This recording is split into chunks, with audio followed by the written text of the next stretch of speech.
giving up on love. Haunted by mistakes and feeling like there was no way back. Wasted so much time thinking I'm not enough. Wasted so much time thinking love had to be like that. You don't know the beauty you have brought into my life. For the first time in a long time, oh, I feel alive. I feel alive.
I was giving up on love.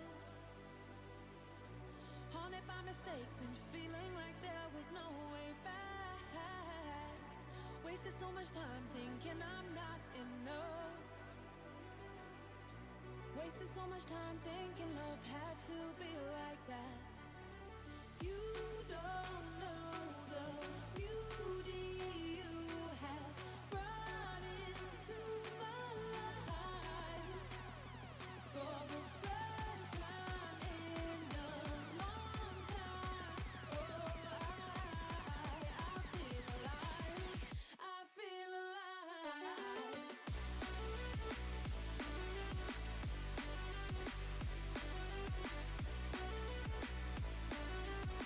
I feel alive.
Hello guys, good morning everyone. How's the life? How's it going? How are you guys all doing? Hey Karakul, hey Steve, hey Nick, hello, thank you for the streak. Thank you sir, thank you. Hey Drimota, hello. How are you guys all doing? Good morning, good morning. Karakul being shadow banned, yep.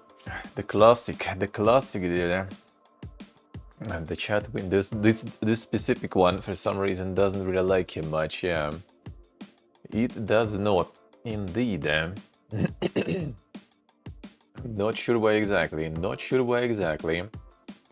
Alright, so today we do some New Vegas, starting it up for a couple of hours.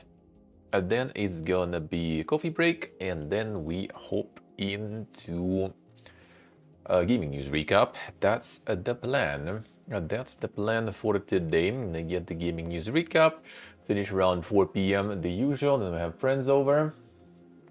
That's basically the plan. Tomorrow, RPG Monday, we do New Vegas Soul stream.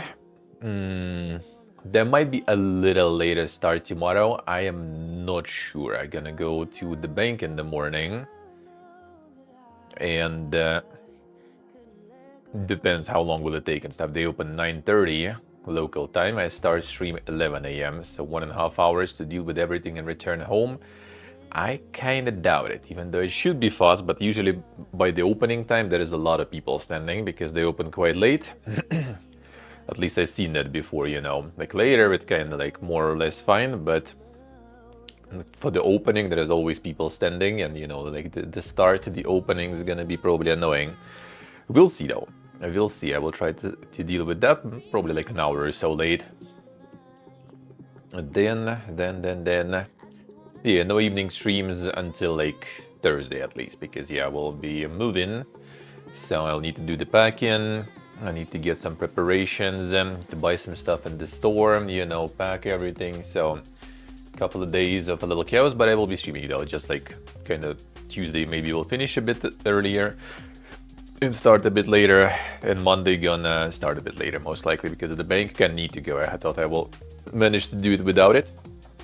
Like I literally just need to move my account from up from one phone to another phone, and you can do it without like jumping a bunch of hoops.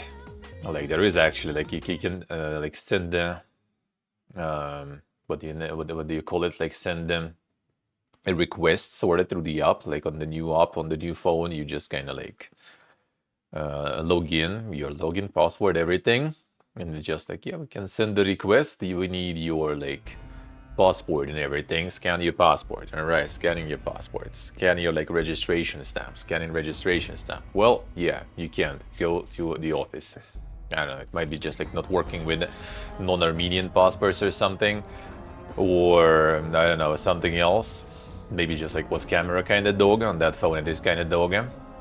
So yeah, we'll see. I'm just gonna go Monday there just to try to sort it out faster.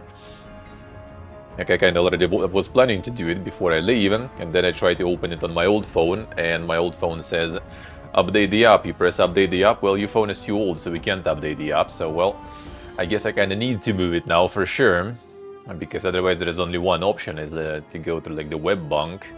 And to get in the web bank, you still need like one-time password from the phone app, which at least for now kind of works, thankfully for me, but not sure for how long it will stay working. So yeah, it is very annoying. It is very annoying.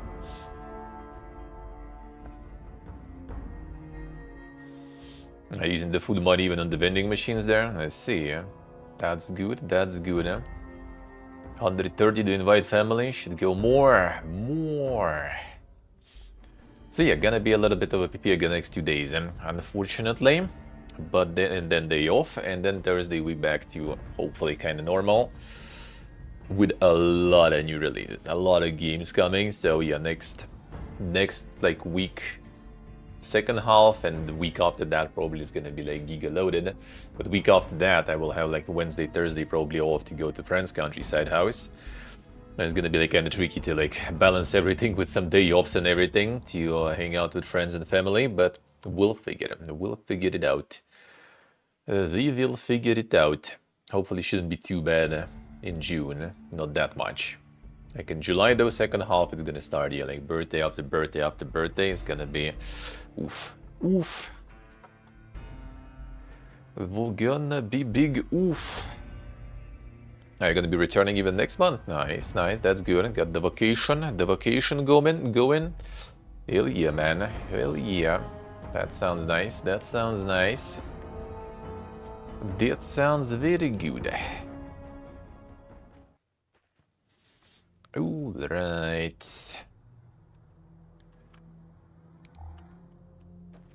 Well, let's go.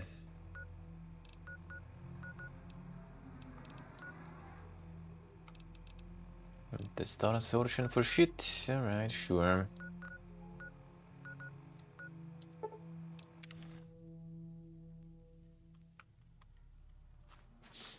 Det vi igen. Yeah, I got the giveaway keys for Conan, by the way, so Tuesday probably. Tuesday probably we're gonna be gaming it, and Tuesday probably we're gonna be giving away some. 3 basic keys and 2 keys with the DLC.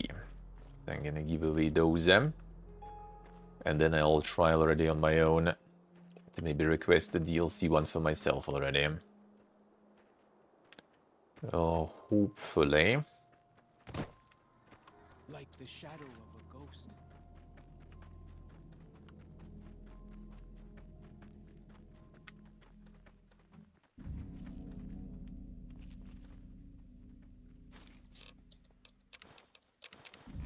Insane DLC gun, but yeah.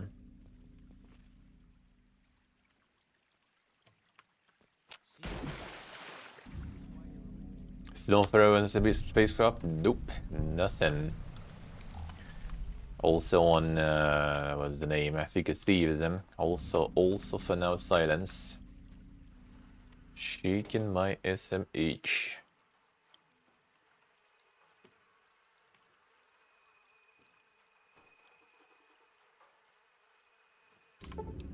Come, pussy. Oh, restore to a fully functioning state.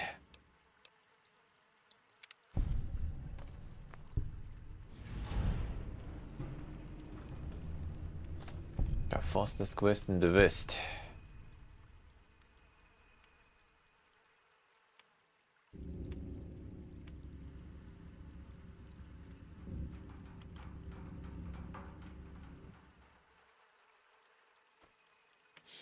There's something else that is good here.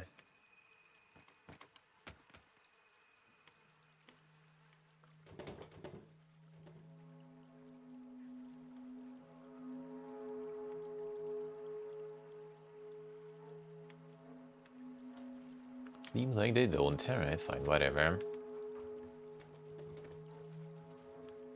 Let's see what else is around there. There's still nothing on those, sadly. Still nothing on those. I guess we'll kinda try to hope in on the forever later. But there's still a hopium on the spacecraft that they kinda still haven't sent the keys or something, but yeah, kinda doubt it. Kinda doubt it. A little sadgia.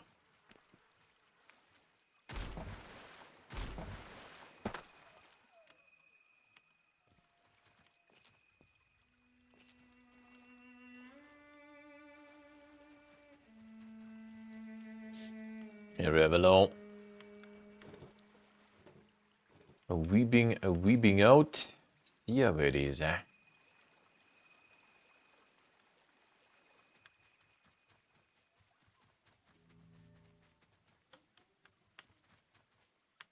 Here sometimes I think even the neighbor lady talking on the phone. Yeah, the Armenian ladies on the phone is quite something always. Those bottle caps anyway. They jangle like crazy.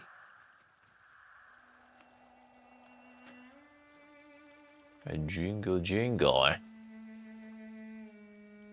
Did I say?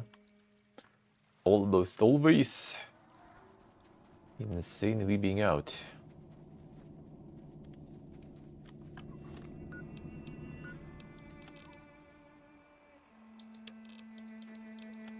Oh, the big awareness one. Oh yeah, we need that.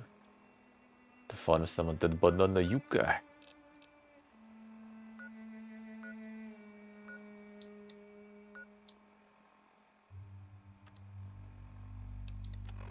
I'll collect that. I will collect that.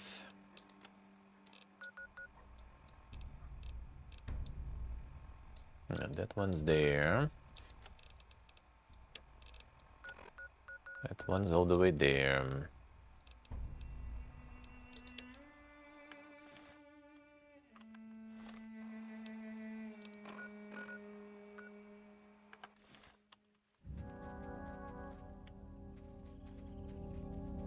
Get up here. Looks like we can.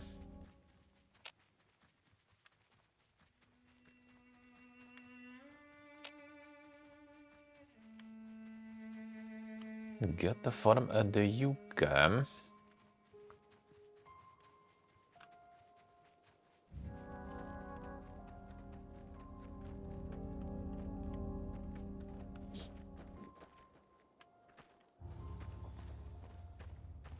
Taking a little try to jump down probably in places.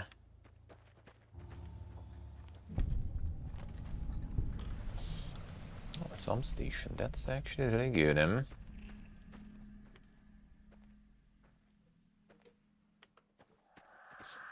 This area is probably whenever they remaster this stuff is gonna be quite something. Gonna be quite impressive. And there's the yucca.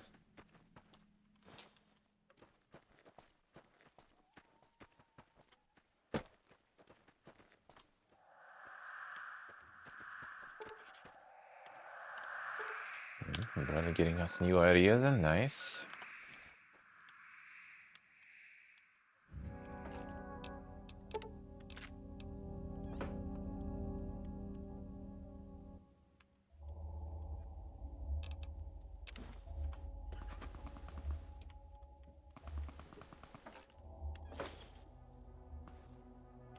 We'll be fighting there. And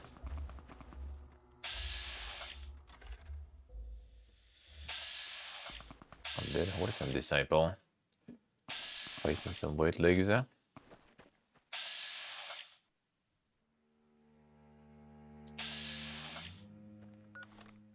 think I have something to deal with that guy from here.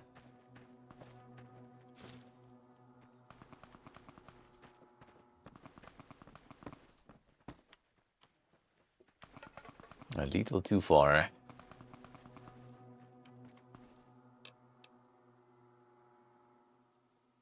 With the hunting revolver, maybe I could, and not with this.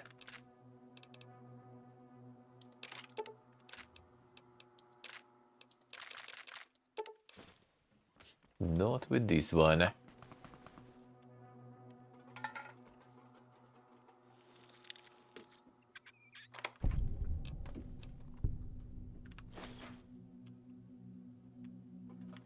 Oh, the Giga Pistoles. Can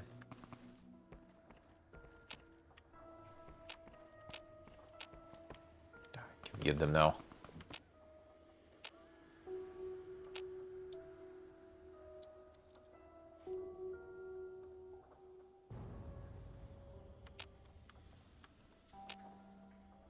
A little too dark. Alright, whatever. There's something else here. Anything good, I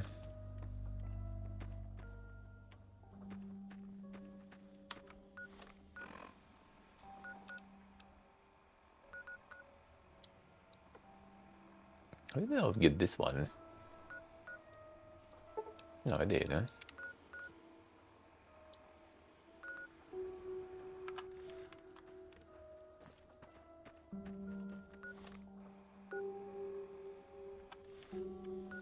Gonna be faster, probably to fast travel then. Whatever. And then going down here.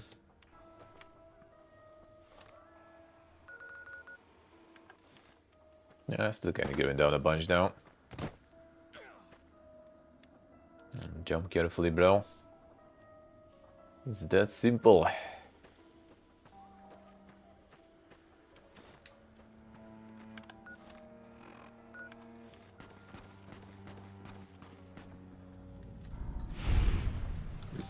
killing there. More geckos or something, I guess.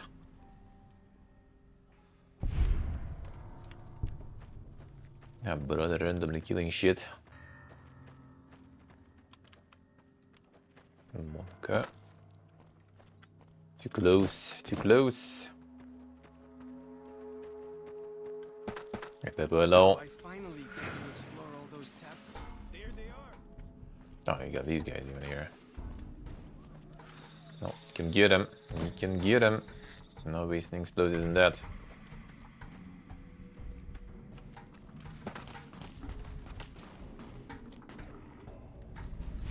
There we go.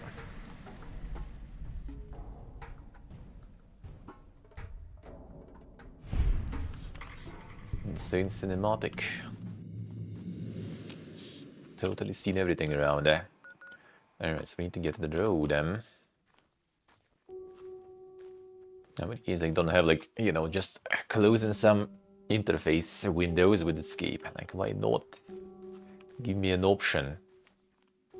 It's like I'm gonna be using the menu from interface menu. So let me close it.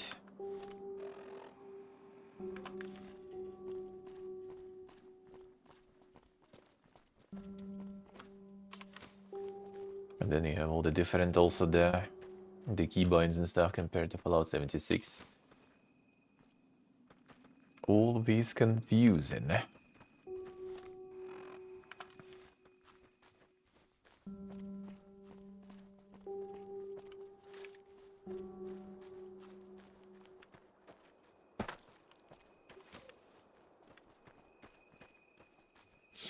Let's get that on. How's life? How is life?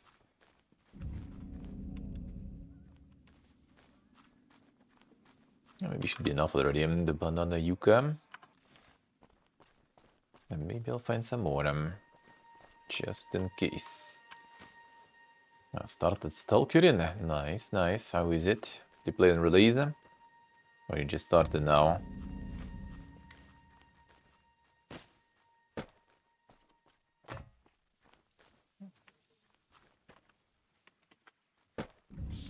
Found the whole moon collection, I see.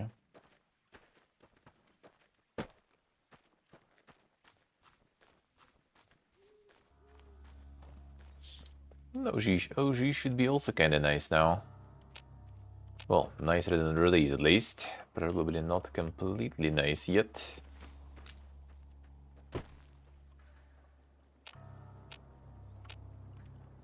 Fairly junk.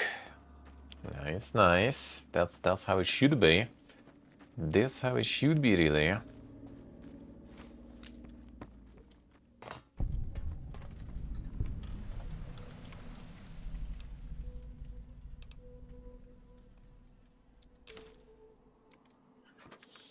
And the aimbot enemies. Oh, didn't they fix that? I remember there was like some patch notes where they said that the enemies are now aimbotting less.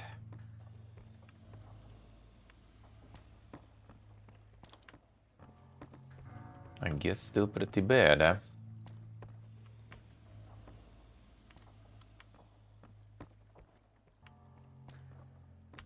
The main complaint's still there, yeah. Well, it got better though. I just puts it in perspective, you know, how bad it was before. But I still enjoyed it though. I still enjoyed it even then. Not gonna lie. Yeah, fixing Alive they're already doing for a while, that is true. That is true. At least some semblance of it maybe is there now. Hard to say.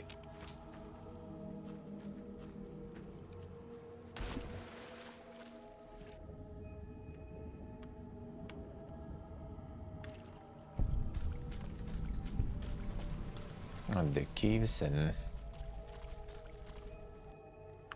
Like the shadow of a ghost. So I finally get to explore all those taboo places without the other scouts yelling at me? Can't wait.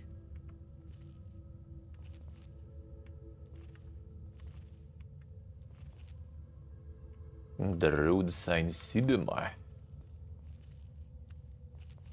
What are they even like doing in the mod packs nowadays? What can they do? I wonder. Ah, fuck traps. Pega.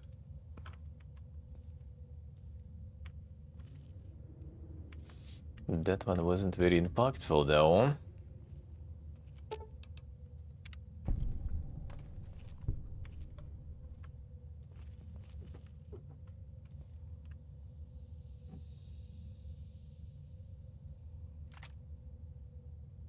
The link's getting bonked.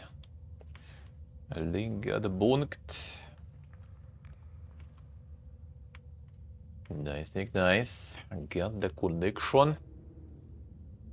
Turned around, enemies immediately spawned 5 meters behind you. Yep, that was fun. That was fun, and yeah, the aimbot was also insane back then, especially at night with some like bushes and everything.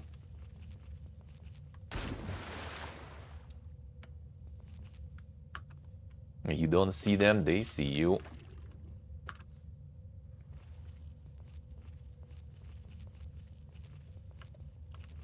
Nice punching they got in there, I guess. Nice punching then.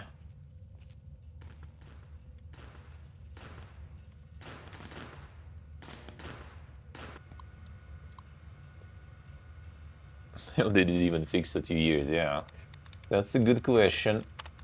That's a good question.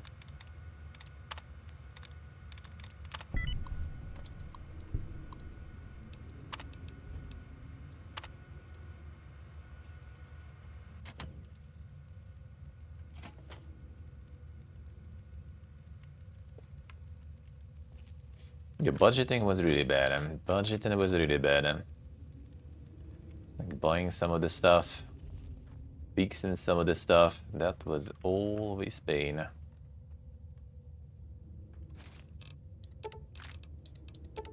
Good nades, nice.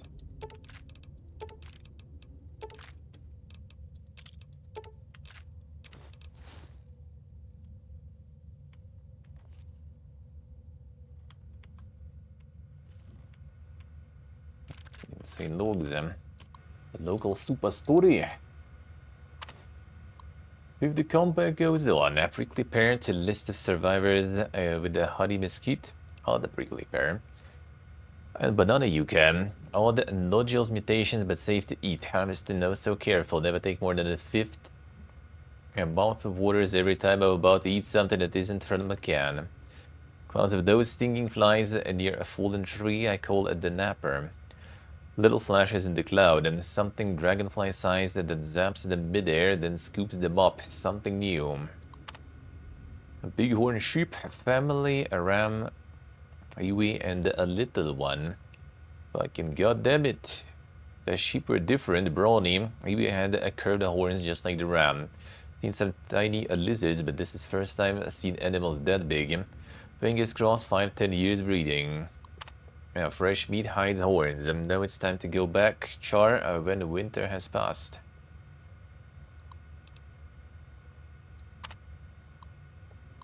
Guys got back tired and Gune scrounging along the way, ended up dragging back a cart of stuff. Right tomorrow, sleep. June 15th, departed April 10th.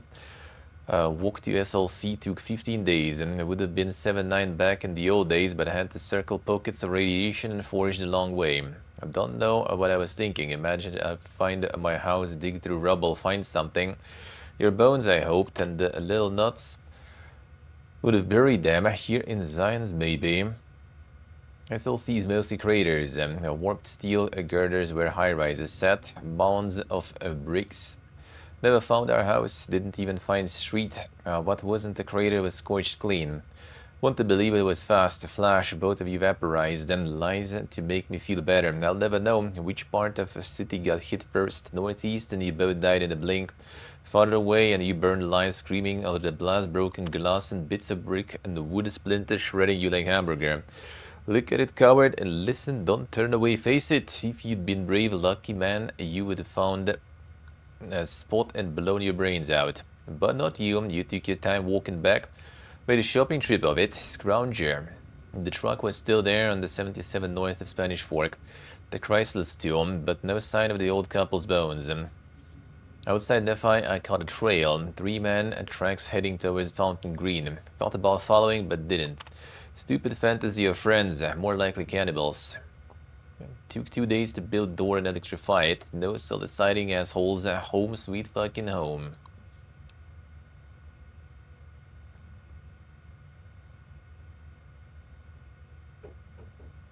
Dracula book. I haven't read a page of that, I see. A DLC that comes with Arnold statue. Si, I see. The Geek Conan then.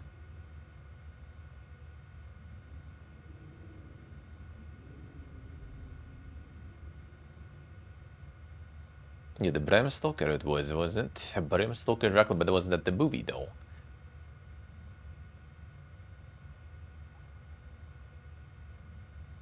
Si, I see.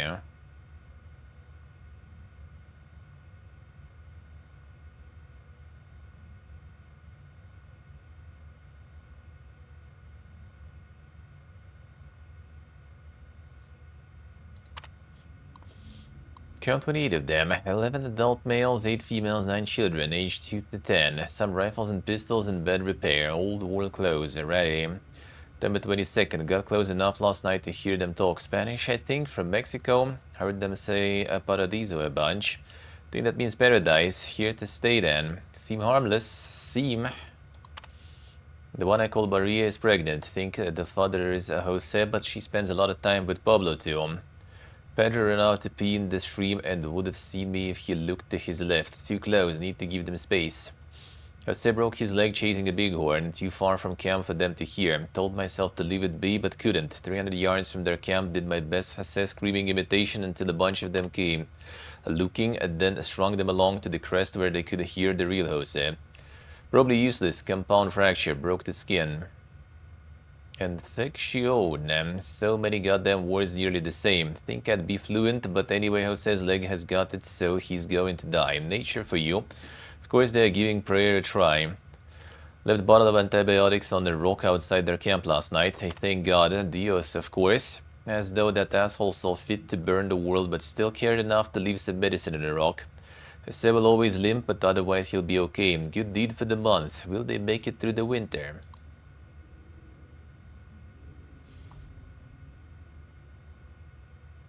See if I see. Well, I mean, I don't know. I would be at this point if I already started, right? And 22 hours in, I would probably just kind of like finish it in the current state and then just return later, which I kind of did. I just finished like the very start, the beginning of early access, sorta. And then I maybe will return when it's like full release, and then we'll see. Then again, like full release and stuff, probably gonna be massive if they. Probably not gonna be anytime soon, first of all, and second, it's gonna be massive. Well, I mean, it depends what you want to play, because yeah, I'm usually like nowadays like so like loaded with shit to play that like it always feels bad getting stuck in something for long. Always feels bad getting stuck somewhere for long. Feels bad one.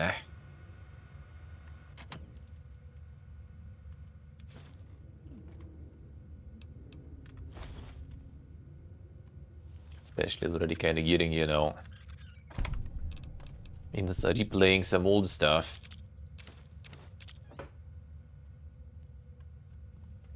And then you have no time.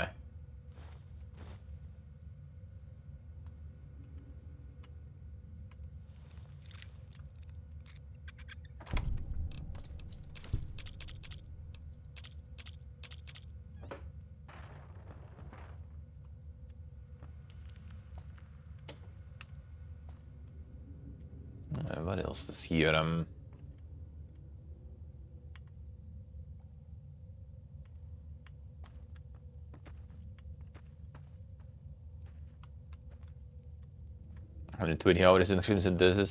I mean, that does sound kind of like a small amount, actually, even. I usually just kind of like this alone is already like, you know, a chunky one there. I mind this one is going already for, not super crazy yet, though. But that's also not the first playthrough. First playthrough RPGs usually, alright, already 110 hours, so it is quite. And we still have this DLC, next DLC, and then the main game finishing too, so...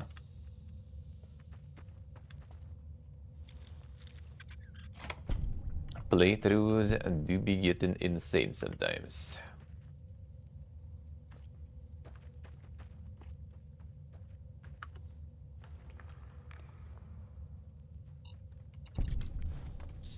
Sneaky minds, and they started like to increase the sneakiness of things, they just like flip them, and then you don't see the lights.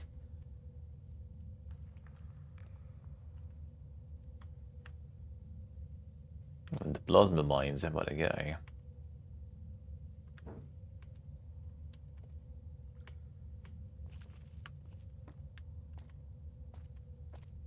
The book is different. I mean, it probably is, huh?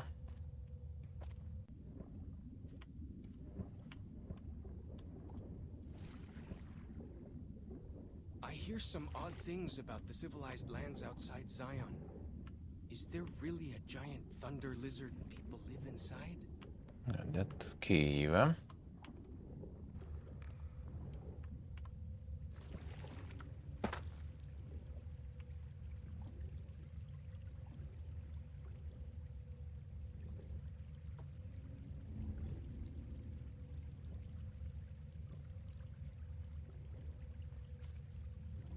Yeah, so it's kind of like with Dune there. The family farming, let's see how it is, huh?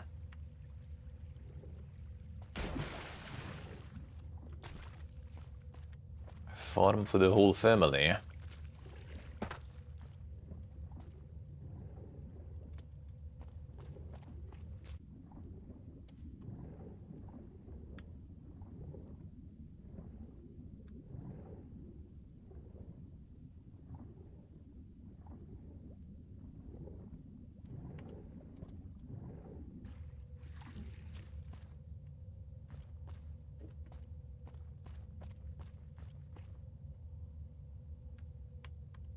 Yeah, this is the back, alright. Reading the sequel without reading the OG. True. Probably shouldn't. Probably shouldn't. But the book is the book is I need, man. Do you have the list of stuff? I guess I need to get like some, you know, back to some fiction reading. I should be a bit easier. The last things I was reading kind of non-fiction, the game dev related one. It was good, but yeah, I guess that's a bit less motivating to read in. I need to get the, what was the name? The Canticle for... Was it Lebowski or something? No, that doesn't sound right. Something else. Something else. Leibniz. Canticle for Leibniz or something? The one that actually was the inspiration behind Fallout. Partially. Gotta read that. Gotta read that. Bizborn book. That's a whole series, dude. That's like a commitment to do. That's a fucking commitment. But I want some classics. I want some classics.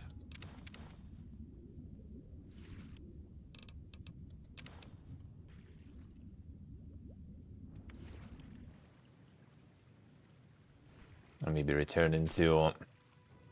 As you just commit. I've been through, but sometimes you have like a whole backlog of the classic books that you need to read, eh? That are the books, you know. Oh, that shit I read. That shit I read. Oh, their shit I did.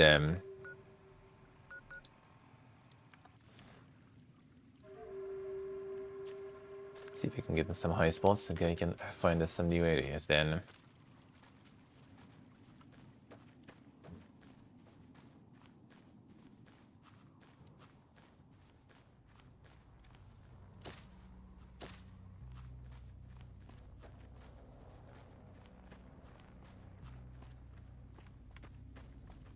Kinda want to get on the High Line, you know, that kind of stuff to get some sci-fi classicus. I still have Strugatsky's that I haven't finished, not everything.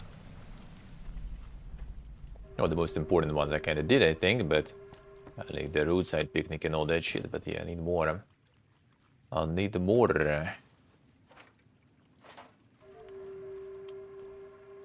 And maybe some more post-apocalyptic stuff, like the things that inspired Fallout.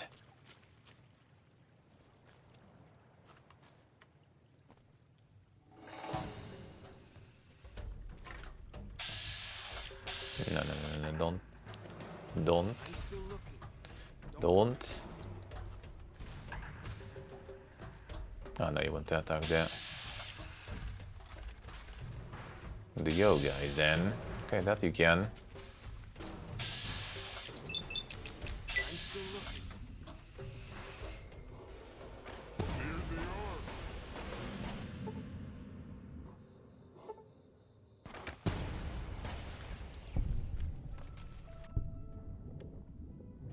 Never mind. I was wrong. 40k stuff could be kind of interesting too. Yeah, that is true. That is true. Might need to get on that at some point. I am not against that.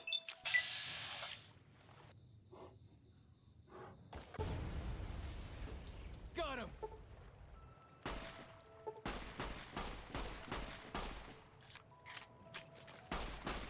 Just want to hit the big warners.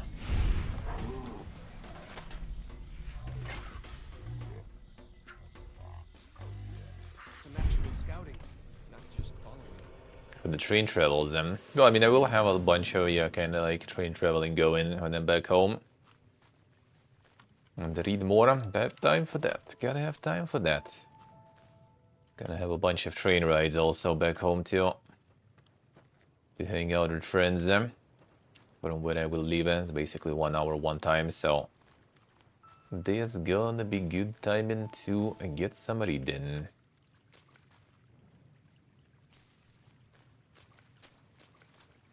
I did used to read a bunch before, but then yeah, the time became a little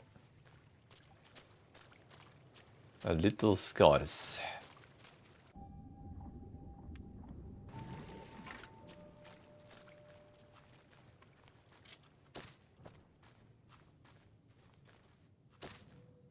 Hey, done hello. How we doing?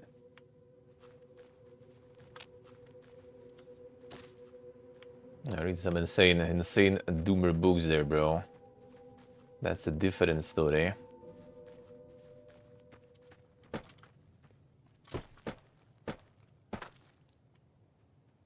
Nazuki back home? Yeah, all good, huh? All good, everyone good, huh? It's kind of like in the district where one of my friends lives, I guess.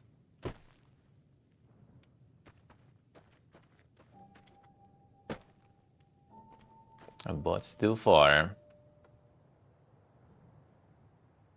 Yeah, Doom books is best content. Then the kind of Doom ones that will be kind of interesting for me, I guess, is if there's some sort of like research or something into like the post-apocalyptic shit, you know, like some sort of like sociological, psychological like overlap on like, you know, the behavior of like the human societies in like the extreme environments, you know, like the post-apocalyptic stuff. Because that is interesting. That is something that I would love to kind of like try to, you know, like model sort of if I will ever get again back, if you can say that I've been there really, the game dev stuff. I can even like figure out what I will do when I get back to it.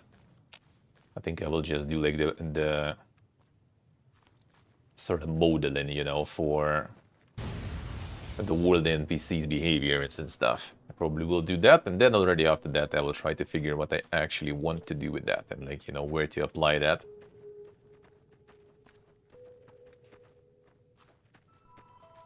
Make NPCs with schedules, you know, the routines. Sort of like living a world in a way, and then already try to figure out what to do with it and where to apply that. And where to use that.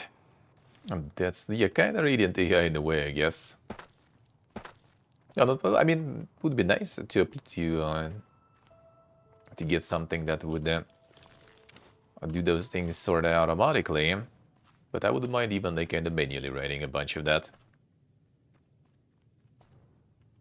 Well, at least the schedules and stuff, right? Like how the routines go. That I don't mind doing manually. Getting that model and then already seeing what I can do with that. I ended up getting the Steam Deck. I'll see. I mean, that's an option too. I don't know. Depends, right? Like with there's a kid and stuff too, right? I think Switch would be kind of better, to be honest. And then Steam Deck is. Really be a place where people go into big buildings and give away all their money just to watch someone flip paper squares on a table. Nice, Pepper, nice.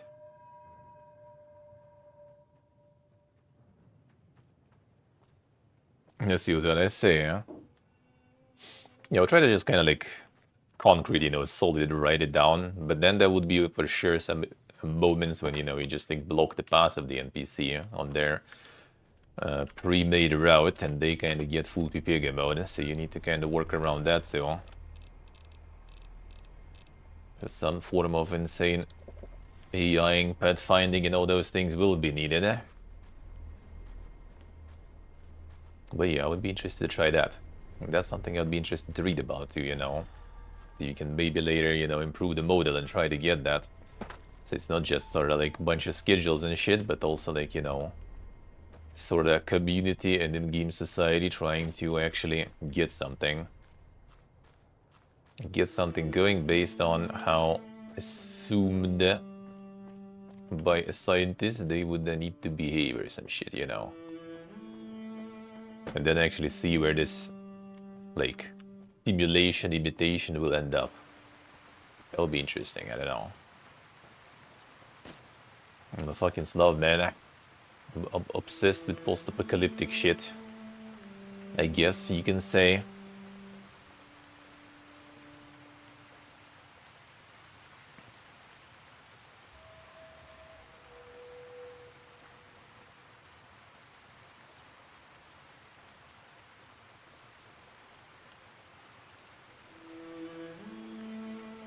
Like I say, jealous of PS5? Why would you be? There's no games anyway. Even have some news for that. When like the actual management of Sony says that PlayStation 5 is just a plastic box without multi-platform.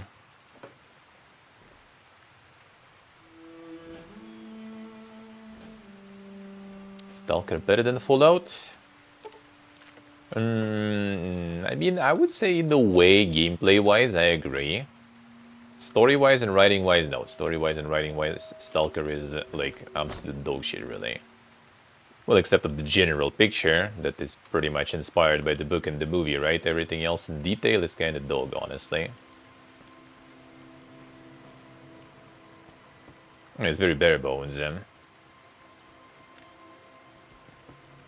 Politics essentially not even well written and well made, like very, very like basic and bare bones, politics and stuff. Like in the second game, at least they tried to do something with this story, but and then it ended up kind of being like a lot of like question marking in the end. Even though it wasn't too bad, I guess. I'm not complaining, not saying it's like super bad. Obviously, there is games that are way worse, but I do think that Fallout in terms of story is better. But again, it depends on which Fallout.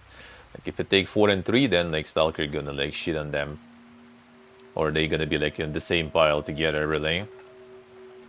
If it take like Vegas 1, 2, then yeah, they just like Tori Morgan, Stalker, full on. No competition.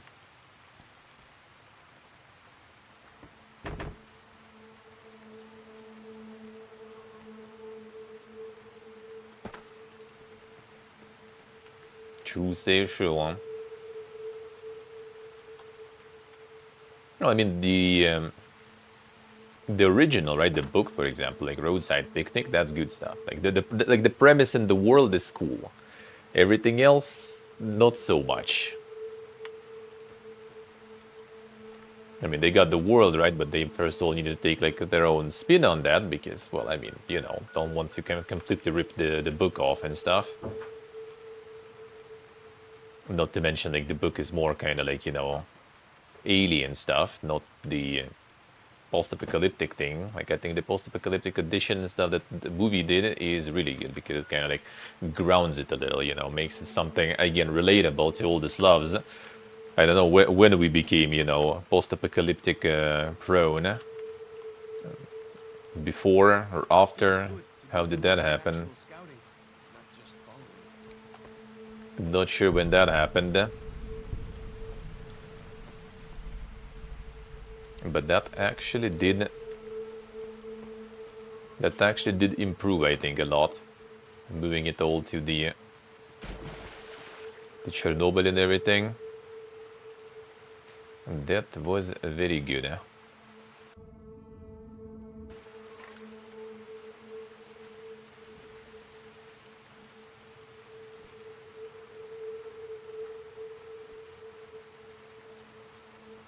An insane 5090 there. Holy shit. Crazy. Oh yeah, the DLC also. True. I forgot about that already. Forgot about that already.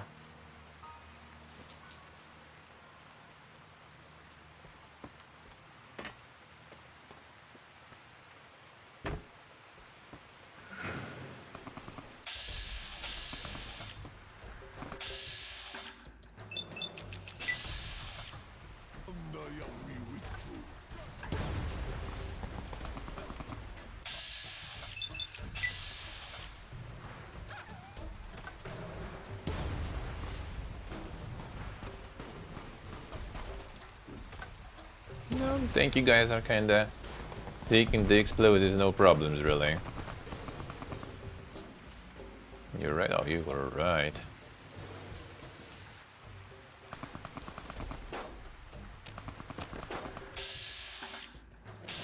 You finish him off already, bro.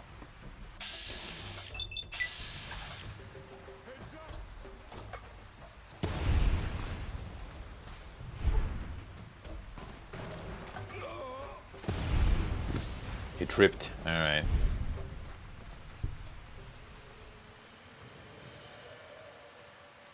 Desert Punk of sorts? Nice, Sultan, that does sound good, huh? I don't know about the desert one, honestly. Like, you know, I think a lot of people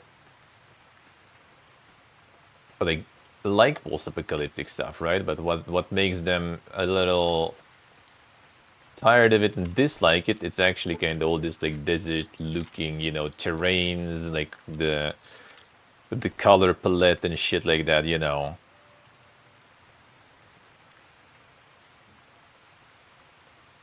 So I think actually maybe it's better not to look into like the desert-ish things because of that.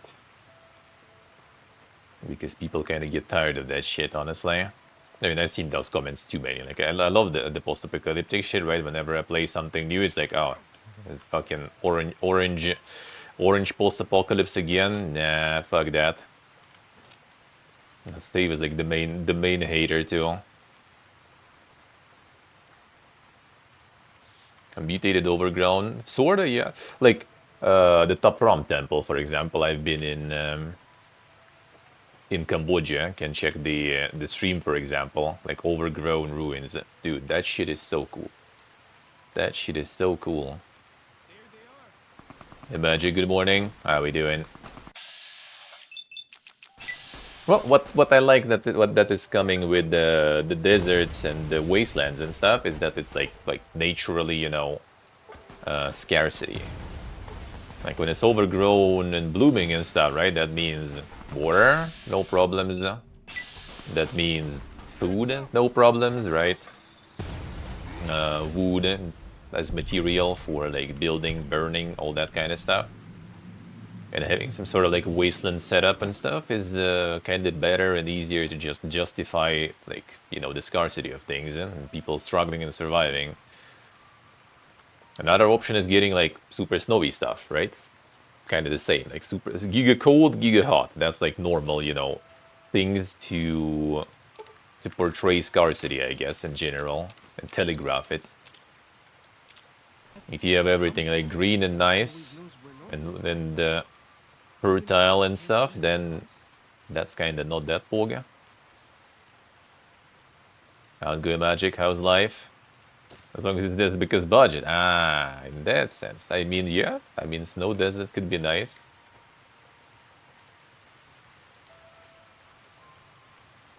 Could be really. That's not that much of a used kind of like setting, I guess. The snowy post-apocalypse. What do we have really? Like Frostpunk, which actually like farms really good, right? What else is there? I guess like some parts of some games, like Metro Exodus, right, has like all the snowy shit too. Other than that, like I would say the snowy things like that are quite underused, underrepresented. Unique overlook. What do you suppose that means?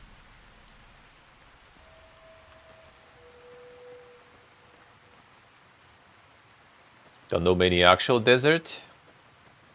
Well, I mean, pretty much like any post-apocalyptic kind of like game. There was this like the Australian Fallout, for example. That one was like giga dead. It was so much desert that even I kind of was like, I don't know if I'm interested in playing this one really that much.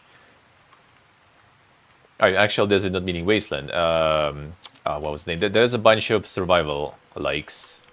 The Four Horsemen.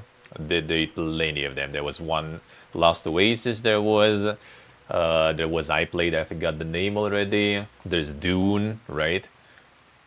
What else we have? With a shitload of Giga deserts there. Well, that's like the games that are like, you know, like focused on the deserts. There's also a bunch, obviously, of games with the regions that are deserts. I mean, even in Conan Exiles, for example, there's a bunch of fucking desert there too. Single-player actual RPGs in deserts. A big part of Kyonshu, I say. Like the actual RPGs. Then it's like mostly post-apocalyptic deserts, though, I guess. Yeah. Origins. It'd been nice when Zion was friendly enough. Folks could make camp wherever they pleased, and not worry about whitelegs and deadly. Well, that one is not exactly RPG, though, I guess, right? I wouldn't count as one, probably.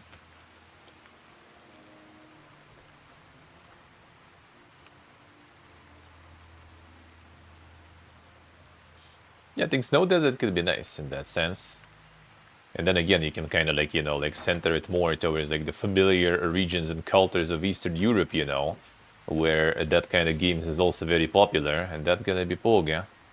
Well, actually, there's Trudograd, now that we're speaking of, you know, Eastern European vibes. There is Item RPG Trudograd that is full snow mode, which we're gonna be checking today. Their Kickstarter of the Item RPG 2, which actually is gonna be third-person real-time. I did not see that coming, actually. Yeah, still haven't played Trudograd after release, though, on the early access a little.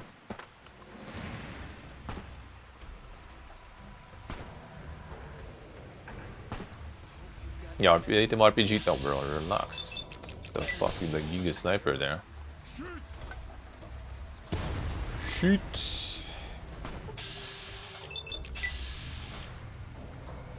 I need a quick save because there's like no auto save, not a lot of areas around, and the pleb's gonna fucking die. Thank you.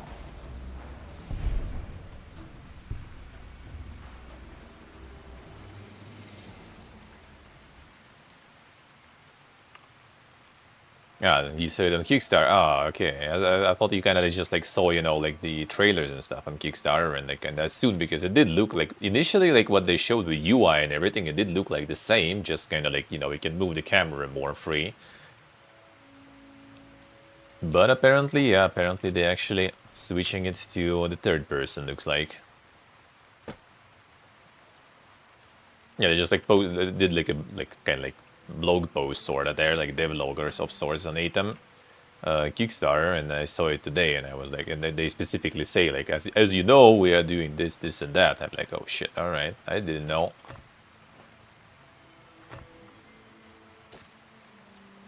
Yeah, Snow Desert is nice, but what else could be kind of cool? I mean, I don't know. That might be even easier, to be honest, than Snow Desert. You could go Water Desert, you know, just like some sort of water world shit. That That's thing it. actually flew once? Like a big metal bird? Bet you don't have to follow chalk marks up there. I think that is also kind of interesting.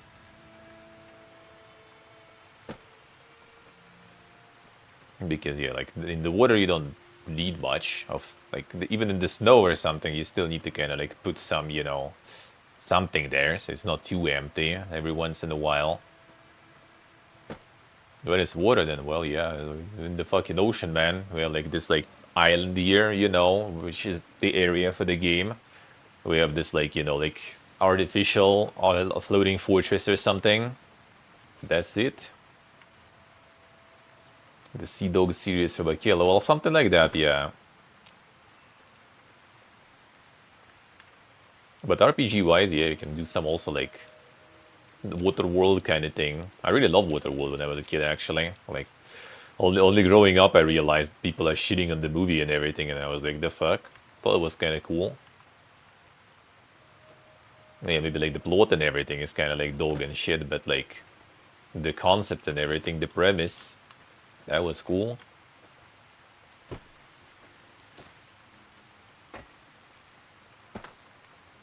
The underground stuff. I mean, underground stuff also nice, but yeah, I guess like in case of Ultan, was speaking about, you know, like the massive empty fields of things, and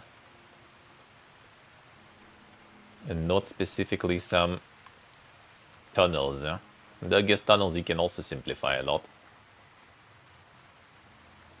But in the wood, like water as a setting, I think is really good because you can kind of like um, make sort of like Fallout-ish like world map way easier to explain, right? Because it's like, well, you sail on the boat there, so like, you know, distances are not as they represented on the map.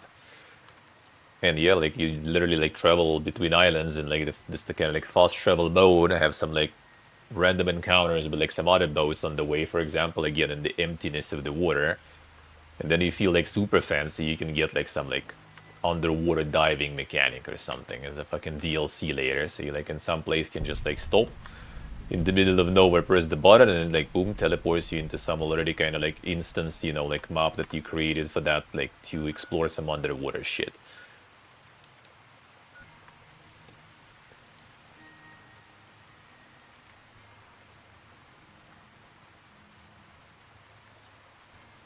Why do you carry all Let's those see what I objects say. around?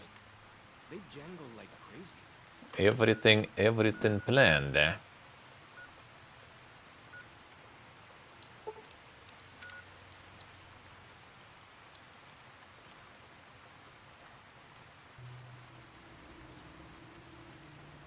No, I mean, if it has some little, you know, post-apocalyptic vibe, well, I mean, in general, in probably. Fantasy stuff I just don't really like too much.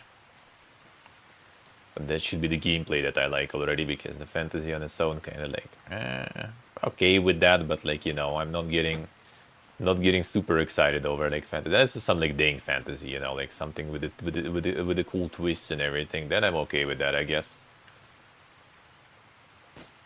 And post-apocalyptic, that's the other poga. I'm in.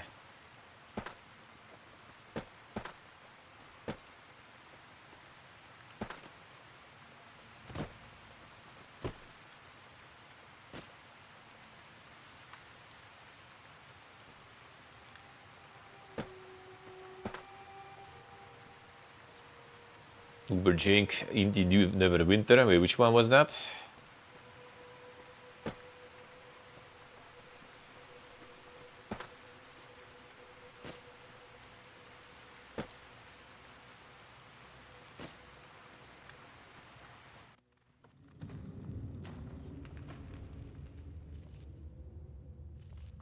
I forgot the name.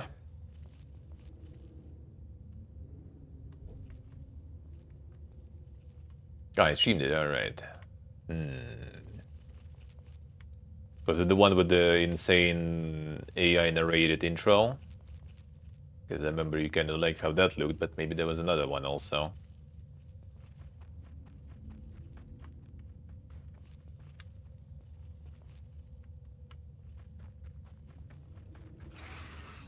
Got him.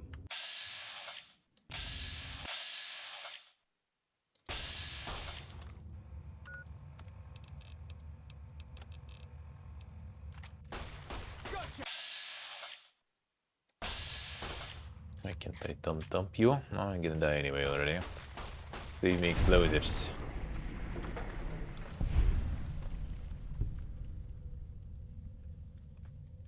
Guess I'm just jumpy.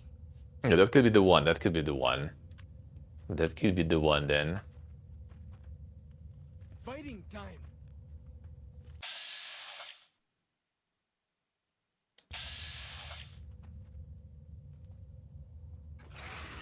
Ha! I should probably like stick just to the range, even though I guess the damage is alright. Never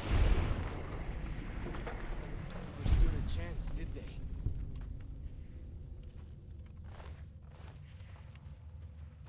But I mean, some like Jink, you know, kind of boomer-oriented, boomer-coded games could be nice. The Project Gorgon MMO is actually really good. Like, if there would be more people to play together, like, bro, I would be on it probably. It's actually real nice. There they are.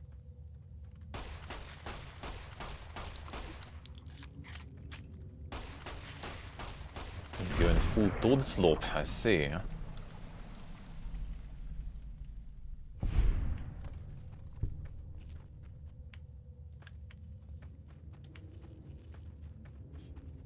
How about the Gothic slope, though?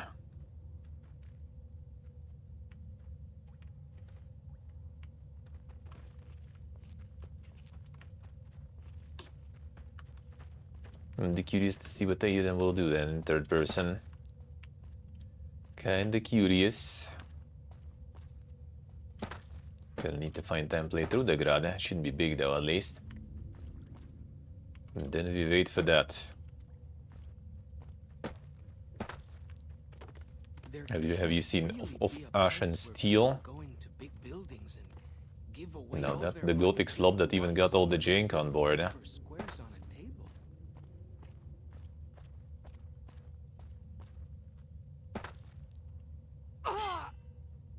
Brother.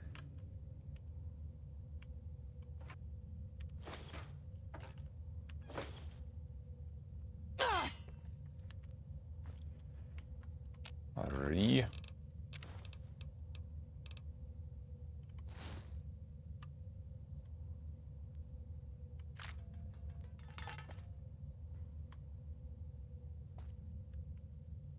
Yes, Yutan, I see, yeah. Well, Arhalis, I mean, is a mod of a Gothic, like, wouldn't really say something new. The draw, I guess, is too different. Might be like, you know, Ultan has only like specific, you know. Bro, I just like unlocked you. What the fuck is this? Two? Ultan has very specific, you know, like triggers for his excitement over those games, and then Drova might not really get the trigger firing. It's a little different still.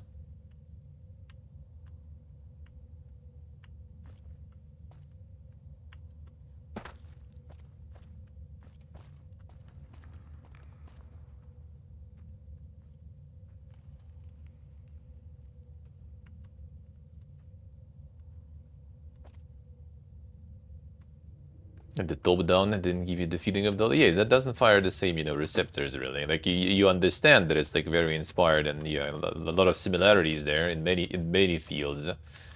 Like they did really try to make it. But yeah, the top down kind of makes it like, nah, ain't it, that ain't it. See, if Fulton's sensors are very precise, then you might not trigger and then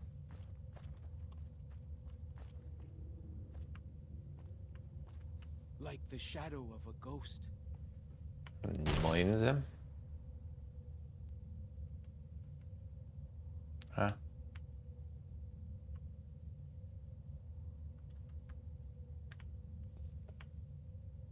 Oh, okay, tripwire, too close.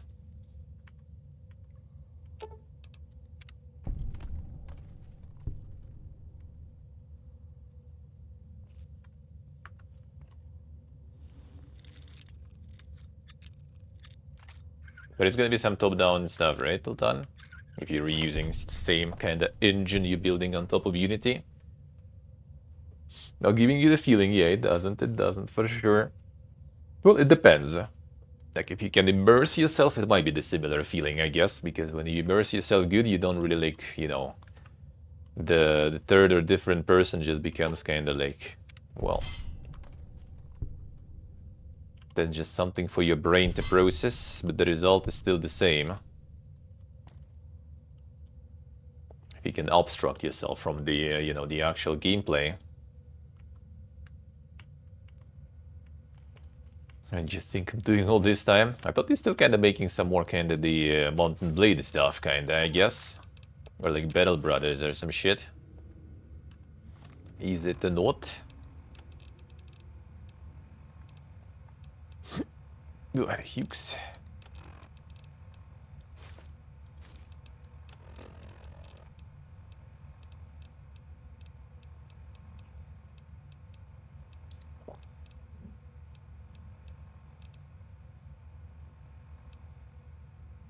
The highly originals, not them, son.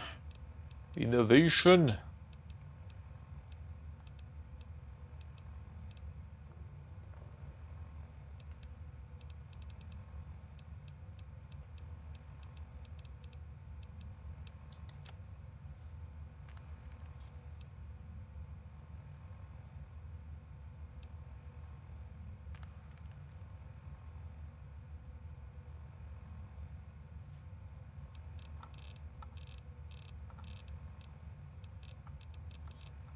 Do we need no coffee mugs then? We can give them to Buggy, but nah.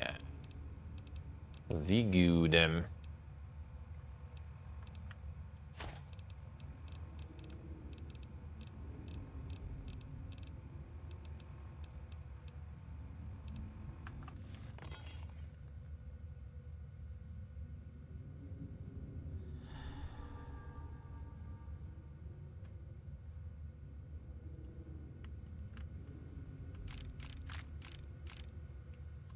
Ultan already made it. Ultan already made Claymores, and I would say that was maybe not exactly super giga innovative, but it was really good. It was very unique. It was very unique. So why not? It ain't actually like that really hard to make something unique.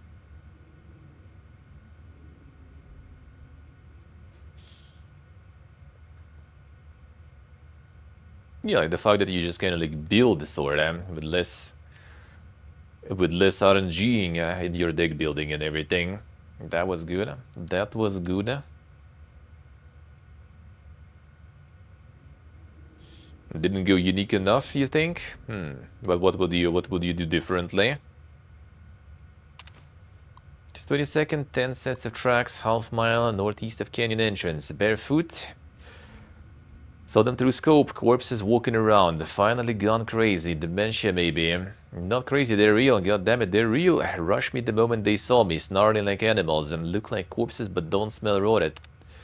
Be putting them out of their misery, doing for them what I've never could for myself. September 3rd, the last of them, all gone. Remove the cards and just make abilities or something. Just make regular abilities. It's kind of interesting how you just kind of like, you know, rename things, reframe things, but they kind of essentially the same. And people will be already like, oh, that's bog. You make, you know, instead of squares, you get like rectangles, right? And get like some mana cost instead of AP cost. Oh shit, dog shit cards, fucking trash, dude. Even though essentially it's the same shit, really.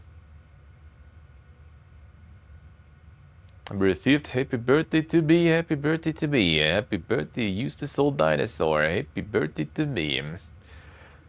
Happy 60th. What do you get the man who has everything? A bottle of whiskey and 12-gauge slug through the roof of the mouth. Woo! Come now. What do I have to do to prove to myself that I've lived long enough? I'm a shriveled old man, white beard. I've seen enough sunrises and sunsets. So the big sunset had been hanging out through the long night 36 years now. Ridiculous. Not kidding myself into thinking there is anything on the other side of this. Fine, things weren't so bad before I was born. Sharon, Alex, Sylvie, and Michael, who could have been. Thoughts of the beloved dead before dying. By Zion. February 6th, fucking didn't do it. Covered as usual, and maybe 2 bottles next year.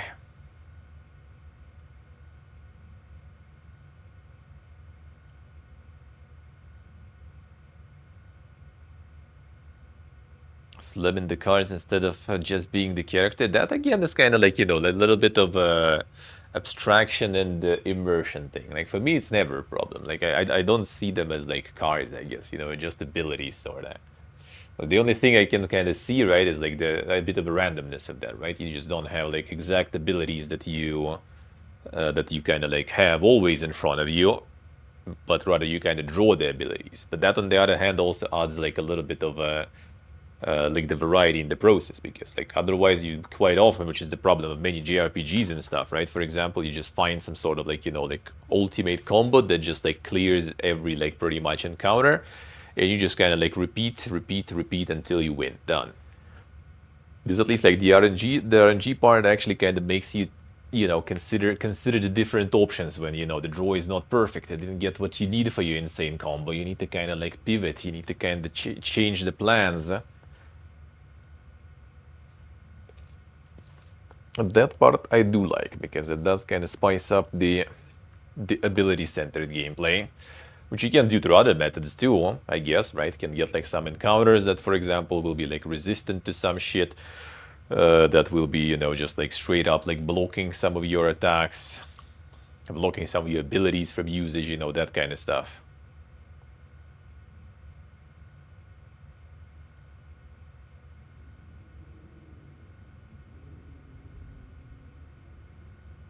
Just solitaire, no shit attached to it? Wait, what do you mean? I mean, you do have all the magical shit attached to it, though. I mean something else there. 25th, 24 of them, half boys, half girls. The youngest is 8 maybe, oldest 13, 14. Dirty and scrawny, been on foot a long time. Children's crusade. And struck camp on nearly the same spot as Los Mexicanos 30 years and lifetime ago. Spent 2 nights listening to them. English literate. One of them reads stories while the little ones fall asleep.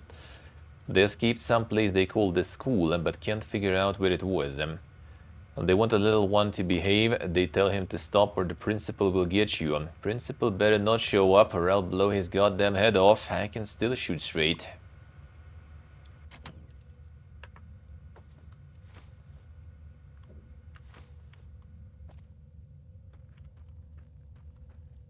The more insane trubgis you have here, brother. You always do.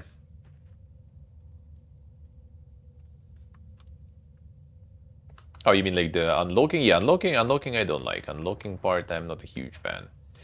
I agree.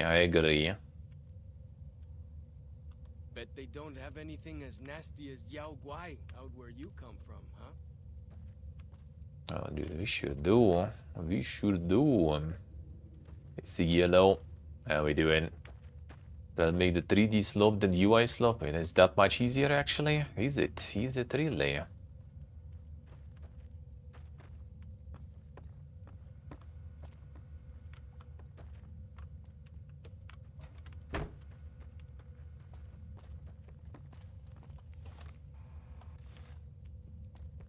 Not anything else here.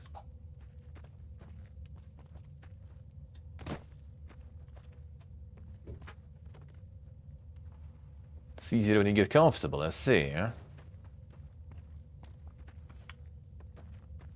Well, I assume there's more options also for the asset usage in it and stuff, instead of like, you know, commissioning pretty much for every move that you do.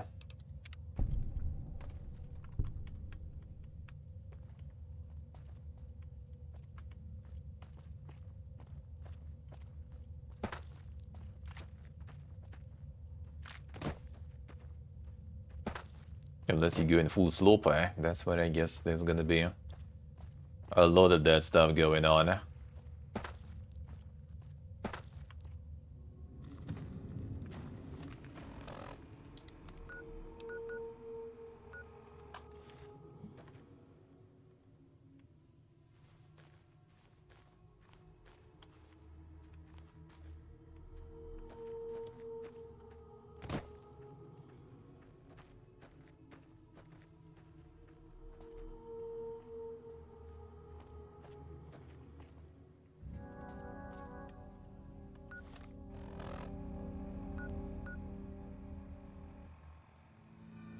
This was actually for one of the quests.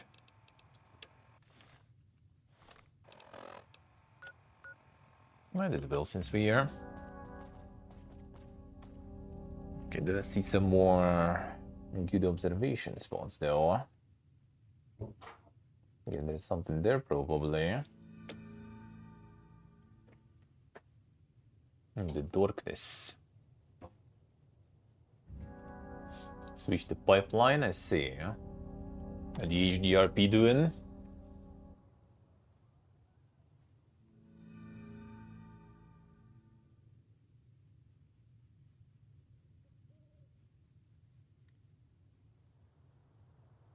As is, I guess, hoping the run will fix the run will fix your neck and throat.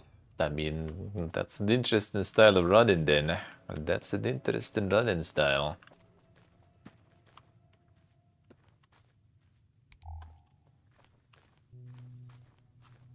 It's switching the language actually. Monka, yes.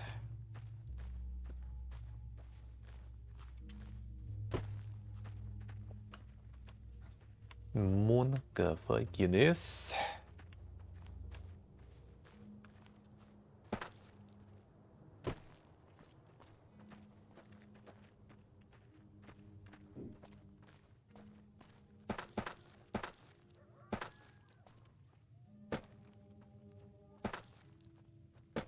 Invisible walls everywhere, dude.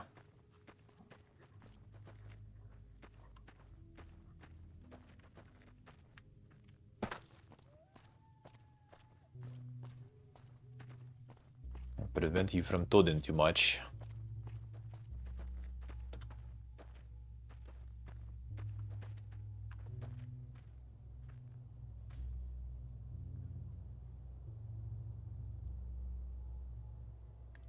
Full tilt into graphics. Can get the mobile export, alright. Well, I mean, I guess you're not planning for that anyway, though. Carry all those bottle caps anyway. They jangle like crazy. You thought they will fix it? Well, I mean, as long as you're not working that neck and throat there on the run, should be fine. Okay, I did my fair share of like, oh, I have something hurting. Well, doing more workout and stuff will sure fix it. Yeah, I didn't. Fucking hurting for like a year after. And what actually did fix it is not doing anything with it. That was my fucking shoulder.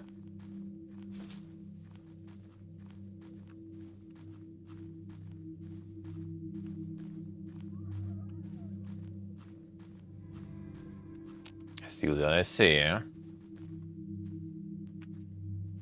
Is it time? It is time. Good luck, man, good luck. The Sunday Devin. Don't even want to listen to insane layup slope. Not yet that soon. Gotta get some coffee in like 20 minutes. Then it's time, and then it's time.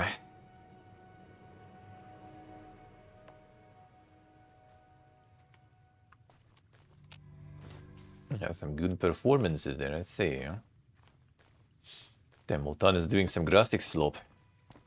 There is some stuff about it in the news actually, with Ken Levine, with his input on the dang graphics and everything in games.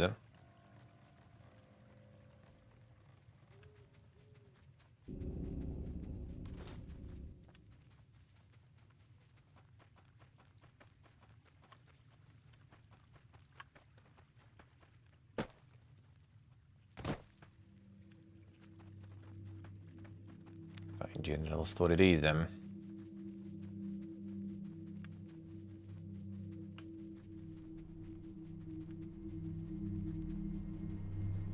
The neighbor's still yapping, dude. That's like phone call is going for hours at this point.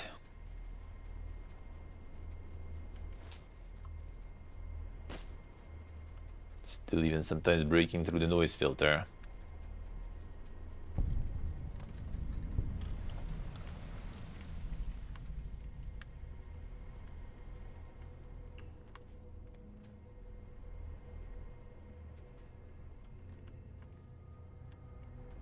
See what I say, huh? Couldn't get some new clothes anymore? Feels bad, man. Feels bad, man.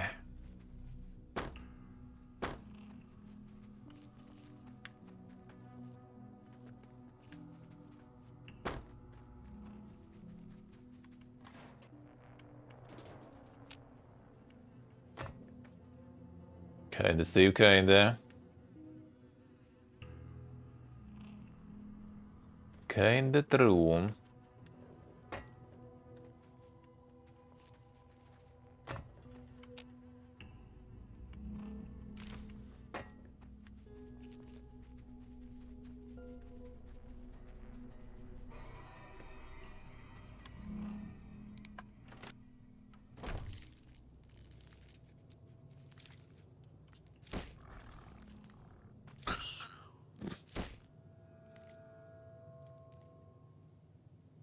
Doesn't see us though.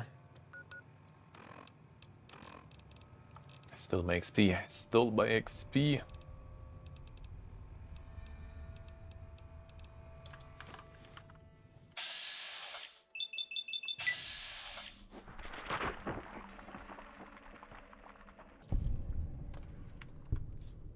A Montusi gauntlet. To kill some Montusi. For as long as I remember, the dead horses have thought that places of the old world were taboo. Doesn't look so spooky to me.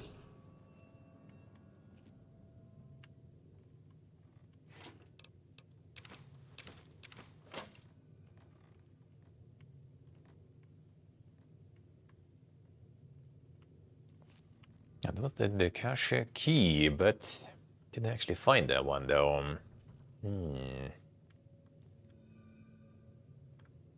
One key will be required. The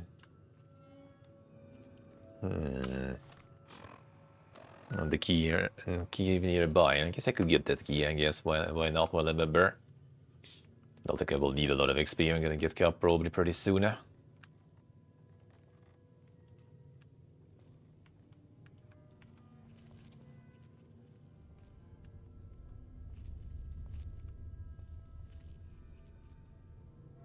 we're exactly looking for a lunchboxen.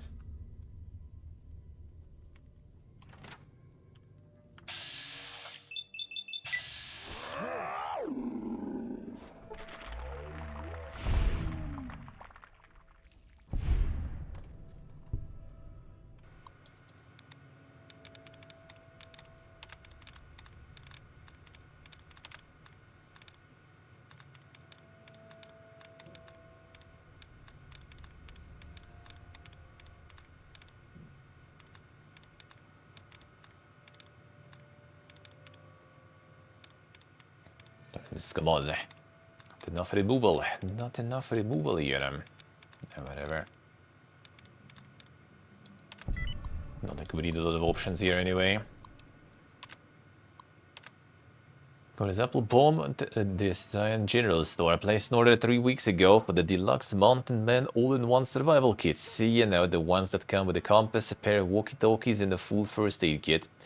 Running to you because as of today, I still haven't received the shipment. I'm fresh out of the kids here, and with the summer tourist season picking up, I really need the new ones ASAP.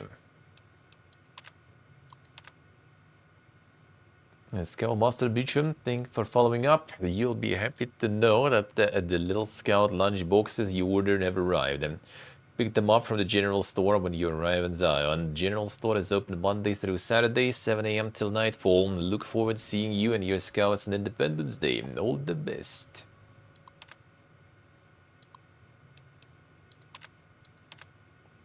Yeah, who the hell is running this shipping company? I just received 3 crates of a Dinky the Dinosaur officially licensed dino action dolls. These things were supposed to go to some tourist trap in Nevada, and how the hell did they get here? Wendy, what the hell can I do with this stuff? And if we file off the Dinky trademarking, we can turn them around as kitty souvenirs and make a few bucks. Still looking at the major loss here. Whatever's going on in your shipping department, take care of it, or I'll find somebody else to handle my orders. Swear to God. Hey, Oxer, good morning. How we doing? Still didn't receive that order of survival gear requested last month. You know, things I can actually sell to people.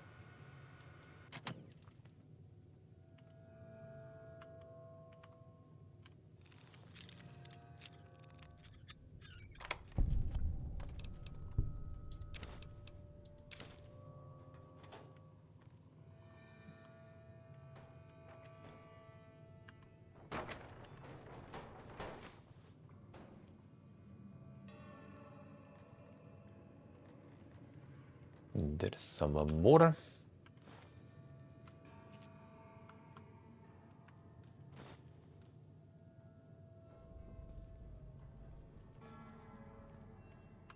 I need 5 of these specifically.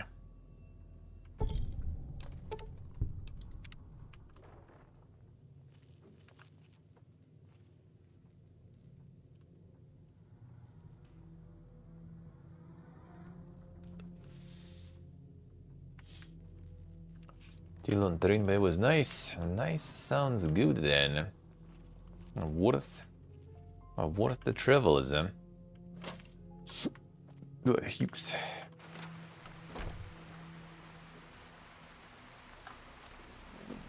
Yeah, 1 second, go the key. Back again, 1 moment.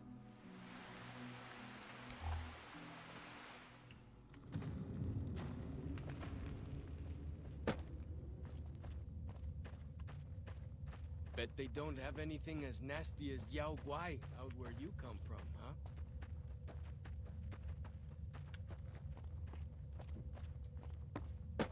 huh? Alright, the cache key.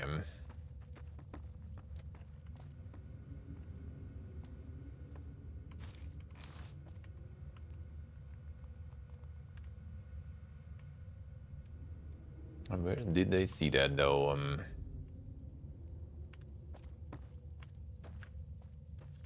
I think I lockpick stuff here, so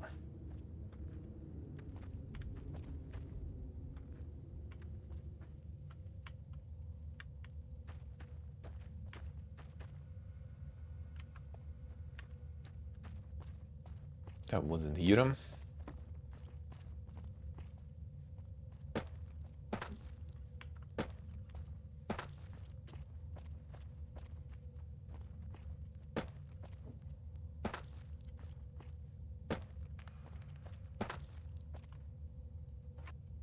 Wasn't here, but was it then?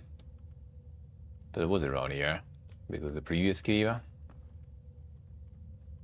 No, this one.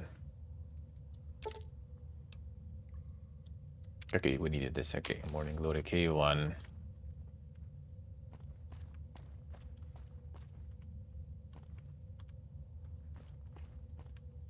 I did actually need that one then, good.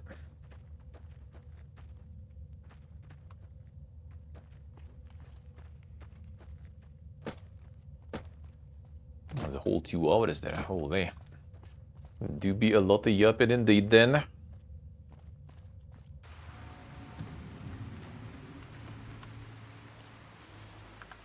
Does sound like a lot of it.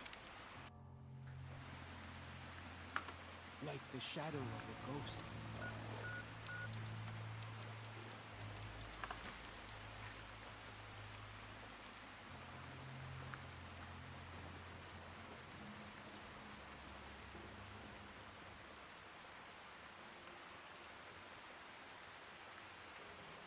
More ranger stations around them.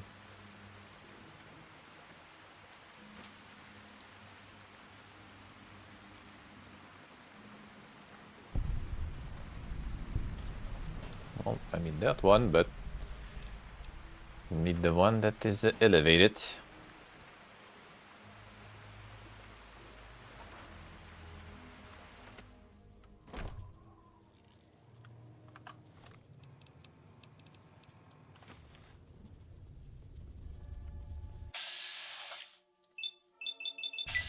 What?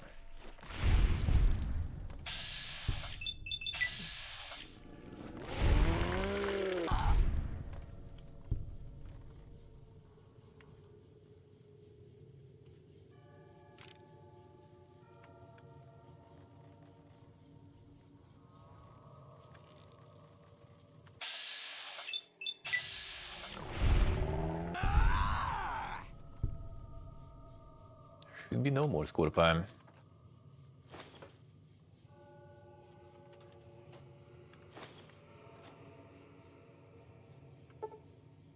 Contaminated supply kit. Both the intestine and the sterile bandage has been broken open and disinfectant bottle is leaking. Can try salvage what's there. You can find replacements for the contaminated components. Alcohol to sterilize the bandages. But what about the liquid?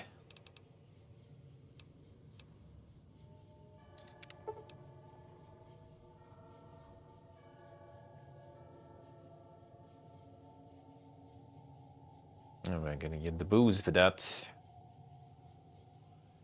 What's the replacements? One duct tape and turpentine. Damn son. Fine.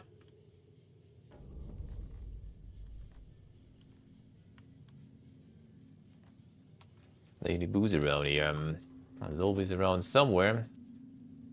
Probably not gonna be here. Well, duct tape at least we do have.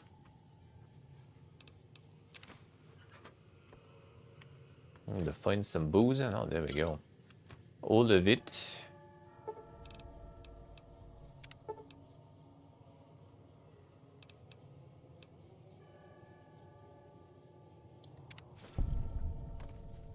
Fixed.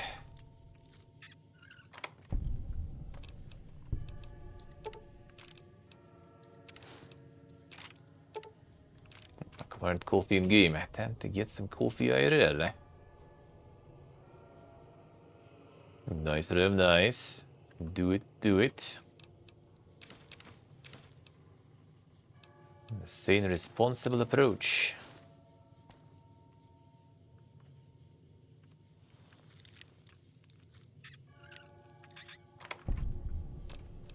Yeah, I'm already not like bothering with it here.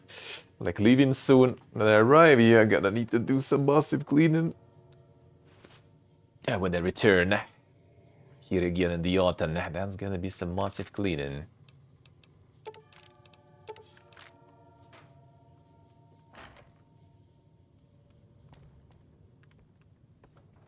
Hopefully, a friend will do some of that. It's gonna be like a dry for like 3 months on his beds and stuff. So that's at least good. Sadly, it's gonna be while I'm not here, so I'm not gonna enjoy the dry season. When I arrive, it's gonna be back probably to binging. Civilized lands outside Zion. Is there really a giant thunder lizard people live inside? Nothing else.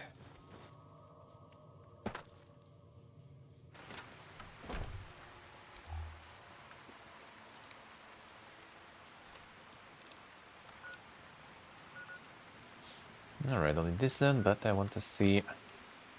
Yeah, this one goes up, so we can get some scouting, and then let's go get the coffee.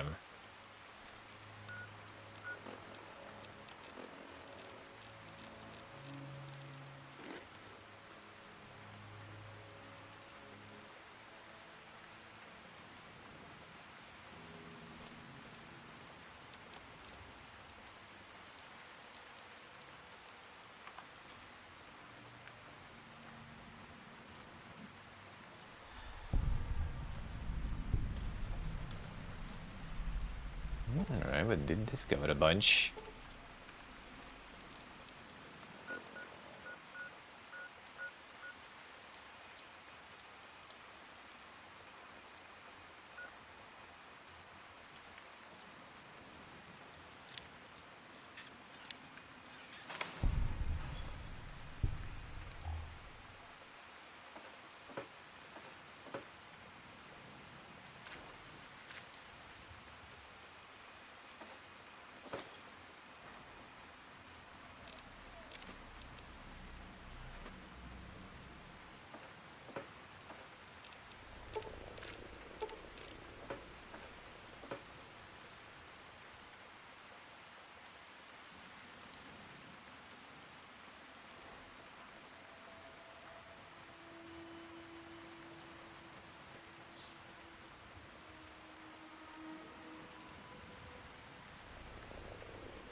Already, here is at least discovered. So we good. I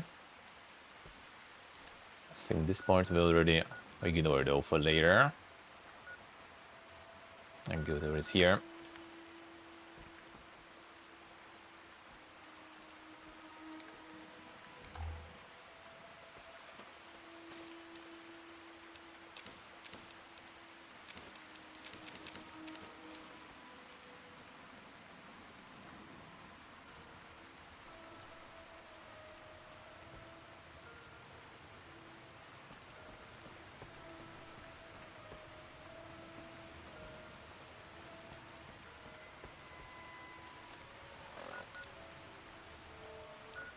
Alright, this one done. This one.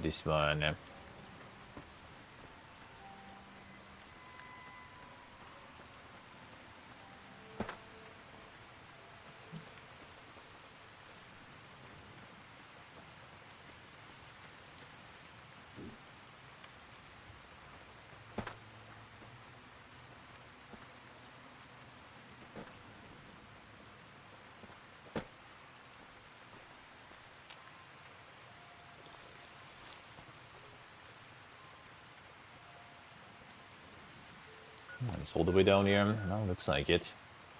Kueva Guarache.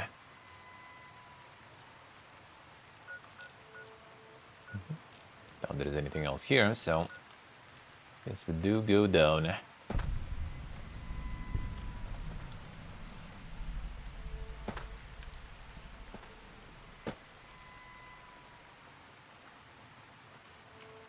That's another cave.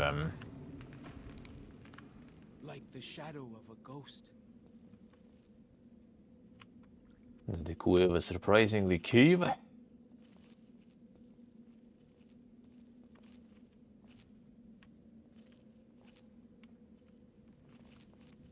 Brother, what did you hide here?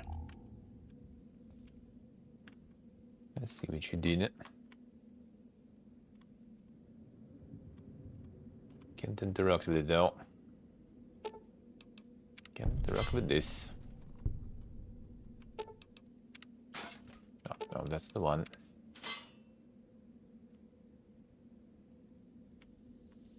Now some of the stuff already did get triggered, that's why.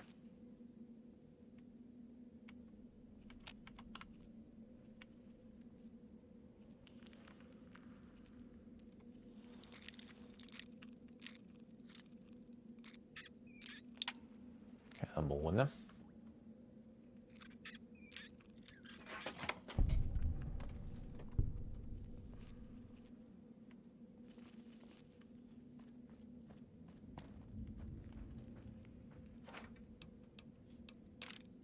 Look how science can't really do shit to us. Actually, can still gonna consume it, I guess, just in case.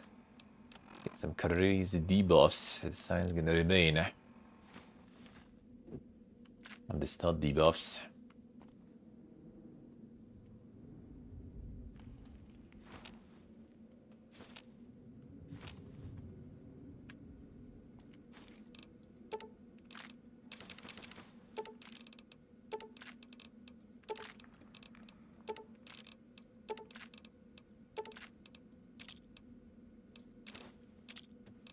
Even the still boy.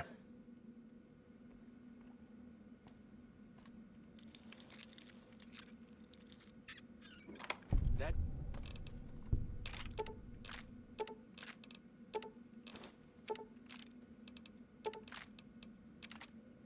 back when medicine smells funny. Guess it works though.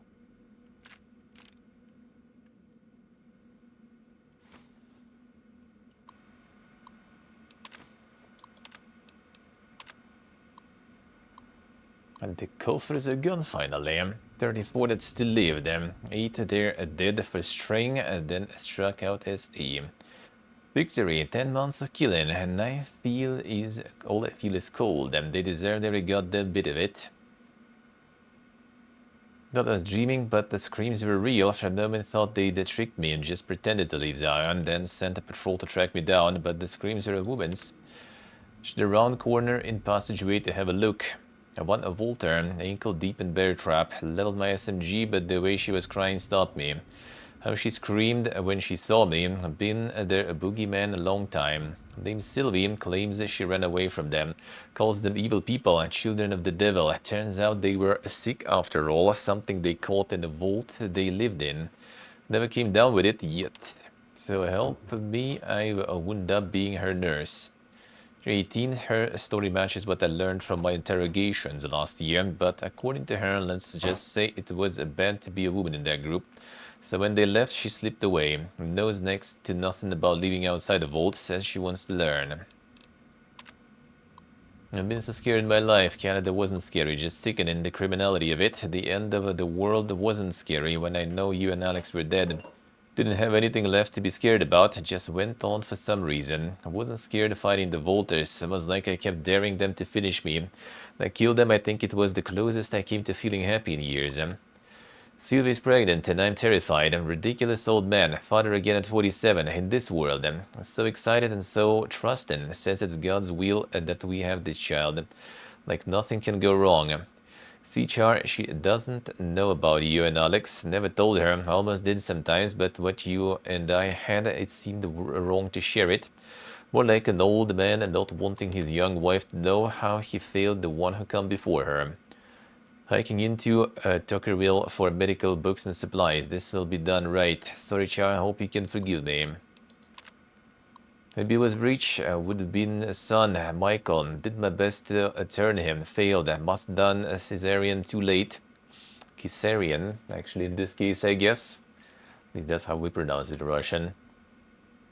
Had to put Sylvie out and she never woke up. I buried them south of the Narrows, and well, this time I was by their side, so much better. They can finally do it, blow my fucking brains out all over this goddamn cave. It still did not. Brother man couldn't catch a break, dude.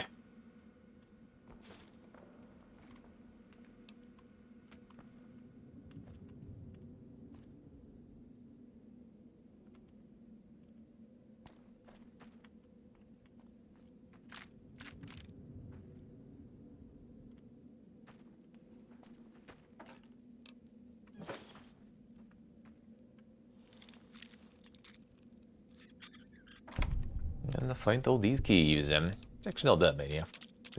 Exploring this one actually feels like way better than the Old World Blue stuff. I guess because they don't throw like some giga armored scorpions at you at all turns. And other enemies that are also very, very tanky.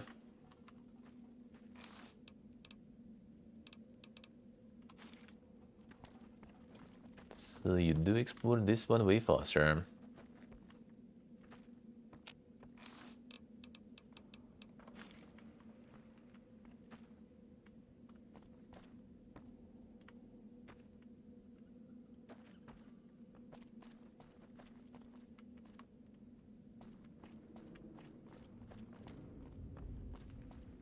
There's another part of the cave too though, right?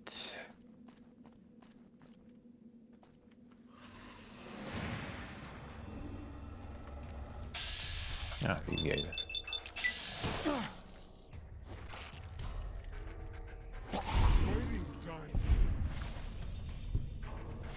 More on them. That's the spore plant. Get it, brother. Ridicolo. How we do, man? What you doing? Let's get the coffee going.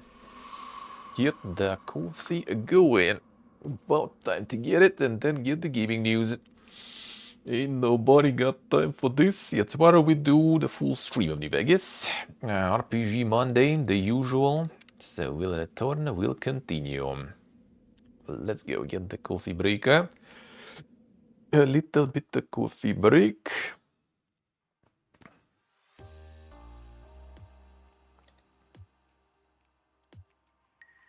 Alright, camera.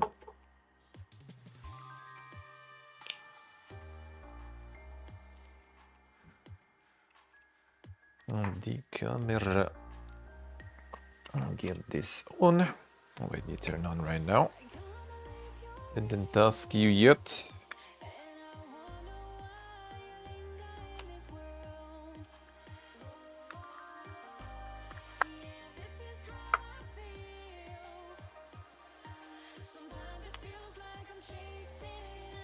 Alright, there we go. The phone. Alright,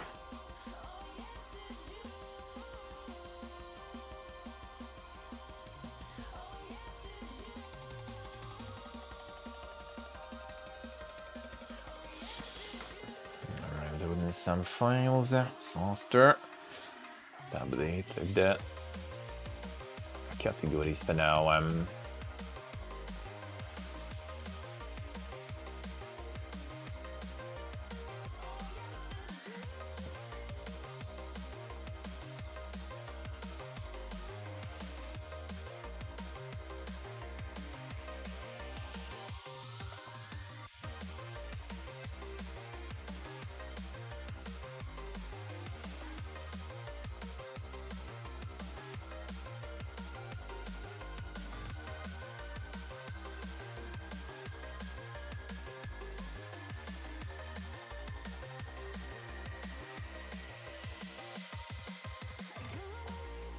Alright, done. The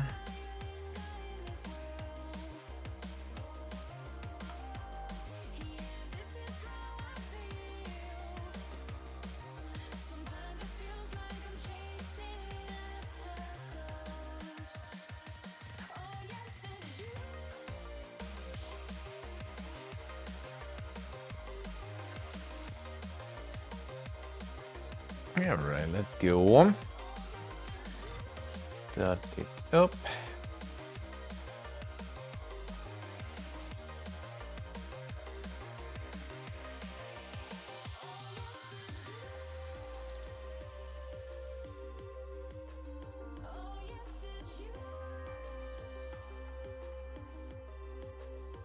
Alright, once I'm gonna go to the bathroom and then we switch, make some coffee, get the gaming news after. Once I'll be right back.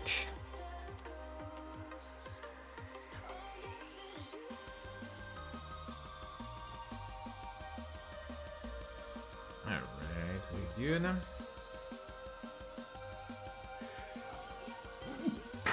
Ugh, I had a giga sneeze.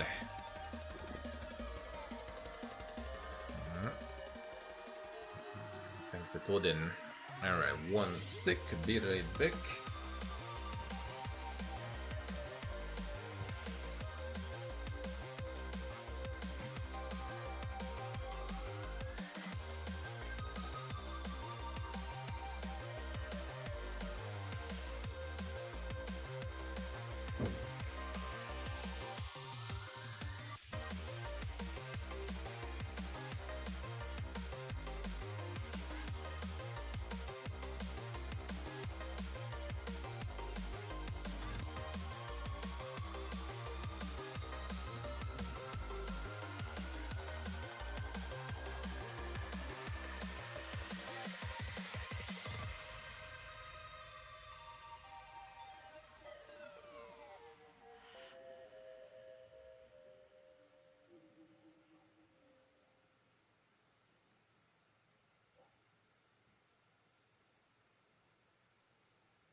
Alright, there we go. Hey Sock, the hello. Alright.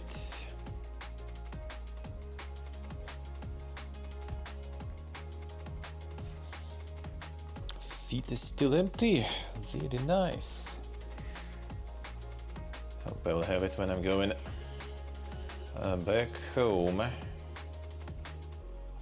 think I had it last time I was flying. Would be nice, it would be nice. Alright, let's go.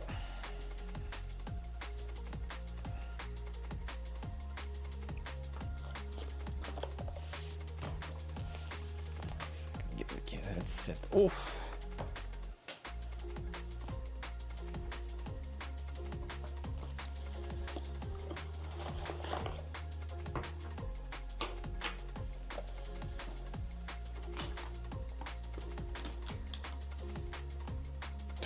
Why are you not reconnecting to chat? What is this shit? What's with that one? Oh, what's with that one?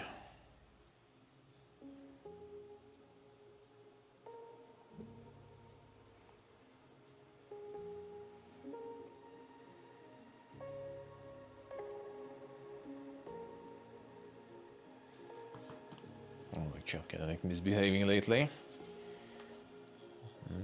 Didn't disconnect on the chatterino though. But the mobile app mistletoe. The grind is coming, not yet though. I still need to get the water also going.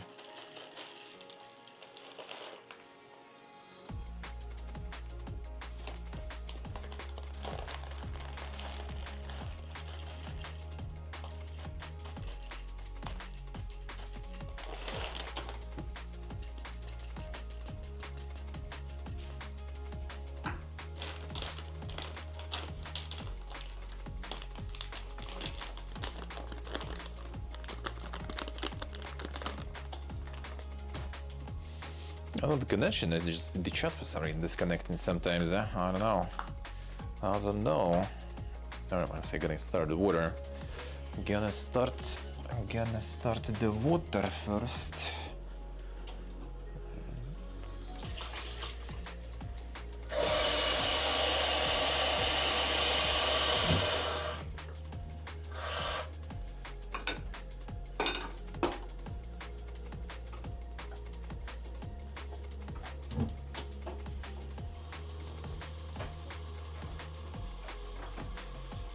Alright, water zone.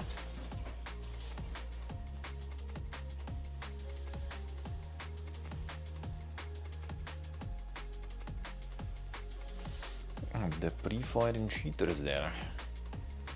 Insane.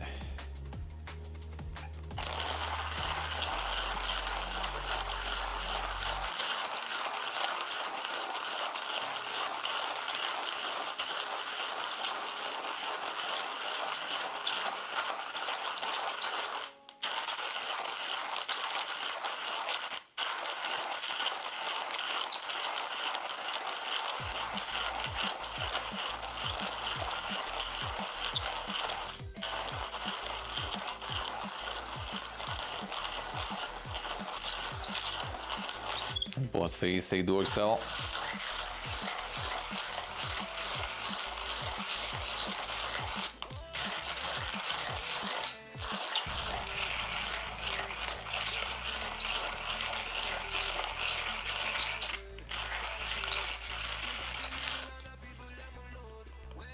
That is insane. Same giga beans there. If I wanted it low.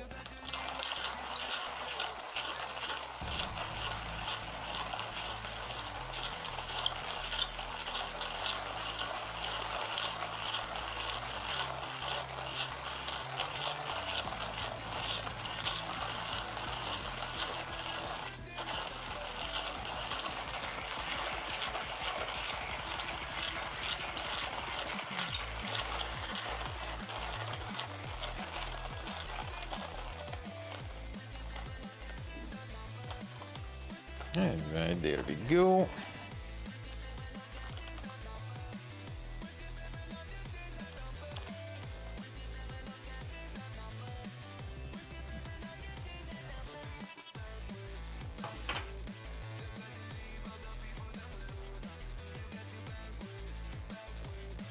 Here we go.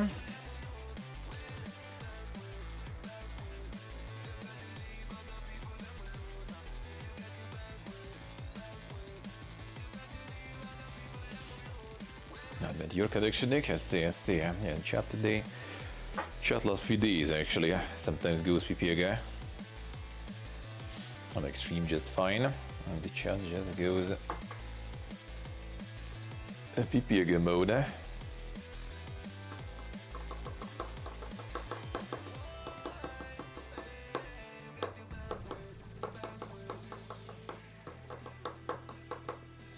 It's getting disconnected, reconnected, even on mobile app now. Even though, actually, no, mobile is connected to Wi-Fi, so I get the same connection. Might be actually good that I have the streaming server at the moment. Maybe routing to that server is better than to Twitch servers. Because with these chat issues, I assume Twitch chat, the video also could be kind of PPG if I would be going directly for Twitch. Maybe.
And check the report on that stuff.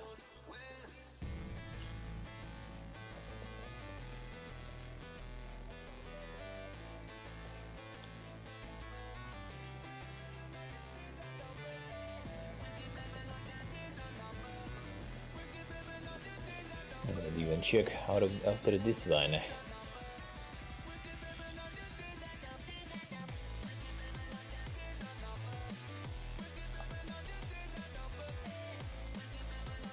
Just event viewer.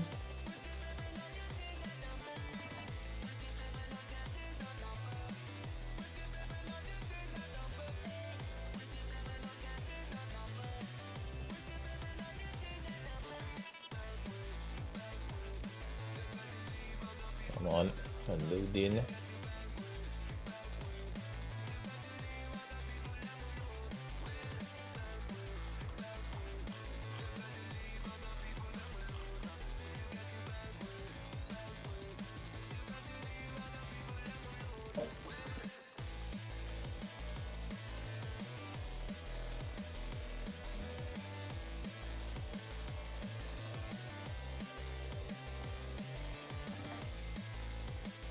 I'm supposed to get a log. Where do we get that log then? Where do we get that nowadays?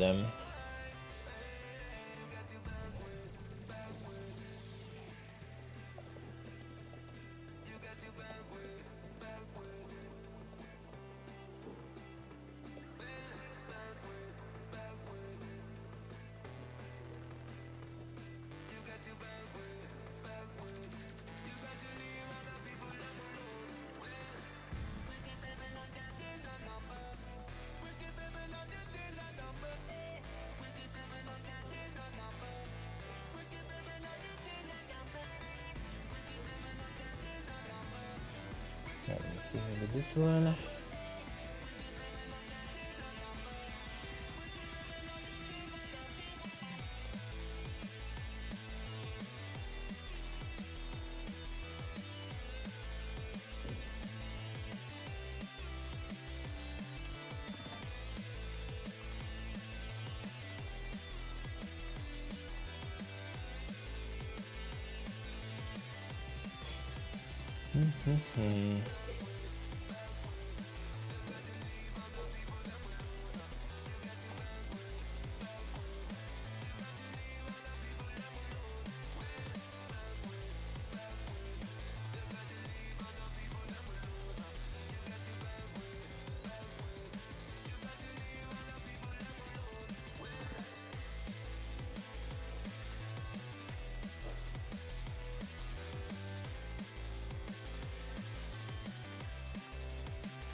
So 162 here is the kernel power one. Let's see.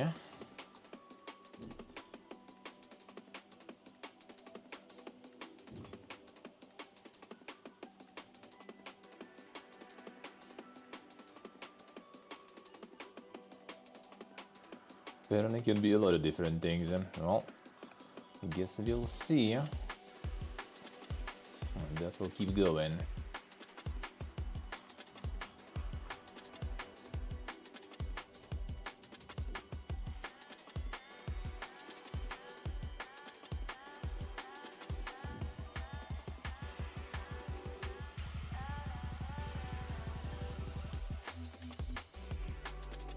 Potentially maybe it was the same as before.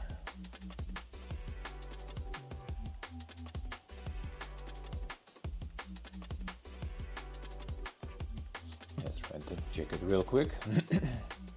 What could that be?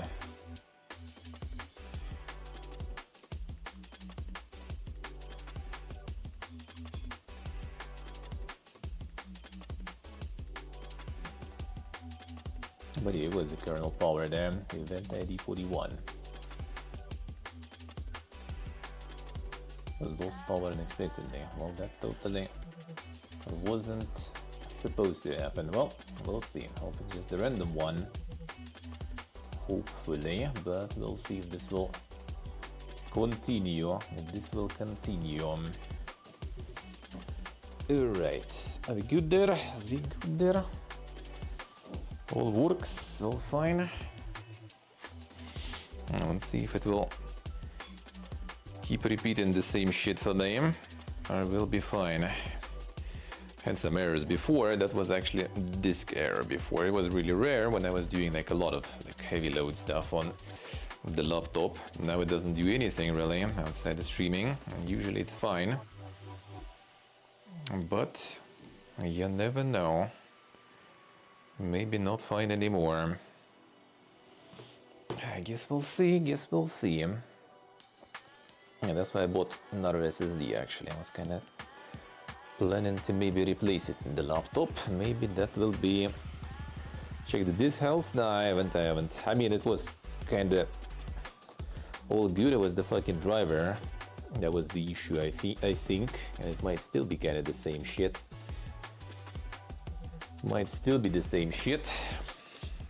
But yeah, I got a new SSD. So I might actually, when I'm back home, might actually try to find time and replace that stuff. Disconnected from chat, dude. Does this shit lately?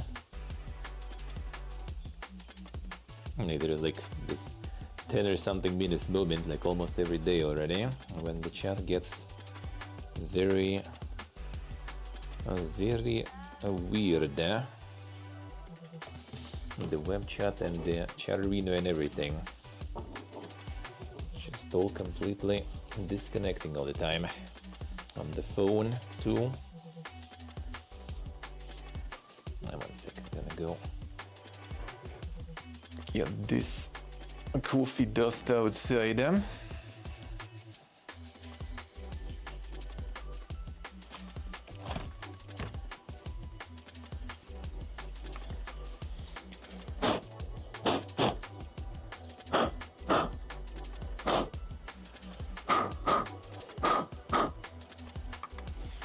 of the window it goes.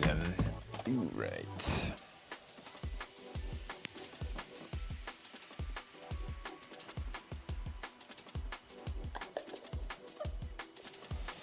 Oh, you're gonna get it, gonna check stuff. It could be actually kind of this kernel power connected technically with some disk failures. That could be the case, because the power failure shouldn't really be a problem. It's the fucking laptop. As the battery, and there was no light blinking. That happens here sometimes.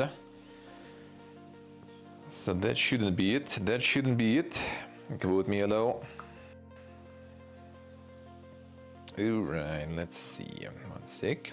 Get the water.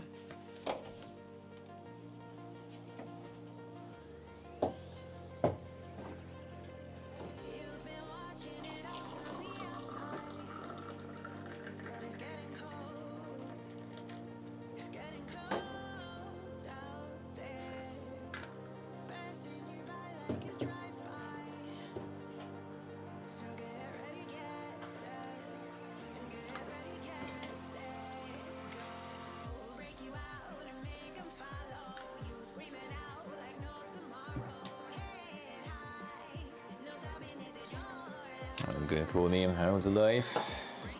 Pony? The Tamed Pony. The Tamed Pony.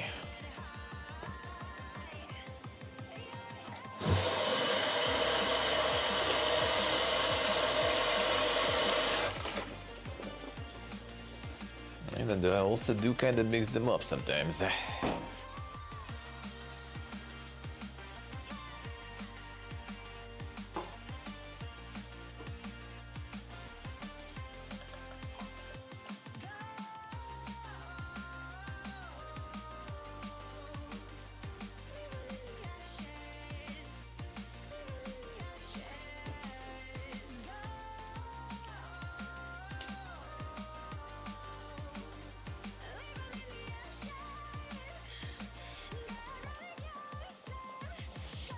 The laptop quest will be the key. So actually I also didn't put the extra stands on it.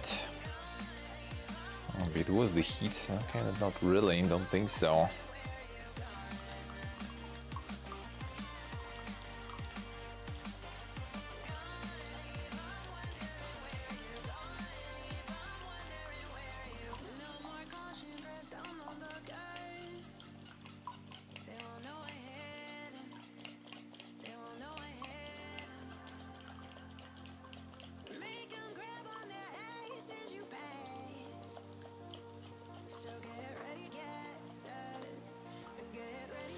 Alright, there we go.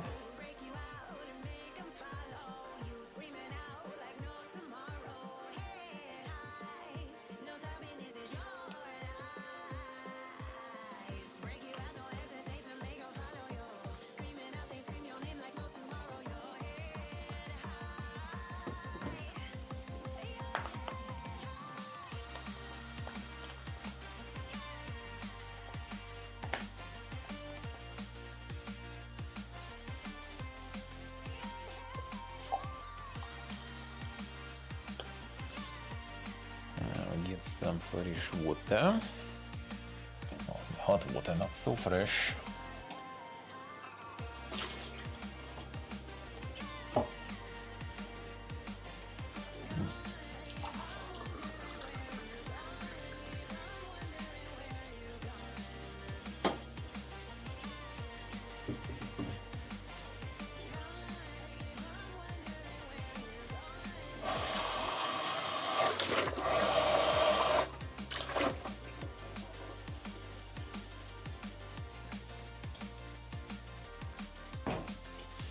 Alright, let's go on. It's coffee time.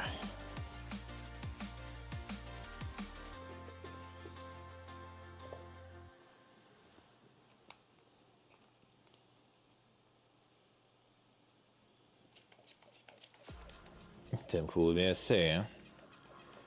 The Giga Rave? What the fuck? Only for 30 hours. Not bad, not bad, I would say.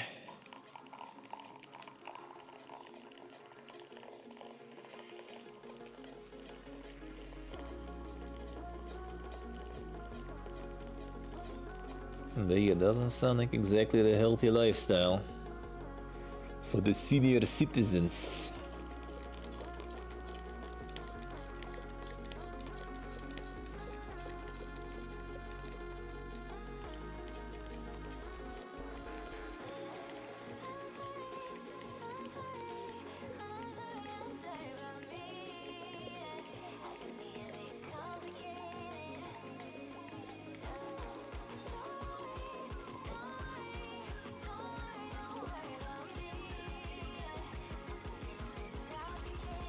Alright, there we go.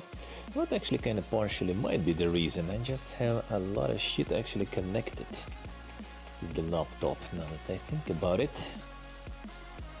Quite a lot of stuff that might be actually kind of draining the power. Actually, no, not that many things that exactly drain it though.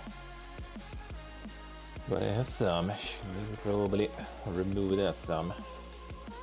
Lower the amount of that at least. I still have some space in the plugs that I do actually.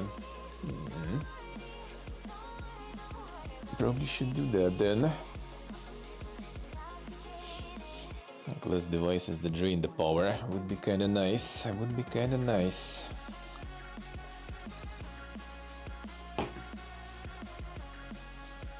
It is like too much power drain.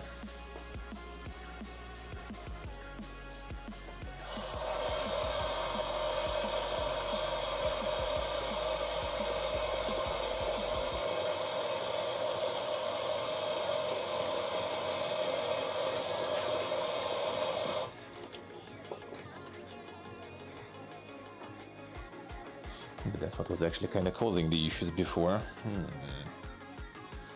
Should experiment with that. Maybe I can fix it that way.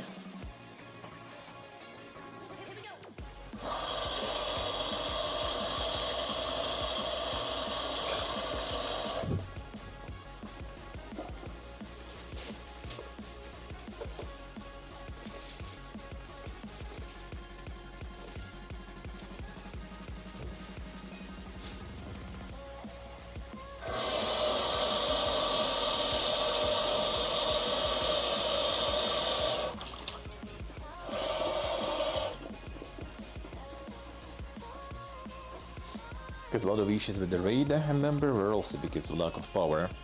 We did do some setting up to try to increase all the power possible. It didn't help, but maybe...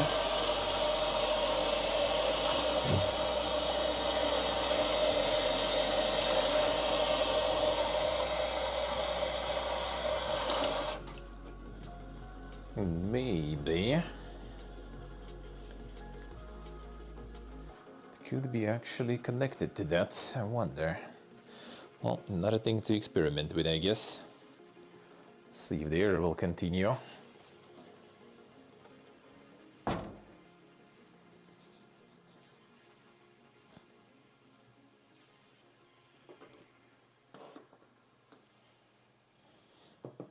on.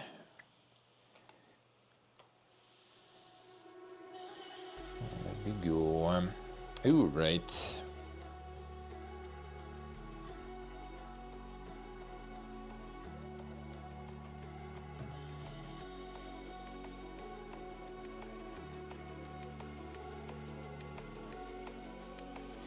The insane local parties there, I see.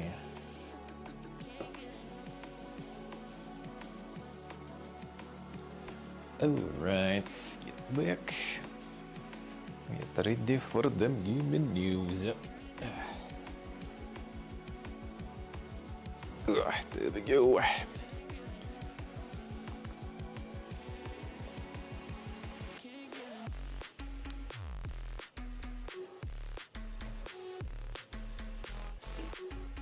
Alright. This on, this off.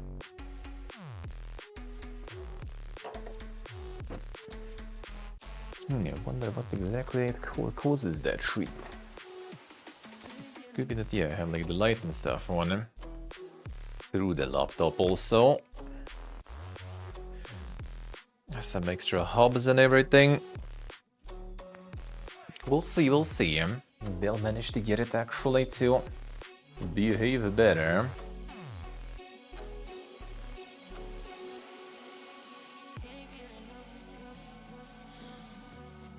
Yeah, at least worst case I do have my SSD ready for replacement. If that's the case, of course. If that's gonna be actually the case though. A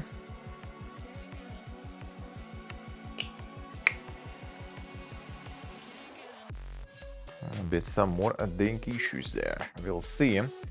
Kinda do not want. I do not want. Second. Some drops of water there. How do you get there?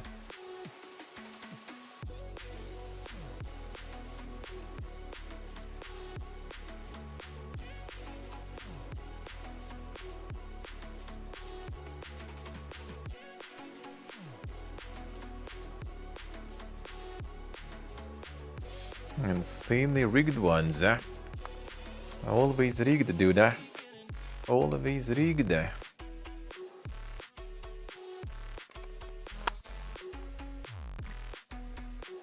Right done. You them.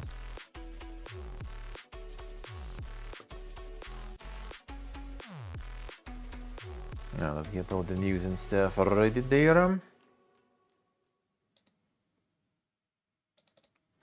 Tuned up a bit too late with all this troubleshooting stuff.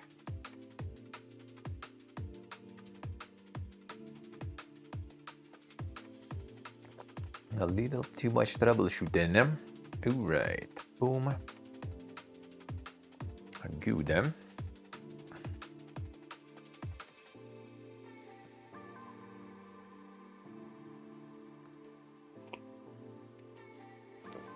Post is going to come this year. I mean, should be.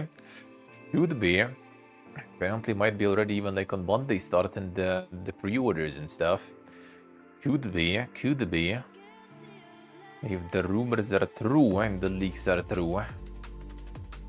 And then it's almost here.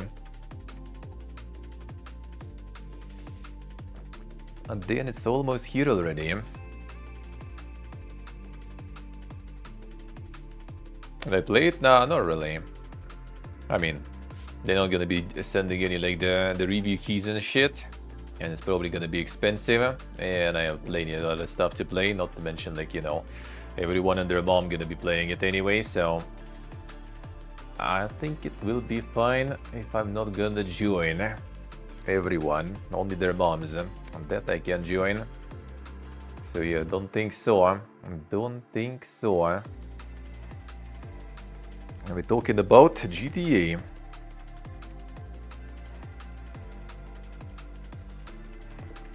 Yeah, I like it, but like, can't say I'm like some super fan or something, you know. So yeah, at some point I will. It's kind of the same issues with Red Dead Redemption, really. Like, I just kind of already can see it, and it's gonna be, again, just like way too much shit going on there. Like, it's gonna be a good game, but there's gonna be so much. And it's gonna be so massive, and gonna take so long if you actually want to go with it, then yeah. Not sure if I'm ready for commitment like that. Like Red Dead I played for like a week, and I did like a couple of story quests, and that's it. And the rest was just like hunting and doing some other shit. Just fucking around. Which is good, but like, yeah, with streaming like the long playthroughs like that, I actually become kind of a bit of a curse, because I just don't want to be stuck in something like that for that long. Especially if something everyone else is playing, and something that is probably like, you know, kind of more fun playing than watching. I assume it's the same with like, you know, the kind of Dragon's Dogma was the same stuff, and Crimson Desert I think is the same. It just doesn't have like some insane like narrative, like RPG for example, right? Like long RPG people can still kind of stick with it, because there is some lore going and stuff, some story to read, some movie going on. In those games is more kind of like pure gameplay, so it's something you kind of rather play probably rather than watch, or you just watch it for like a couple of days, see how it is, and you kind of already got an idea how everything works, and then it's just like playing it yourself really. Driving around, yeah, I mean, it's nice. Driving around, flying around, sailing around, all that kind of stuff. The world is nice. Same as Red Dead Redemption, right? Like, I didn't even like bother with like the story really. Just like did a bunch of like random shit for a week, and then just kind of uninstalled. Because, well, I mean, I'm kind of done.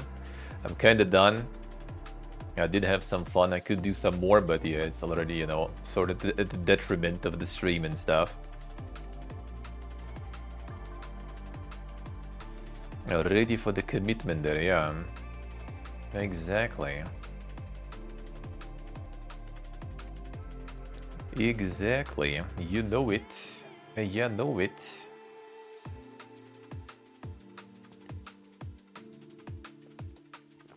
Alright. Let's go.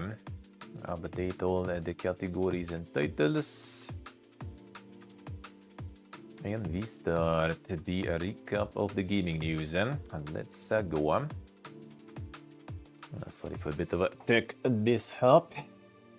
Hopefully not gonna be returned. Yeah, I think I'll need to. Well, I mean, I'll remove it in 2 days. We'll see. I'm gonna leave it like as is for 2 days, and then on the new spot, we'll see. I think I like this light probably to reconnect it to somewhere else. I mean, it should be fine, but maybe it is kind of like adding some drain on the power, and they'll rather not have extra. Then what else? Capture card is powered with USB, and that I can't really do much about. Then the microphone stuff too. Nothing you can do about that really.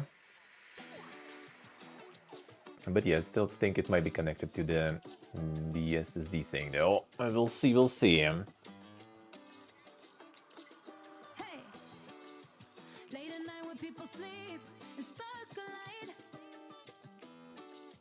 We'll be running through the darkness in search of a higher light. 'Cause you bright up the nighttime. You bring us back to life. Hey. Alright. Us against the world, yeah. We don't care. Let's go anywhere. If we want Copy. And let's go.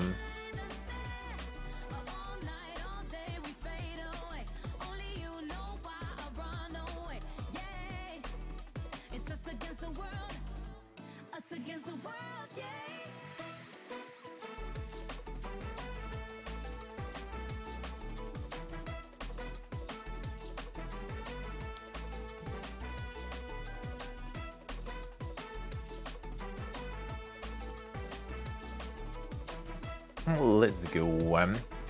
Categories changed. Whoop. Oh, let's go. What is up there? See what's on Steam first then. And the roadside research is there. The co-op in. Endurance Paradox the puzzle there. Dying Light Anniversary. Same wait, first one still for that much. Come on, dude. Come on, dude, why? The Essentialist edition also for 3, alright. All the editions, dude. I'll Stalker for 30 bucks ruse. That's pretty good. Fucking Outlaw still for 18 bucks. Come on, dude. Come on, dude. And that's a little too much. 15, well, I mean, original pricing. At least they still had that for Red Dead, I think, before. Actually, not sure if they do nowadays. It's 60 bucks full. Yeah, maybe they actually did remove the original pricing then if it's 60 bucks full. The 60 for everyone, and 70 normal. Guess they just removed the original price. I would assume, because it was supposed to be cheaper than even. Adventures of Sir kicks a lot. Inspired by Dark Messiah. Insane.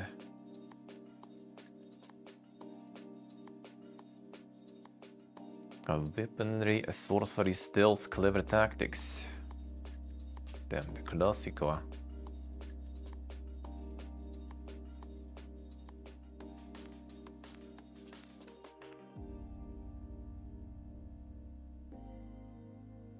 Fighting some Leatherman there.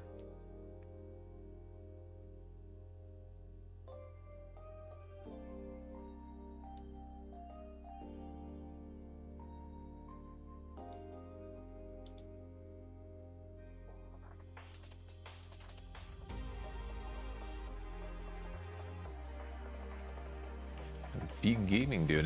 There it is. Hey, window hello. I see. Can see you love the visuals. Yeah, visuals probably kind of the weakest part here, I guess, yeah.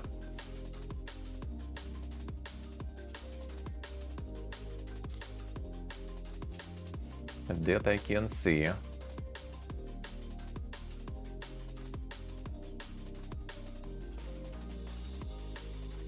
the giga skills and stuff too, alright.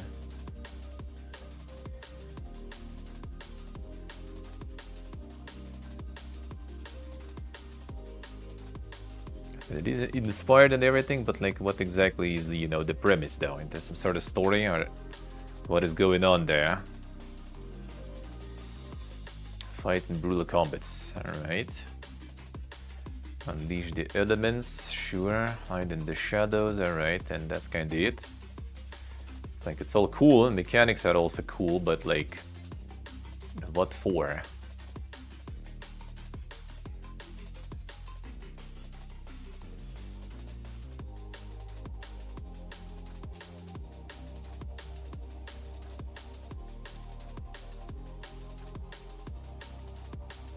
Story just memes, alright. The main appeal is the gameplay loop. I mean, true. But there is something. Okay, so there's like some missions and everything, not just kind of like sort of sandboxy stuff, I guess, going. I mean, good shit, why not? Seems nice. Seems cool, eh? Pandora's Toy Box. Fast-paced roguelite gun simulator. Damn, son. There's an Epimetheus to guide a human civilization, a randomly generated pixel world then. Settlements grow into city-states, defend against heretics, spread your faith to build divine legacy. Damn, the actual god seems there all of a sudden.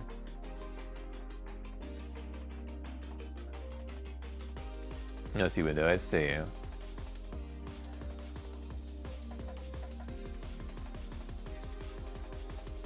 Hey, Gustamani, hello. How we doing?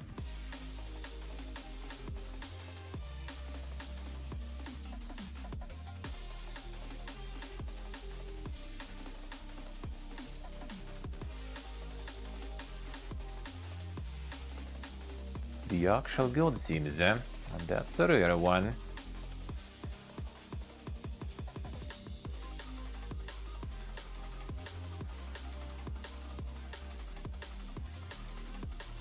Chinese game, I see. Chinese hitting the insane god sims now too. Hell yeah, dude. Resurrecting all the genres there. That gets the body nice. That is good.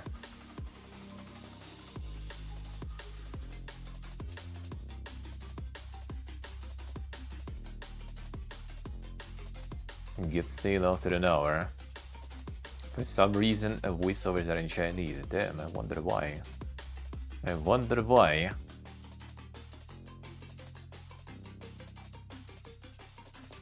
More fun and short bursts. Alright, so yeah, that does kind of sound like something that gets stale pretty fast then.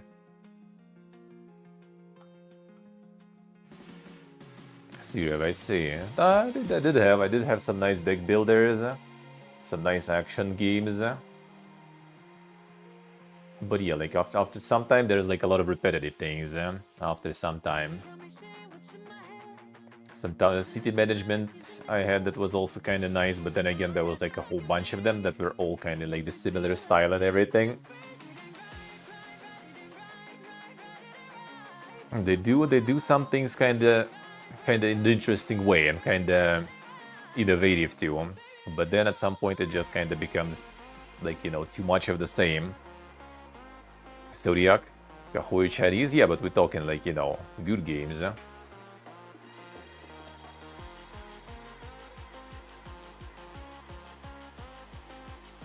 The ton of games foreign localization, obviously. Localization, yeah, localization. I think quite often they just do like, you know, the machine translation. That's it. Escape from the Alcove, yeah. There's like quite a lot of the ones that like it's quite in general interesting, but like indie games when you just like, you know, get something and you don't realize where it's made for a while until, you know, like you just kind of look into it and it's like, you know, oh, it's like Chinese or it's like Russian, which like nothing tells you about it really because they're not trying to put, you know, any like spotlight on that fact. But it happens often. Yeah, the Dark Orb I think is, yeah.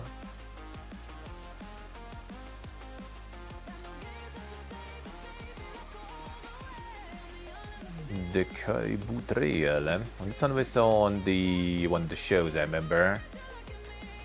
The World War I story. But you need to survive.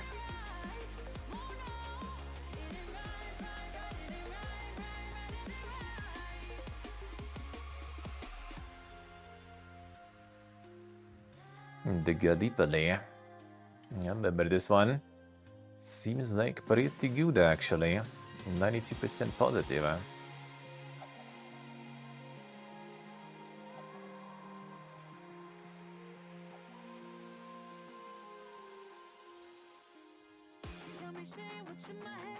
This one might be quite good. Gallipoli 1915, eh?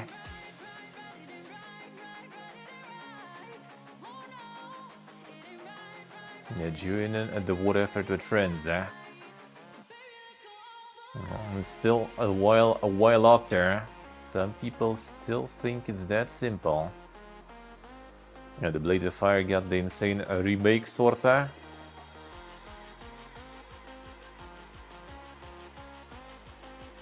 Forge and Steel Shapes combat progression and fate.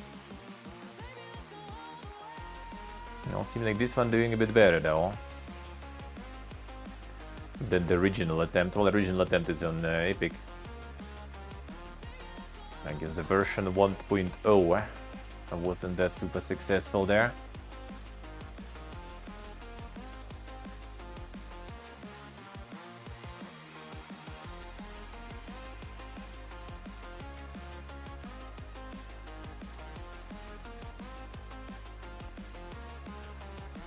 At least from the looks of it, kinda alrighty there.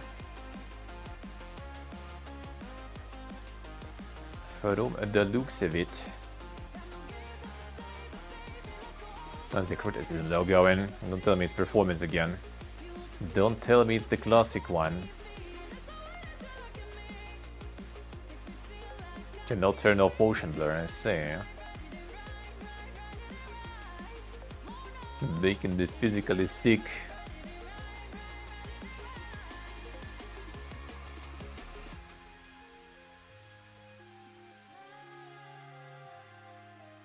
Performance, okay, there it is.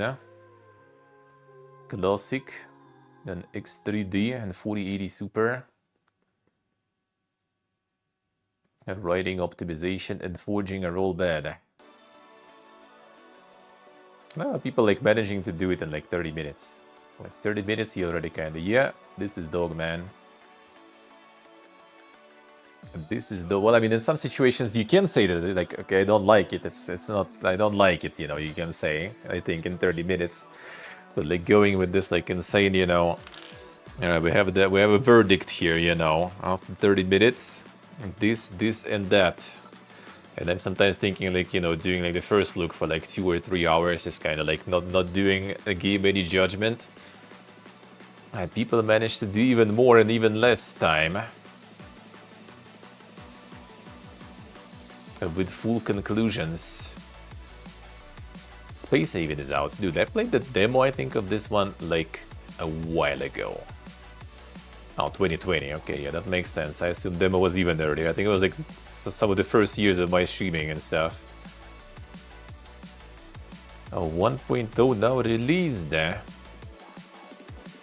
Senshi recommends against this game. Monkeys, why? I think it was some of the older reviews there. 2023. Possible to have funded recent updates. No more properly rolled despite having full ship coverage with 4 cannons. There it is. That was 2023. I wonder if it got any better now. And next gen hello. How we doing? And yeah, played the demo this one, I remember. It was looking pretty nice, but demo was a bit rough. But now, yeah, now it's a lot of years after. It actually might be better.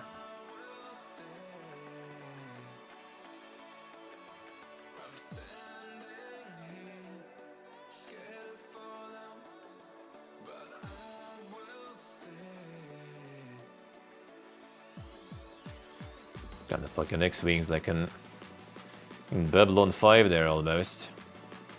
Insane.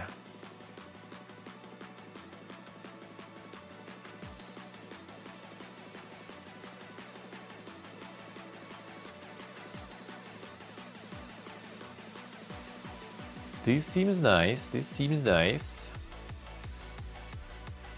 Battlestar Galactica. Was this one already out before? 11th of May, not really.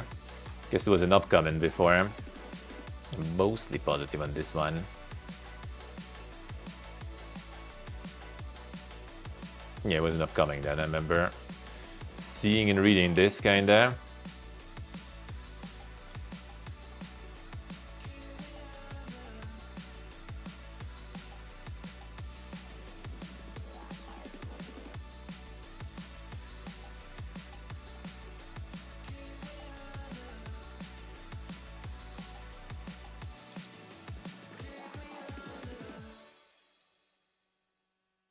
About the decision making.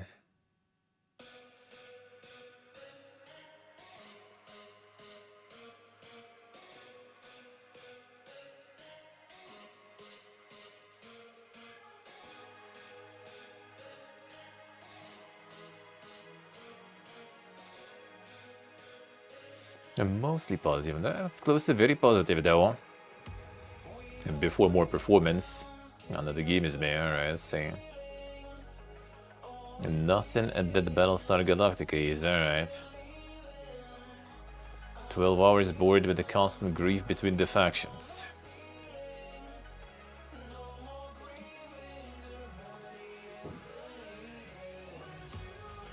RNG completely twisted and balanced, even in easy settings, huh? Let's see how it is, huh?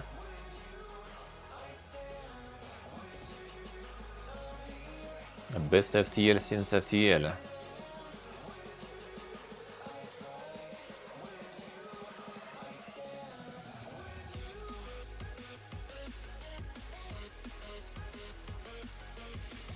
Mika Geekalo, how we doing?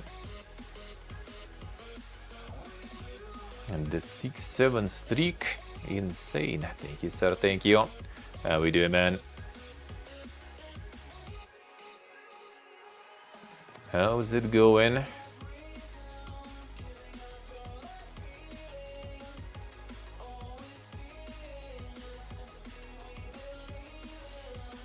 The outbound out.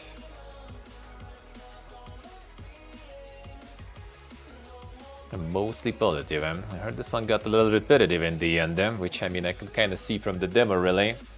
I could kind of see that really. Solid 18 hours, I finally had enough. Stamina slow player, frustrating, absolute difficulty of finding certain resources, slow progression down even further, alright. Dumb mechanic of your vehicle overheating, making you have to stop every 100 feet or so to cool it down.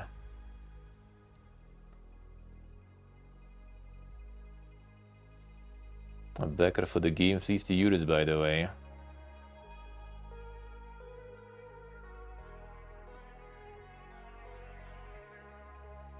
The price held though, should be $10 at max. The jink is jinking. A bit slow paced. Legit, are we there yet? Nah, not really. This one is kind of like more on the survival side of things, with building, crafting, all that kind of shit. But yeah, it was kind of weird. I did play with David demo. It was kind of weird. Yeah, it's basically your usual kind of like sort of survival sort of slope, but with the moving base in the RV and with the kind of this like, you know, the eco theme about it, which was also kind of like a little forced, I feel, kind of weird.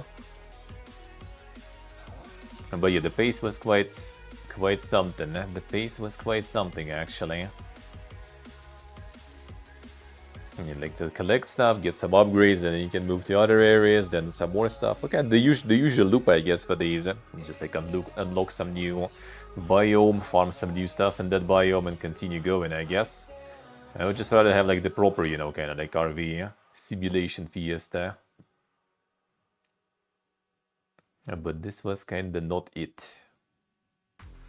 I mean, still kind of alright, I guess. Just, yeah, it's co-op, so obviously depending on when with who and stuff you play, might still be kind of nice. But just because you play with someone, I guess. Solo probably would be not pogging whatsoever, from what I remember. Alright, these we've seen before. No, actually, no, this one we haven't. It was also an upcoming, I guess. Yeah, you see already, like, you know, some insane the webcams in trailer. You know what you're up against. Mostly positive. The RV Subnautica, like, the problem, I guess, is kind of like if you need something like that with the RVs, you need to kind of like massive territories, you know, like massive world probably. Like in Subnautica, you kind of can like slow it down, right? Because it's underwater and stuff. But with RV, you would need to kind of have like some massive territories to cover with that RV to do something. You know, that would be kind of cool, ironically. Like some like survival in RV, I don't know, like post-apocalyptic or something, but more serious, you know, I guess.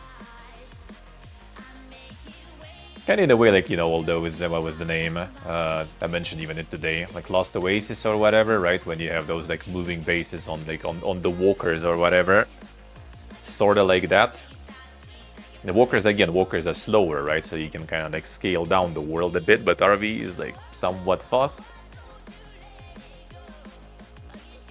I guess in a way it's like, what's the name? The like Diesel Punk RV, sort of, yeah. Kind of like the train survival games, right? That are kind of like appearing nowadays. You at least kind of control things with the railroads and everything and can put some blocks on them.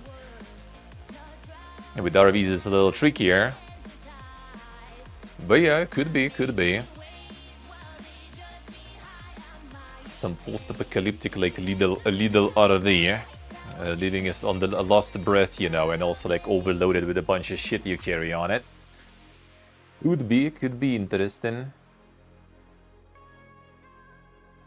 Or just kind of like, you know, the comfy, cozy slope, but like, you know, then you need, yeah, like some massive territories there. Just like traveling, exploring some stuff in the RV. And then like fixing it, kind of like, I don't know, add some like my summer car vibes to it a little bit with upgrades.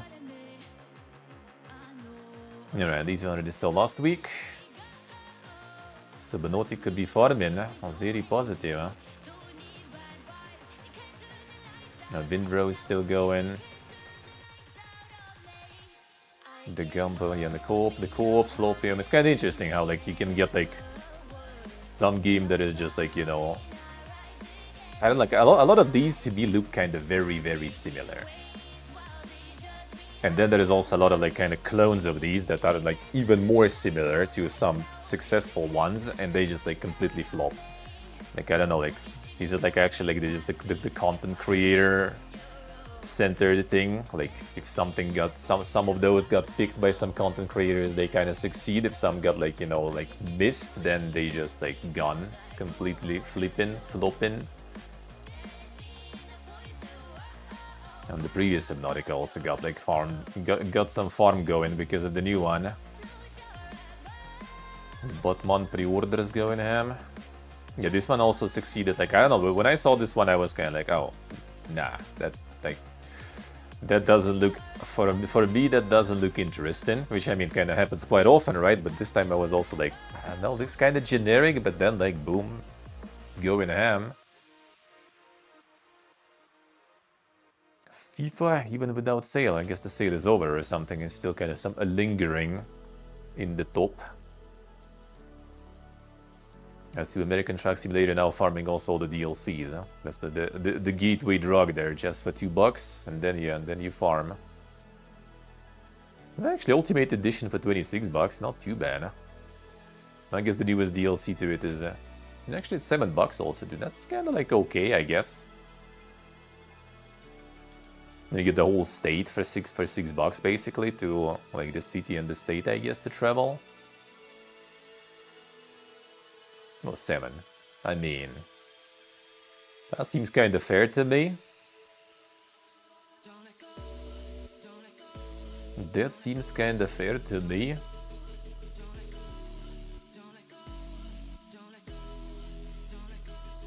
The cargo pack.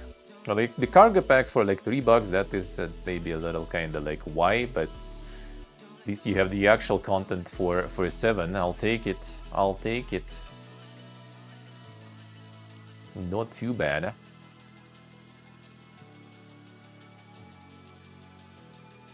It reaches. First person horror. Police officer's body cam.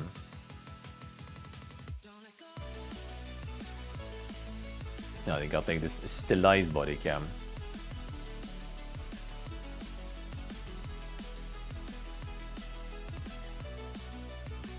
You know, the body cam shooters and stuff are happening. I wonder if they will be more also like leaking in other genres with that.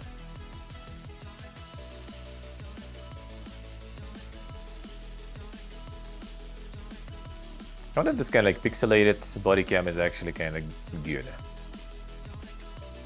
Like I think when it's like all the body cam shooters, like the main kind of like gimmick of those and like the cool thing about those body cam ones is because they usually also make like the graphics look like it's like, you know, kind of almost like fucking realistic footage. It's like when you kind of pixelate it, doesn't have the same effect sort of.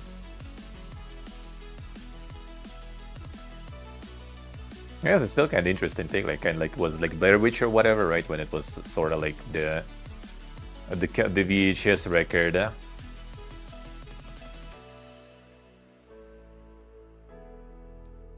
I kind of don't know like what kind of like realistic horror should be to be kind of like scary. Well, I mean, I obviously have like a little different like take on the scary in general. But like monsters and stuff like this, they just like, no, I don't know. Like what kind of monster it should be to kind of like actually look sort of like scary. I don't know even, especially when it's realistic. Like when it's like, you know, like some sort of like weird graphics and stuff, I guess your imagination will finish the work. But when you get like some super realistic graphics with some monsters, it's just like almost always, I think, kind of shit. And sometimes even like you watch some trailers, some horror game, it's kind of like, okay, there's some atmosphere, all right, nice, and then it's just like, well, there's the monster, and you just kind of like, bro. This one is funny, man. This one's funny. To get a gun horror game stop being scary. That too.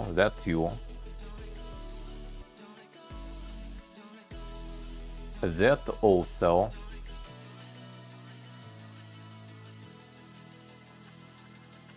You can like playing on phobias, I guess I could see, right? Like if you get like some spider, for example. There you go. That's already like, you know, a whole subset of people that are gonna be fucking scared because of their arachnophobia and stuff, sure. Maybe that's actually kind of the key to the decent horror. You just need to kind of manage to merge as many like phobias as possible, so at least so everyone finds at least like one thing that's just gonna get them, you know. Even though I don't know how to like transmit, you know, some of those phobias, you know, through the screen. Like I do have like mild claustrophobia, I guess, which kind of like I think wasn't really a thing, and just kind of at some point I feel like I just kind of got it somehow. I don't know, like I didn't have any like traumas connected to it or something. It's just at some point like some like, you know, like scenarios that I was kind of thinking through, or just kind of like, you know, I wouldn't say getting into really. I wasn't even in any of those scenarios ever, to be honest, but like some scenarios you think through and it just kind of like started like making me feel a little of the irrational kind of like, you know, anxiety and stuff about those. At the same time, I could go to like the tunnels in Vietnam, right? No problems. Absolutely. Even though when I was like preparing for that, it was kind of a bit bothering me, you know. I was kind of worried that I'm not gonna be able to take it, but like when I was there, it was no problems. But when I think like how would the game be able to kind of like make me feel that way, I don't know. I kind of can immerse into games, but I don't think I can do it to this scale. Like with like some phobias, like arachnophobia, I guess that's kind of easy because you just like you have something, you know, like that looks like spider, that's scary. When it's like something that is like looks like pipe or something, that's not scary. Out of the slightest hint of horror, what do you mean out? As in like scared, or just like don't like the horror stuff?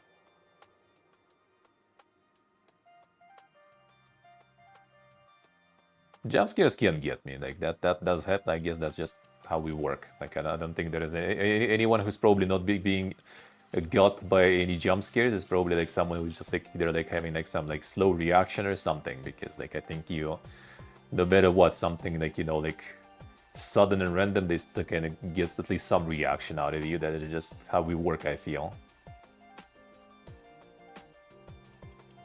Intentional horror is scary is like Subnautica. True, yeah, like the games that were getting like were the most atmospheric ones for me probably, yeah, were like Stalker, Fallout and stuff like that.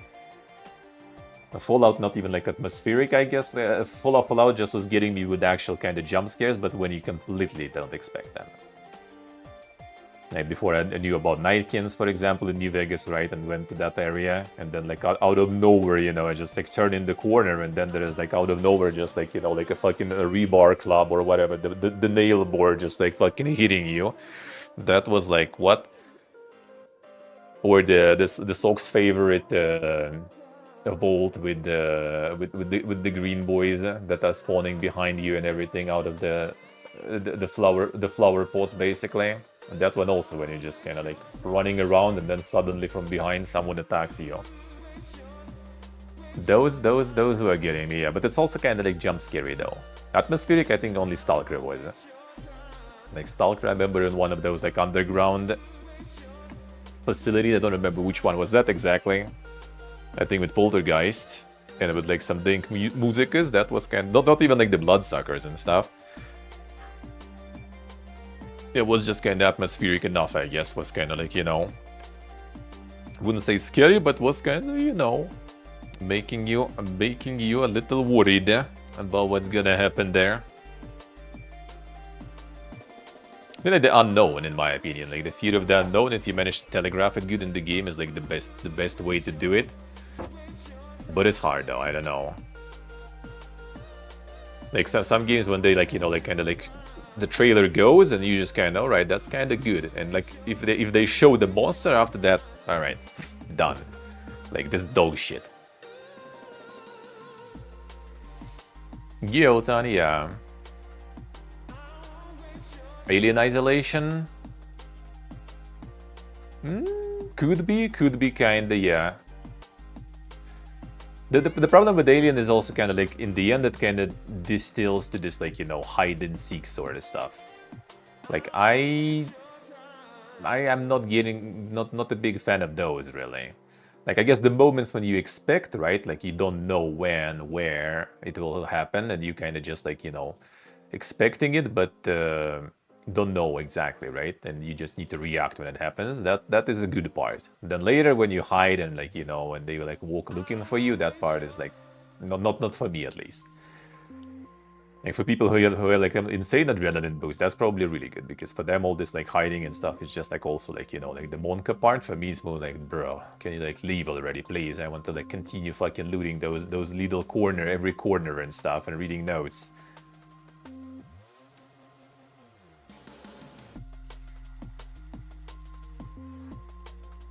Let's see, Axe, I see. Yeah, I think that's kind of nice when you the unknown. They try to do it usually with like the 2D games and everything, right? But like in 2D games, I don't know. It's really hard for me to kind of like get immersed into that, really, to be afraid of something. Also good, I think, is like if you manage to kind of this like fear of like, you know, like running out of like some supplies and stuff like this. If you can like combine those, I guess that's kind of cool.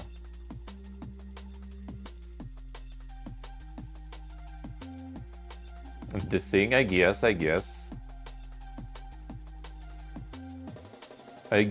Loud equals scary, jump scare plus loud equals super scary. Let's add gore. The gore, I think it doesn't work anymore. Like I think like any type of like body horror sometimes can work. Like for me, for example, when like anything with like human's eyes, it's like kind of unpleasant. It's not like something that really like, you know, like makes me like go like ooh or something, but it's just kind of like not really that pleasant. Like Dead Space scene is a little kind of disturbing, right? Like body horror could be somewhat if it's done well. But like actual like gore, you know, like some insane like blood everywhere, all over walls covered with like body parts or something. I think most of the people are so like desensitized to that nowadays through like the years of playing that shit, that you just like don't even notice that anymore. At least I kind of don't. Like this, for example, the one we just watched, they had like all this, like, you know, like the corridor full of like some like, you know, like hands, you know, like trying to get you and stuff, like all the blood dripping and shit. Like, bro, that's like, you know, Tuesday, like, like nothing special already anymore.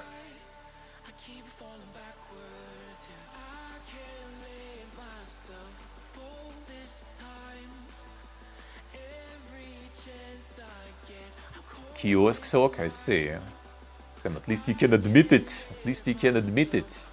I thought all the Slavs have this, like, you know, the fear of being scared, huh? Yeah, Manila haven't played that one even. Dude, quick, someone can actually deliver him content. I think I remember we've seen this one before.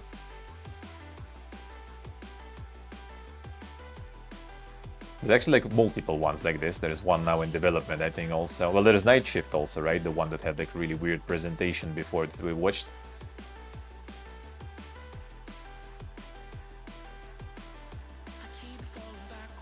And then you have to be masculine. You can do that. I still remember how we all went to like the...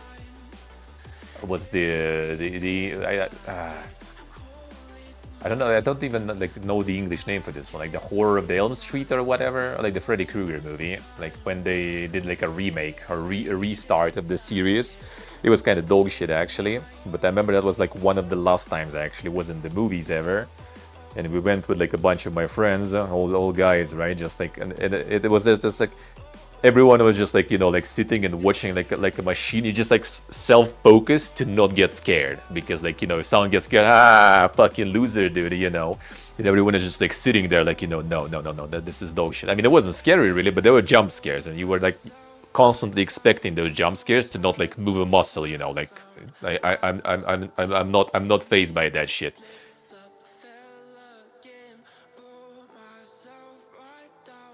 Was with ramen, yeah, there's a bunch of those nowadays. Like that's not, I think, sort of trend now. There's also this like Russian, also like the what was the name? I forgot. No, not late sheet. It was something else. So yeah, there's a bunch of those now. Like, you know, there's like kiosk or something where you like serve like some customers, and it's all with some like weird twist or some shit. Same as there's like a bunch of now, kind of, well, just seen it here. I guess I've seen it here. Similar to Motor Slice? No. Oh, this one. Oh yeah, I'm not a human. Like these also kind of like plenty now, sorta. Like all this, like, you know, like the door horrors, I guess.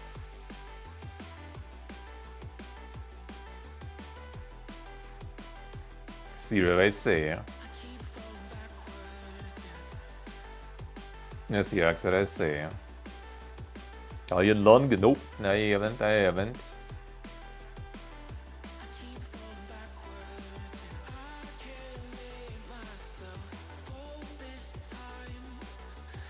That I haven't actually heard about it though, but yeah, I have not. Modern naval warfare. Then the Giga simulation. The Matrix games and a wave. Oops. Zero, I say. Command the silent service. Definitive tactical simulation. Puts you inside the pressure hull of a Virginia-class nuclear submarine. Early access coming soon. Unparalleled depth in graphics, physics, and authentic combat systems. Damn, son.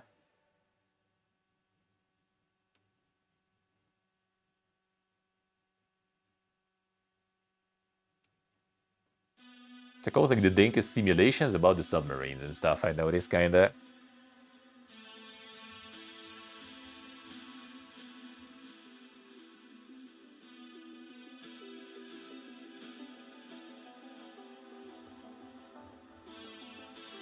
The normal game that just happens to have a horror. Yeah, like when it tries to scare you too much, I just like can't really enjoy the game anymore, because I just expect that, you know.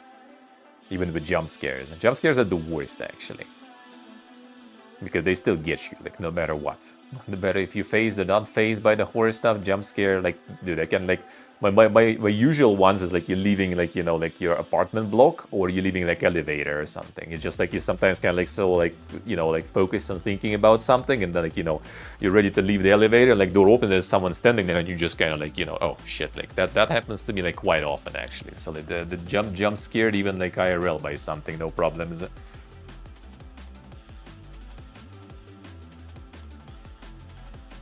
Yeah, they did delay it, yeah. I did delay it, I probably gonna play that one. Most likely I'll check that one. Dwarf eats mountain. Oh, not a clicker, alright. There's actually a lot of them, like I'm getting a lot of emails also, like to check like clickers on stream. The problem like with clickers and idle games on stream is just like, why? On stream. Like, I guess on YouTube, for YouTube content, it's kind of alright, because you can just, like, speed up some parts, cut some parts, but, like, on stream, on stream, I think it's only good when it's, like, Tingus Goose or something, right? When you have something, like, really weird and fucked up. That's cool. Because, you know, at least there is something to like, you're interested to see how more, you know, Pepegas and weird and twisted it can get, and, like, I guess people also like to see the weirdness. But everything else is just kind of like, I don't know, do you really like it on... I guess if you do like some subathons and you just leave something like this on screen and go sleep or something, maybe then.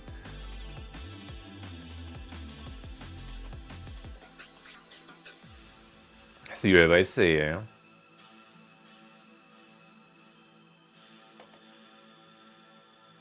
A creepy mood over the jump scares everyone prefers. I don't know like a single person who will say that like I like jump scares, but like not like, you know, like creepy mood or something. I think no matter who you ask, everyone is like jump scares suck balls, you know, that's it pretty much. But that's what you get all the time. And everyone still goes and buys more of the jump scare stuff anyway, too. Thrifty business than the colors, holy. You do like the jump scares, really, now? The overused? True. Don't let you save on demand like KCD. Kinda true. KCD is not bad, actually. KCD kinda like, it maybe keeps you a little tense initially, but then you just kinda like rolling in all those like fucking schnapps. You're just like rolling in schnapps. You're just bathing in schnapps already, you don't care.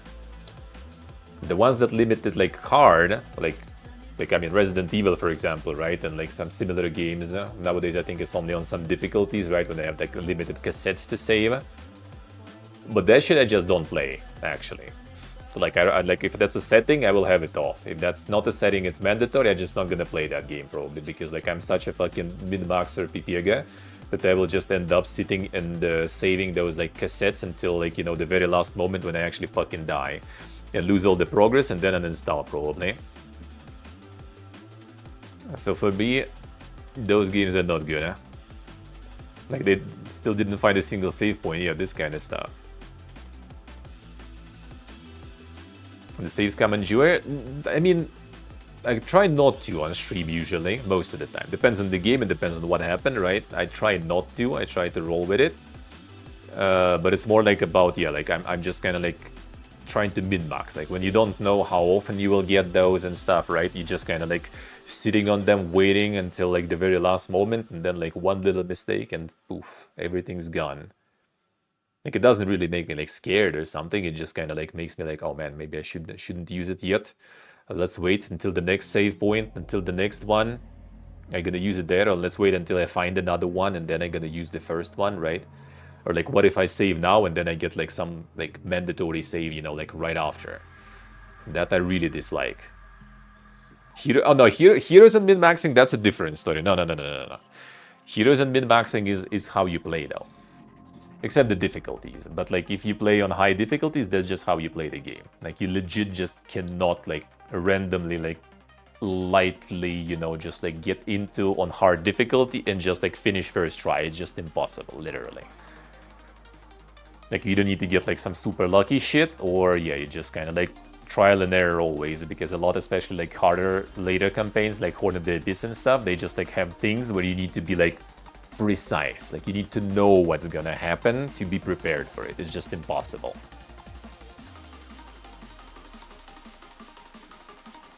On normal difficulty you can though. Normal difficulty usually it's fine. Even though I still kind of like playing some of those, like some heroes and the similar games on normal difficulty, I still have this like, you know, instinct already of playing on harder. So I still try to min-max everything and then just winning with like a big, you know, overhead. But that's what you need on higher difficulties. You just need that overhead to win. And for that, you need to save scum. Like, I remember, like, one of the Horn of the Abyss campaigns, I think, like, was it Clapping still around? And he was actually just, like, telling me in the beginning, like, where I kind of need to start looking. Because, like, when you don't know, like, you basically need to explore the map and then, like, restart the mission and use that knowledge to optimize your turns. Because, yeah, some higher difficulties things there are just, like... I mean, they made that way on purpose because, you know, people already played the game for so long and they, like, you know, crave, like, challenge a lot of people. So a lot of, like, Horn of the Abyss, especially campaigns, like, the deeper you kind of go in what they developed, especially, like, the latest campaign, is just like, bro, some difficulty there. And Songs of Conquest also kind of went the same way. They kind of made some of the campaigns that are very, like, unfair. Except, I guess you still kind of can do it right, but, like, the last final campaign for like Undead in Songs of Conquest on hardest difficulty was basically just like they just like keep throwing at you new enemy hero with insane army, by the way, like non-stop. Like you defeat few days, you just manage to kind of run a little bit and you need to return because another one is coming with the same army. Like they just like keep spawning them. They don't have town. You can't stop it in any way. You can't lower their army in any way. You just need to kind of like min-max to like defend. But then you realize that while you're defending, you're not actually finishing the game, because the goal is to find some like 8 altars on the map and take them before enemy takes 8. So you pretty much just kind of like stay there defending non-stop without winning the game, and army of enemies slowly gets stronger and stronger, and whatever you lose in the fight, you don't really recover that fast. So you kind of go weaker slowly, and they go stronger slowly, so the longer you stall, you just lose in the end. It's just on non-stop. So basically how you win, you pretty much just kind of abandon whatever you were defending, and you need to run and try to get all those 8 altars faster than they do. So I pretty much won because I did some saves coming to know where the altars are, and then I tried to kind of like min-max all the hero movement so I can do it in time before they fuck me up completely. That was the only way I managed to win there, because it's literally like endless armies of like shit that is like it felt so unfair. Like I like the next campaign they release as a DLC, I don't even want to try on hard. Actually, I did try it on hard, and it also has like some stuff that I need to restart the mission already with the knowledge I got. So I'm probably gonna do it on normal or something, because it just like felt so dirty that, yeah, I don't want to. Like when AI is like clearly cheating too much, it's just like, no.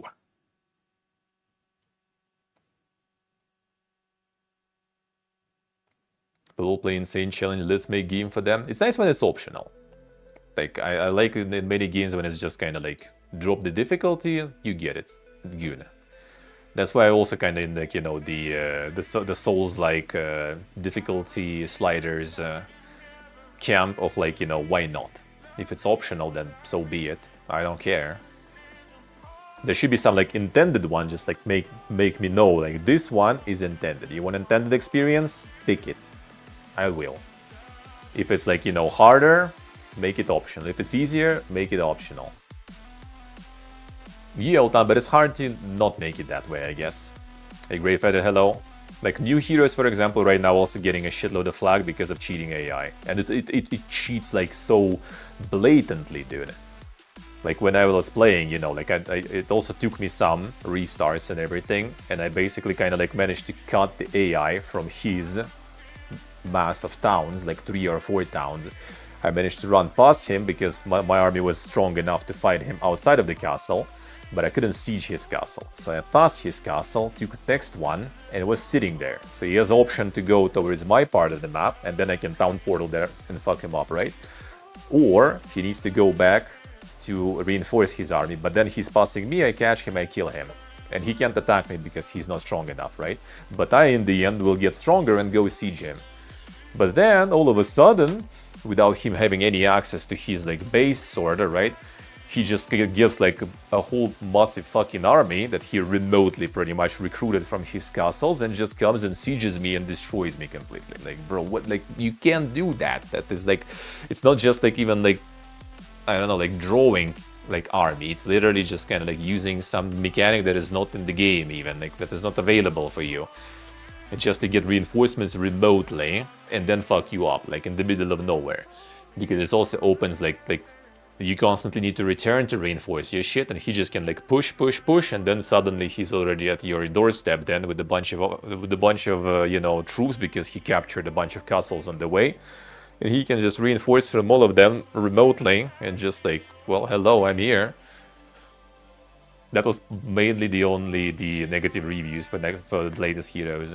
They did fix it, they did change it, but I don't think they managed to completely turn the cheating off. So they just added like extra like gradation on difficulties, and I guess the highest difficulty is still probably cheating a bunch.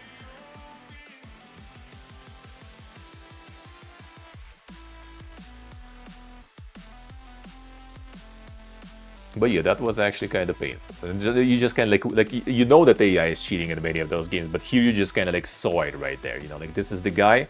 Next turn I get reinforcements and I go fuck him up, and he has no way to get out of it. And then suddenly, boom, his army just like, you know, explodes. Like, where did you get that, dude? It's impossible. You need for that to run all the way back, collect everything, then again go there. No, we just kind of recruit like this remotely. That was a very cringe indeed. But in campaign it was good though. In campaign I think difficulty was fine. There was like one kind of challenging mission on normal and it wasn't even like that challenging, I think. But yeah, a lot of people complain about it, so they nerfed that too, apparently, I think.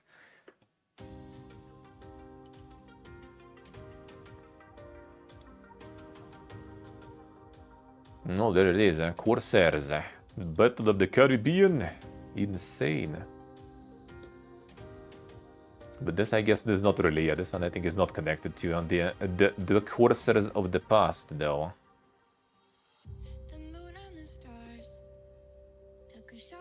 Immersive strategy game set amidst the world of buccaneering. Tumultuous seas and manage a diverse crew to establish maritime dominance and ensure your fleet's future. Will Philippe like crazy? These games not pogging? I think the strategy ones? No, I think strategy actually could be fine. The ones that were actually, you know, like these like simulations kinda, the Corsairs, like reboots and stuff like that of the old ones, yeah, Sea Dogs, those I think didn't go that well. Those didn't go that well. The general pack, I mean, Windrose is insanely popular.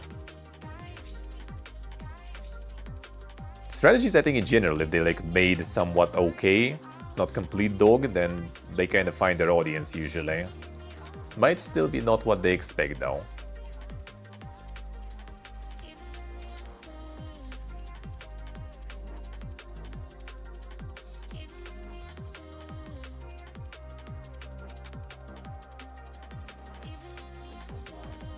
Insane, similar to Cossacks 3 even.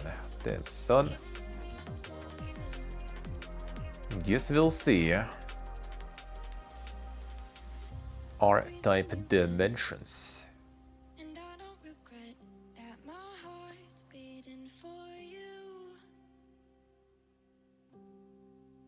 We're magnetic souls, and I feel the pull. I'd go anywhere with you. I kind of like never really was into it. And in old games era, I guess I played those in old games era just because there was nothing else to play really. But I never really was a fan. It's just the genre itself, like the shmoops, whatever, and all that stuff.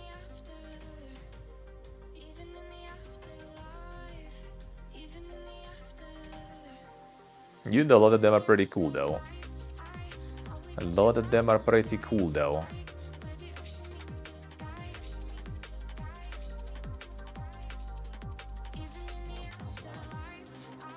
Probably due to also some like bullet hellish elements that I really dislike usually myself. Boomer reactions, not good enough for that.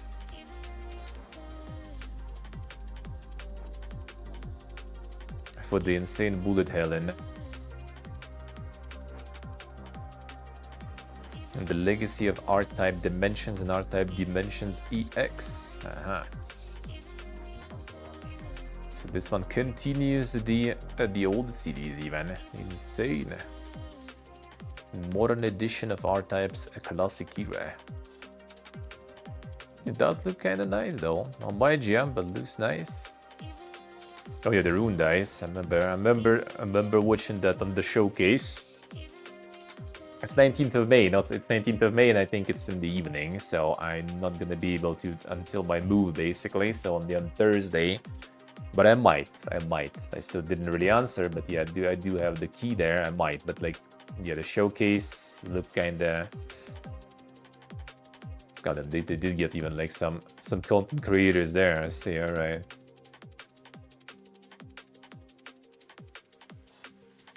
Did genre like RTS? Not sure if you like sarcastic right there at the moment though. Not sure.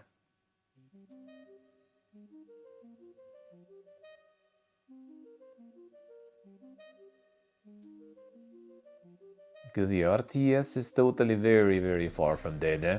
And yeah, that genre also, that genre is more niche though, I would say, but nah, those actually like farm a lot, and there's a lot of people who do be enjoying that kind of stuff. Even the insane cinematics there, and there you go, the whole fucking anime for you.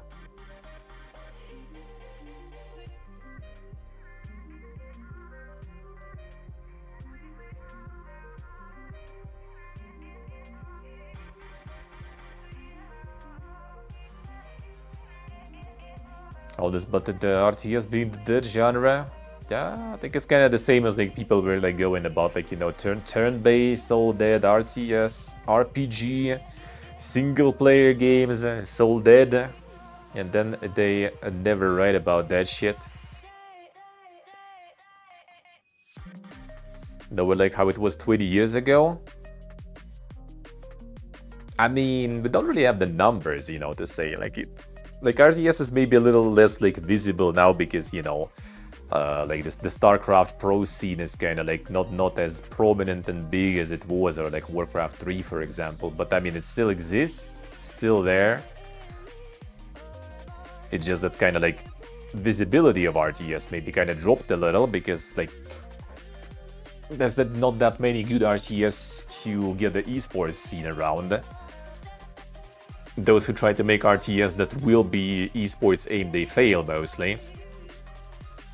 Because like it just doesn't work like that. Like you need to make like the generally good RTS, and then like people will make esports scene out of that if it's good.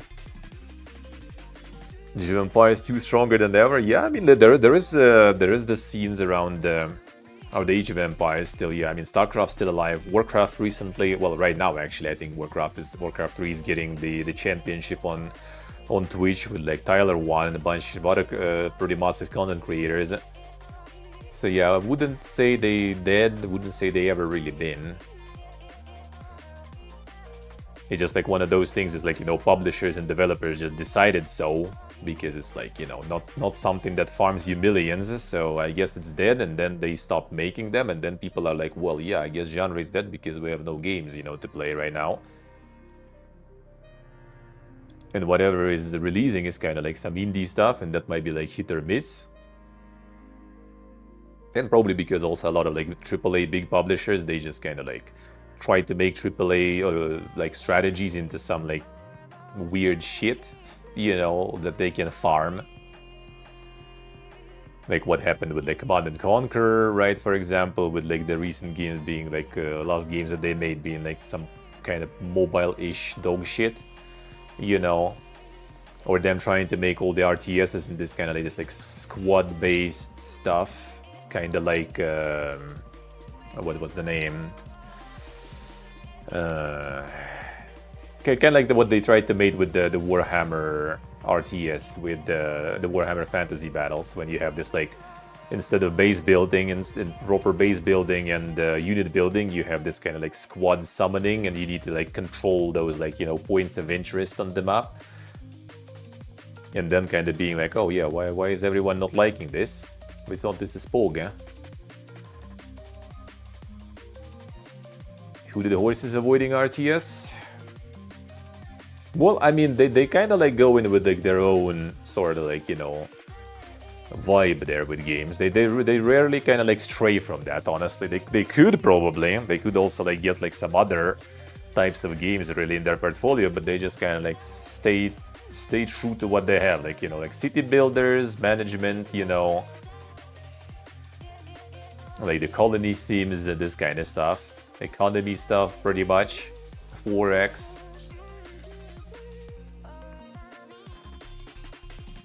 So maybe that's why. I don't know. But no, I mean, RTS, like, dude, what was the...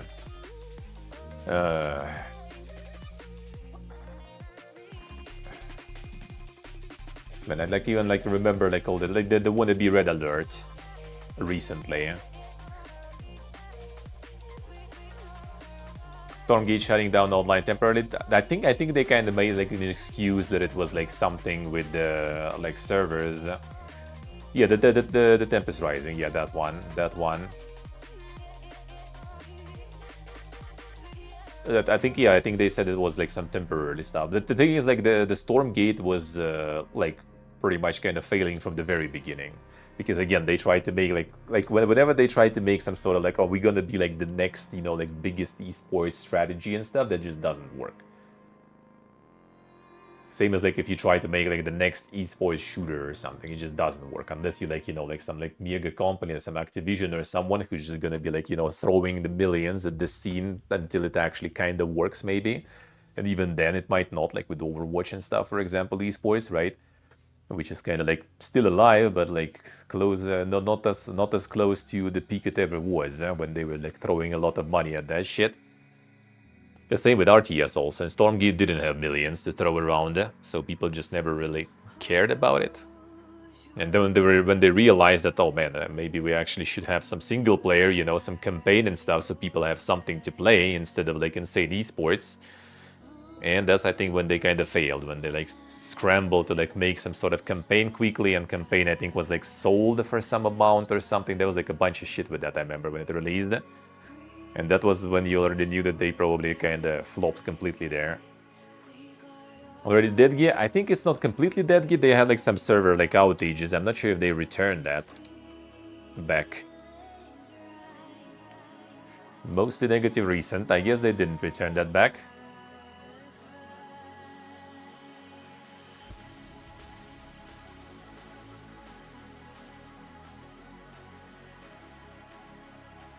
Very still in development. Well, I mean, performance is still an issue, but yeah, nothing about the servers recently, I guess. So maybe they did return it. Maybe they did return it. Game is nowhere near being finished. The last dev has the dream alive, found a different job. There it is.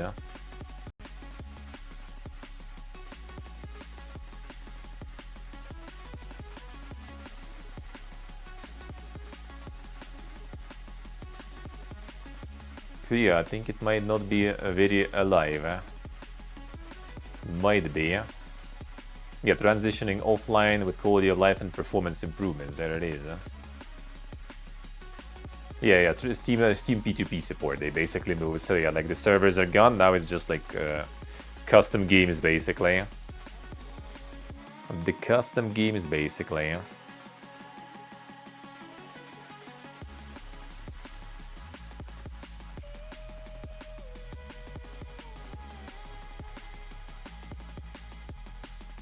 So will they continue going with it though?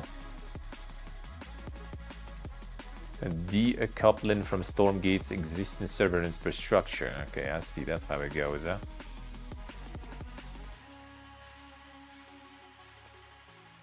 Netcode is not quite ready yet. Alright, I see. Oh, so they disable multiplayer modes for a time until they get the peer-to-peer support properly. Okay, I see. There it is. But yeah, like the Tempest Rising, for example, I think was a really good one. I think Tempest Rising was insane.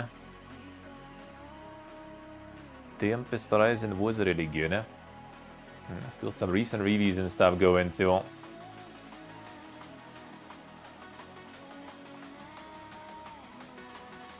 1 year anniversary.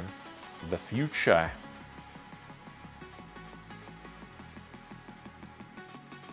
A new single player content. Oh, the new faction also, alright. Nice, this one's still going. This one's still going good, looks like. Nice to get back to it also. The time though. It's been a year, yeah, insane. Insane.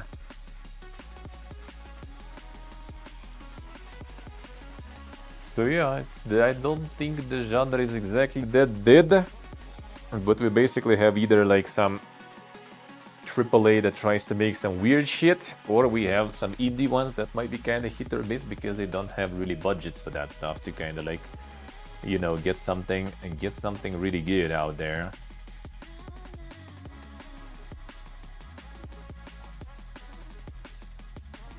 I think so, at least.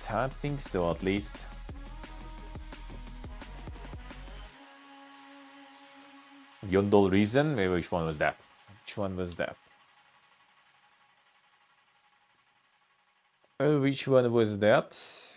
Why do we not have it here? Like filtered because of something.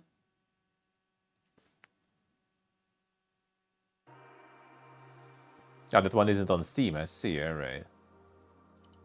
I see.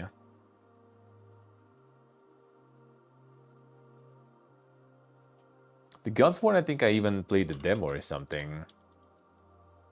Yeah, we did. The Godsword was actually pretty good. Like I didn't really enjoy the demo because it was also kind of like they had the heroes there going. What I like about Warcraft 3, for example. But they didn't have any single player campaign, so that was just for me like, nope. Which is again like I think kind of a bit of a problem there. The Arc 2 update is now new story missions. Oh, there you go. Now there is campaign actually going. All right, might be time to visit that one at some point then, because gameplay was actually really good. But without campaign, that did feel kind of like, why?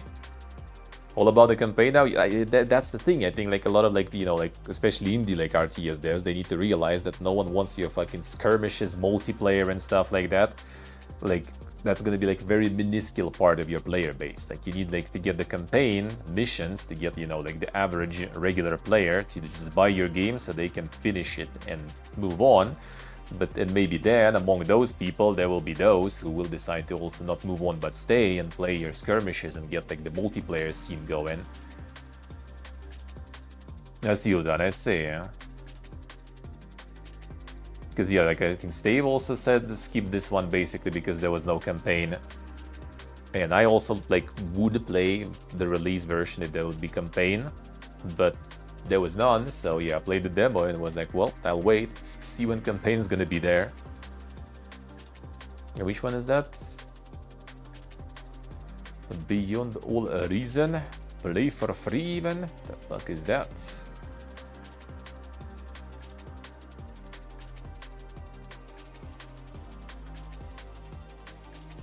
There's also kind of like the free-to-play strategy that they trying to get some sort of insane competitive stuff going.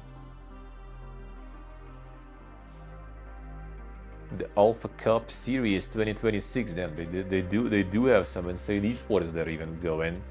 $1,500 prize pool, insane. Yeah, that one also still seems quite alive then, insane.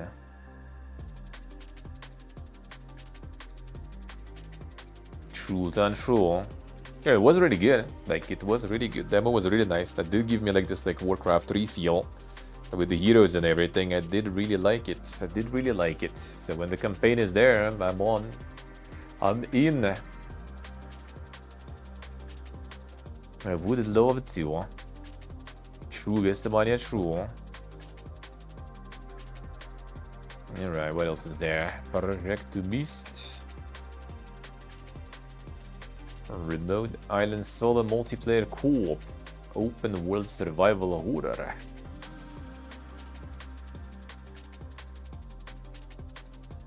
They're mixing this kind of what was the name?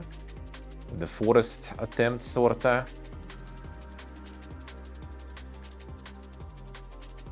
The Horseman game, yeah. But with horror also.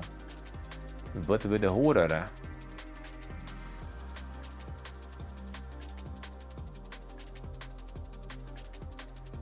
Damn, rocks with the axe, let's go.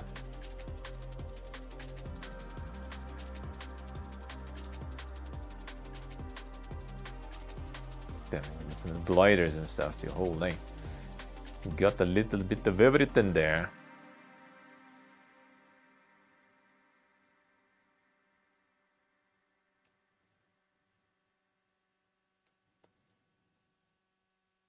Some Giga Lorsen there looks like. Alright, I mean, it's kind of alright, I guess. But yeah, the horseman, totally not for everyone stuff. Pain, go away. Counseling-themed typing adventure. Type away the words of trauma eating into girls' hearts.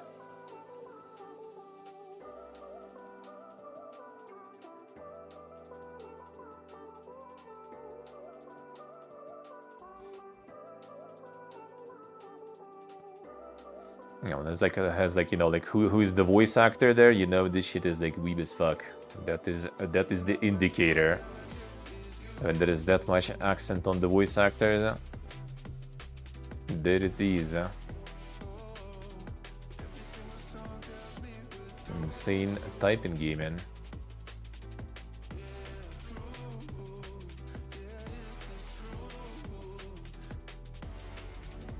And learning the language too. There you go, where's Pony? That's a game for him then.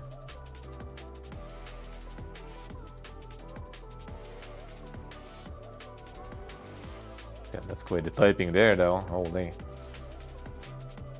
Holy. Benito May.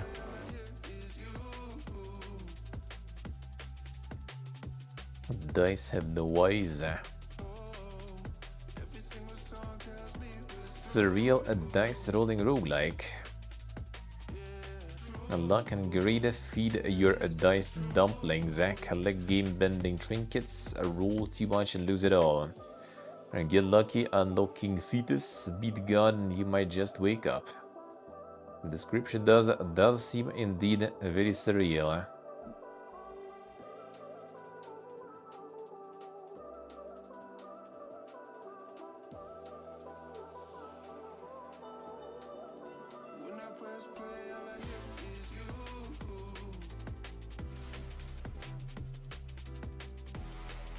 Time to get the KCD dice game into roguelike, so and there it is. Someone did get it done.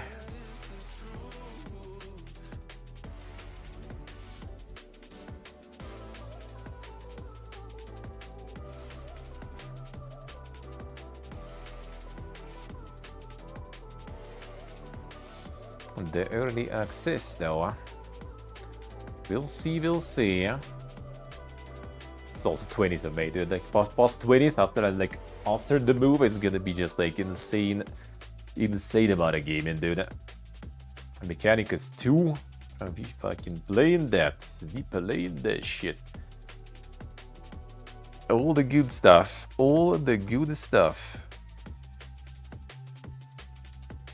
Whatever's still in mix there. I can fix their servers, looks like still. And also can't read their like keymailer messages. And still keyless. Feels bad. Hey Salpo, hello. How we doing? The Mechanicum, indeed. We gonna be playing that shit. The MMO Lite. Apparently pretty good. I recommend people to spend their time on a half-baked game for now until they completely improve the game and server issues within a year. Within a year, you say, alright. Fix server and optimization issues ASAP, this will be a great game. Needing $3,000 PC to run a game that looks like Wizard 101 and disconnecting every 30 minutes is enough for a thumbs down. True, I would be mad. I would be fucking pissed. Yeah, apparently both servers and performance are shit. Well, maybe when it's like out of early access or something, I will be able to get on board. We'll see. Oh yeah, I was checking the queue. Everything is crab, so I lost a week. Apparently pretty nice. Mixtape is so too. This one was also kind of pumping. I don't get like the fiesta around it though. X Drift Racing Online. Mixed. Tell me some performance stuff too again. Like you already kind of like know half of it. Yep, performance. Broken at the moment. Well, it's at least AI broken, I guess. Don't buy if you're using a wheel until they fix the issues. Career mode absolutely impossible to deal with the AI drivers impeding your line and pushing you off course and you can't win. Damn son. The toxic AI drivers there. How are you on too? Oh, there we go. Finally some good recommendations, Gaben. Yeah, we'll check this shit. We'll check this shit when it's out globally. The first one I barely really played back in the day. First one was actually kind of like a little bit of a generic MMO. And for the time that felt like, oh, another one. I guess nowadays good generic MMO is already kinda not a bad thing, you know. At least something to play to.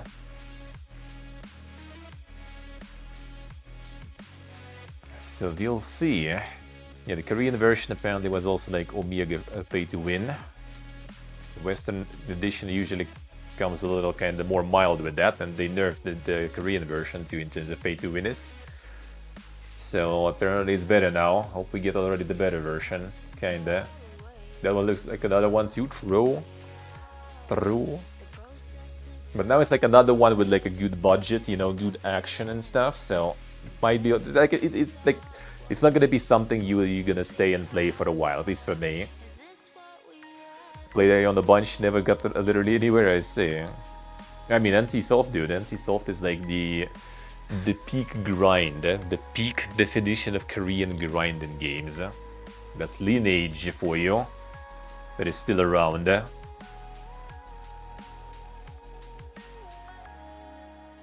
So I guess we'll see. And when that will be out. I'm down, I'm down.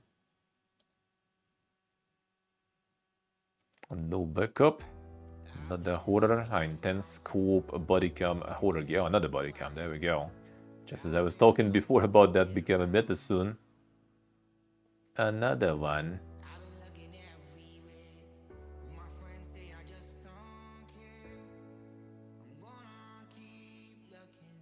As you could say.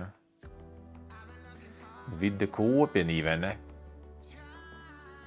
Farm to table, so that one I think. Farming and restaurant management sim. The base building elements. Just get your restaurant in Conan Exiles. Easy life, dude.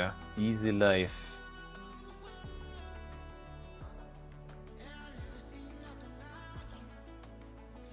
Oh yeah, the 002.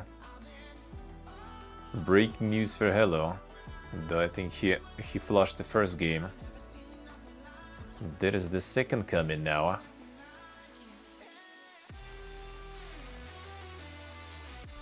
No, not complete top down.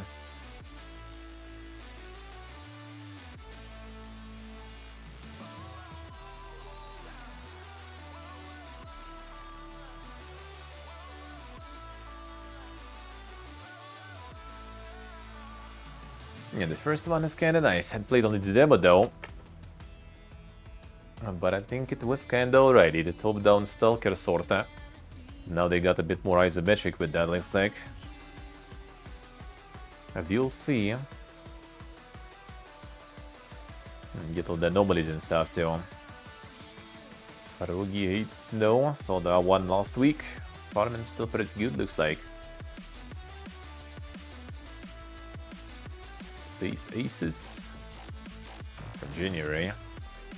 Indie space shooter plunges you into online universe full of action, strategy, and fierce competition. Free to play. How is it?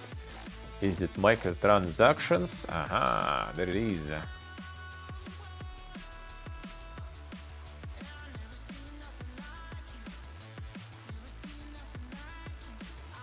Where is it mixed though?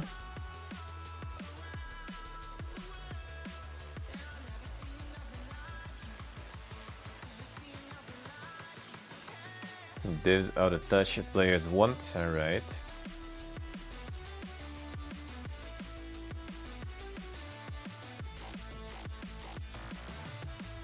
Game will make you play purely because of nostalgia over Dark Orbit, alright. A very beginner unfriendly, very badly designed. Toxic community, I see.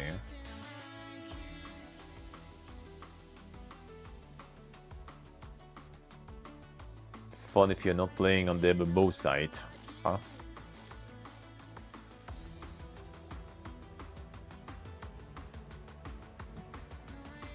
"24/7 portal camping and jump, CPU 5-minute cooldown.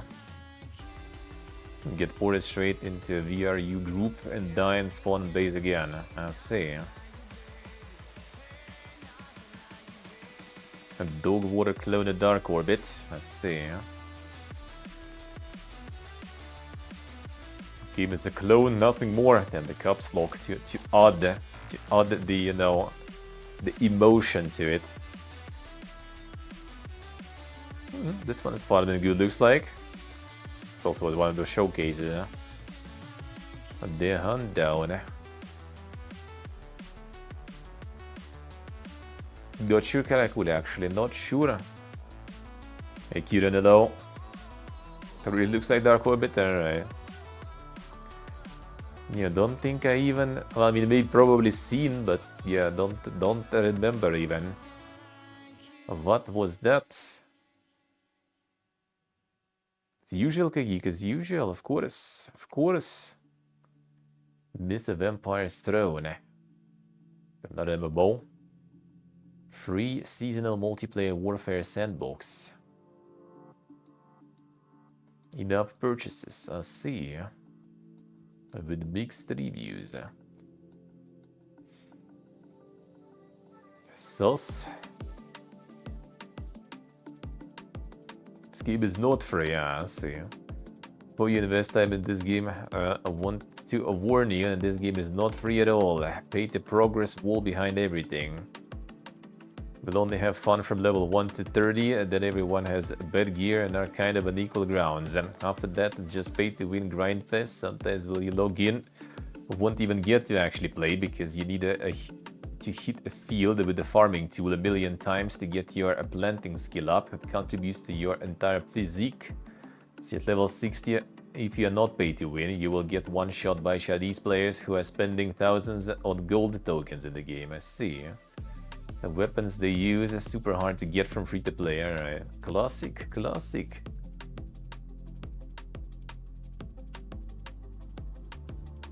And ULO.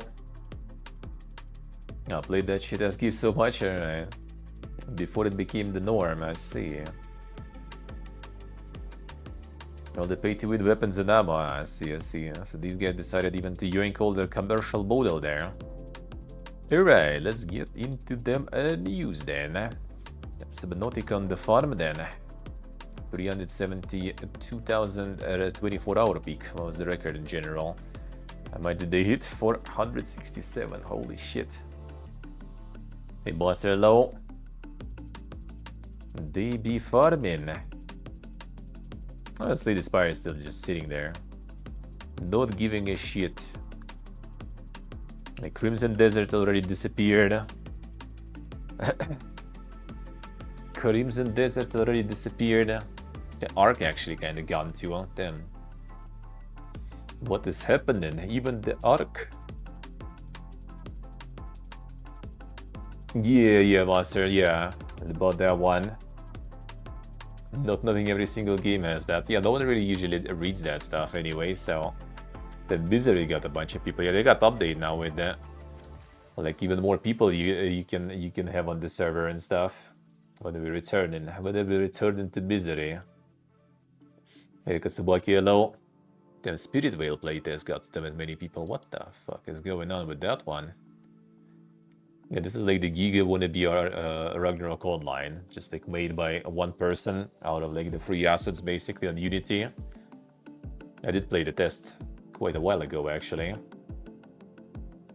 And I think they are preparing Kickstarter and early access, wasn't it? Wasn't it? Yeah, coming soon to early access. Playtest. Where are they? New playtest with some stuff, I see. I see. Still growing, yes. I mean, that's Ragnarok Online for you. And the problem I had with that is that it was just kind of like, just a bunch of like kind of disconnected maps with like, well, random assets literally, that you just go and farm and kill. And like, why? Like, it's fun though, but like, I don't know, it was just pretty much like, it was like kind of like the proof of concept sort, like it doesn't have like some sort of like, you know, cohesiveness, you know, doesn't have some sort of like idea that kind of like ties it all together or something. It's just kind of like, it's a fun gameplay loop, sure, but like everything else is just like, not yet. But I mean, it's also not out yet, so you know, but it's one person MMO. I don't know. How will that go? It will be a next fest actually. Maybe we'll hit it up again, why not? Why not? Let's try. Let's try it again, I guess.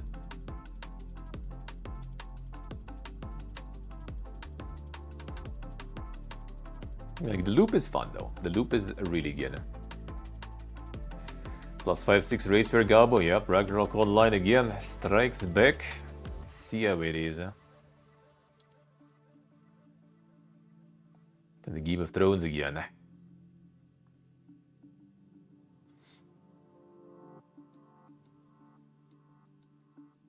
Then the City Sister 2. That one is farming. Got that one, Sok, already? Probably. Sok is boosting the numbers already, I guess. That one I think is kind of like masking as like not Coomer, because I actually got that one in the new and trending, I think, at some point. Which, like, normally all the Coomer games, they just like not even showing here whatsoever. And this one they did show, and they kind of like actually managed, I guess, to get some safe for work version going pretty safe for work, even though you clearly can see, you know, where it is going. Where it is all going.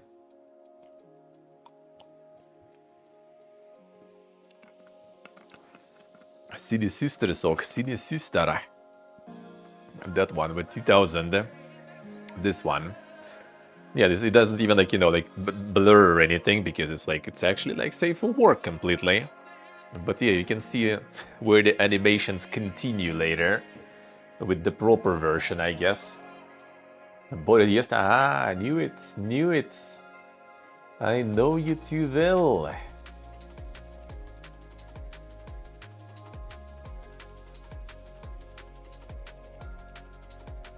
Coomer is getting some AAA projects there, I guess, sorta.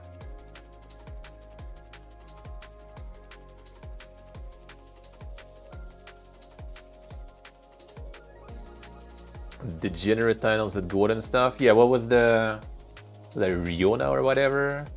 The genre or something. So probably didn't buy the SFW version. Yeah, probably.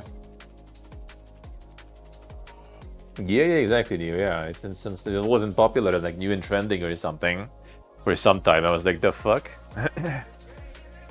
That must be Coomer, so... It was like right there. I was like, the fuck, Gaben, what you doing? Yeah, there's the free patch. I see, the classic. The thing is, like, usually those with free patches, they're not going into like popular and trending. Like, I don't really see them. But maybe they're not filtered, it's just they're not popular, and this one is. Maybe that's why. Hodl Architect also pumping. Oh, that was alright. Did play it on Friday. Was okay.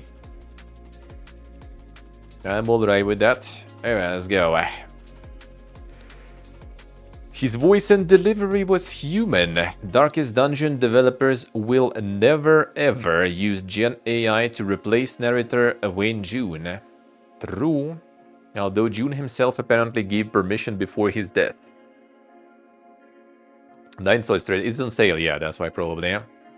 It was on sale there, so I assume constantly growing there. Very nice. It's quite based on them. Even though, I don't know, like, if he gave permission, like, I don't know, like, would I want, you know, to my voice sort of, like, kind of, like, live on that way? Not just being, like, stuck in the places where it was done by myself. But maybe being used in more things so people kind of remember me. I mean, when I would be dead, I wouldn't give a shit, honestly. What happens, I guess, anymore, right? But still kind of based. Still kinda based. Yeah, he did give them the permission and stuff, yeah. But they don't want to. On his last emails to me, Wayne gave us permission to train an eye on his voice. Yes, I see. 77 minutes of screen time, okay. Interesting, man. That's quite the future, I guess.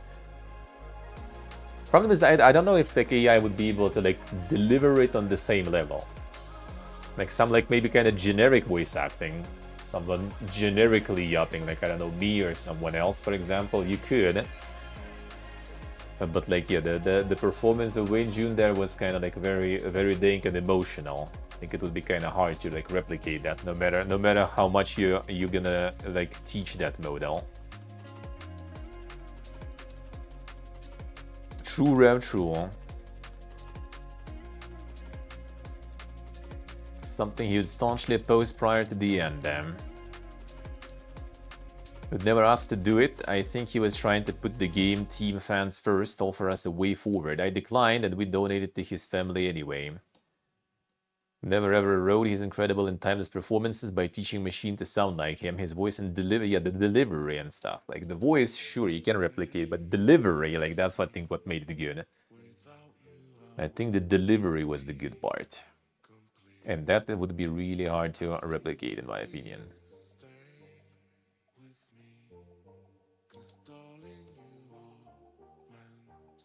But yeah, well, you can't really win that one, so I think that's actually kind of like a good, like the PR move even, to say, no, we're not gonna do that.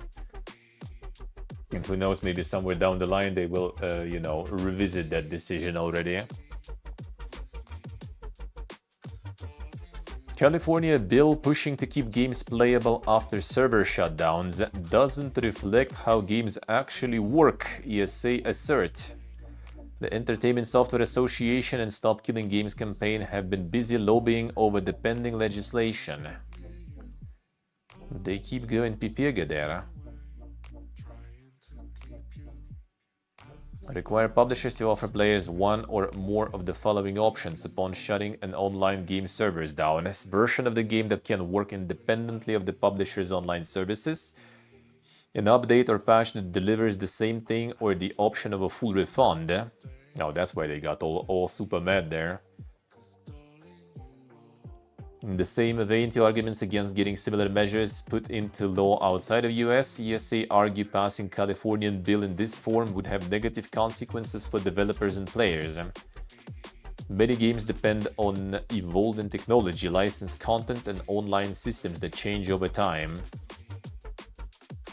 Not really. Assembly Bill 1921 could force developers to spend limited time and resources keeping old systems running instead of creating new games, features, and technology. In the end, this policy doesn't reflect how games actually work today. Bill sets strict rules that could ultimately mean fewer new and innovative experiences for players. Just getting the patch is not like a rocket science, man. I don't really think it's that hard whatsoever.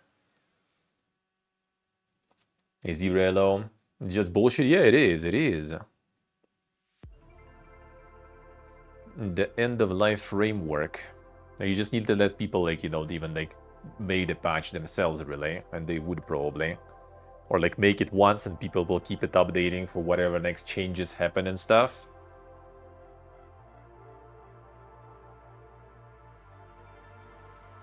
We'll see. We'll see. I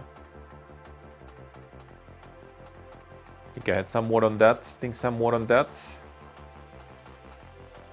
Don't hear the pushback from indie devs. It's all big corp, yep. I mean, indie devs, to be honest, like rarely do stuff like that, or whenever they do, they usually kind of make some sort of like peer-to-peer stuff or whatever, right? That without servers and stuff, and that's fine. They don't care about those changes. A war is coming to Whiskerwood. City Builder's next patch brings ship construction, naval combat, and island defenses. There it is. Where's Jordy? He was asking like if the Whiskerwood has some combat and stuff. There it is now. There it is. Being actively updated. To maybe like do some revisit for this one. Daily hotfixes, then they switched to weekly patches, adding small features and quality of life changes. Most recently, they hit a rhythm of a patch every 2 weeks, adding slightly larger additions, and that cadence is about to slow down dramatically, however. Bi-weekly proven a good balance, but now we arrived at the point where a grand leap forward in gameplay is required and cannot reach our next goal through bi-weekly updates. We need to ask for your trust as we work longer on a massive update.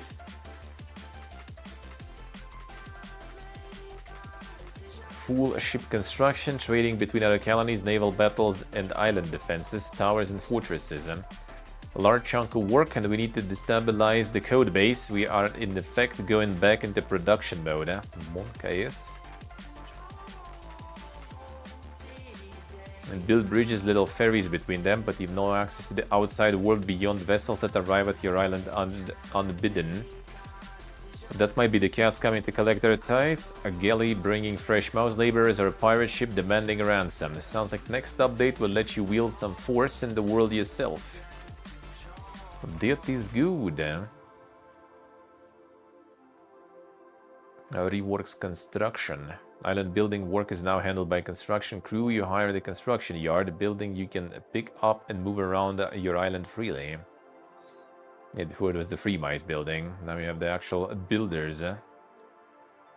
Whiskerwood was really good, even though on release it was quite challenging actually. With pirates especially, because they just kind of arrive and like blast some buildings randomly if you don't pay them. Which quite often you can't.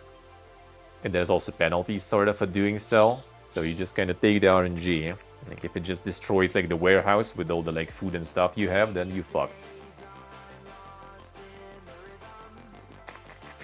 And people were coming up with some like dank like ways to do it, like hiding most of the colony and stuff underground so they can't shoot anything, you know.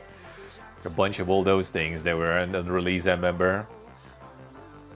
It sounds unfun. Yeah, it was kind of a little RNG heavy, but you could kind of counter that in a way, just like, you know, kind of spreading your like infrastructure with like multiple kind of like, you know, fail safe, you know, like hey, they lost one building, you have other building like that.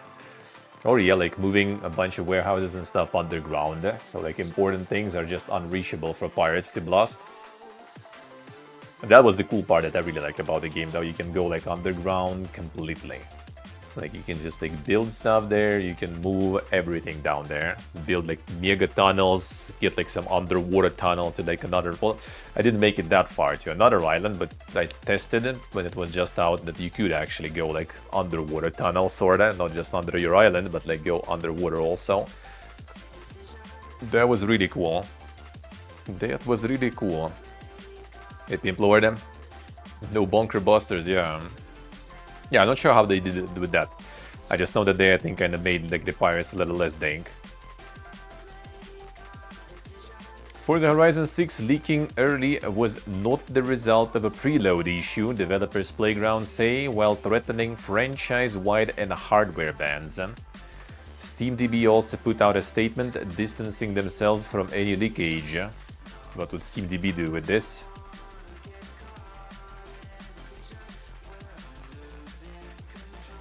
Look into it after all. I reckon, like, I mean, I did like it on release, and it like keeps improving a bunch. It's on my Nexus, by the way. If you decide to buy it, it's there. It's there. Yes, Who Did the Horse publisher, and they still keep pumping stuff. It was really nice. Now there's gonna be some combat and everything being added also. But yeah, it was like on release, it was kind of like tight. Like I did multiple restarts to try to like get things right, because yeah, it was quite pressuring on you.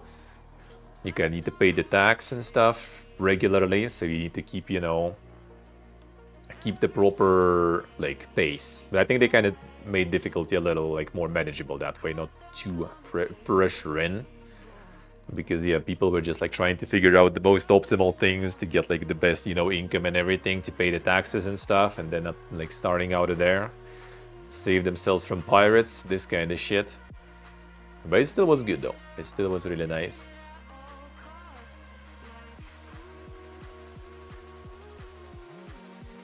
Strict enforcement action against the individuals found accessing this build, including franchise-wide and hardware bans, encourage fans to sit tight for the game's release on May 19th. Database site SteamDB, one of the places the leaked files popped up, have also issued a statement distancing themselves from the leak and backing up Playground's assertion that the backend mishap wasn't to blame. Forza Horizon 6 was very likely leaked by someone with early access to the build, and reviewer similar. At around the same time, the file list appeared on SteamDB because someone, could be someone else, used a token dumper. SteamDB does not display or share keys, nor can it provide downloads. The reviewer is leaking stuff. Shaking. Let's finish it. After 20-year wait, Night Dive would complete the Sin episodes shooter series if its upcoming remaster is a success. Take the fight to the moon. Complete some ancient stuff there. And the Sin remaster there. Currently working on Sin Reloaded, a re-release of 1998 shooter that started the series. Finishing 8 more episodes might be a little ambitious, but it's certainly a possibility. If the reception to Sin Reloaded is overwhelmingly positive and it reignites a good amount of interest, that is all it would take. Really? Plans for the rest of the episodic series, but it had barely started work on the second episode when studio leadership sold itself to casual game developer Mumbo Jumbo.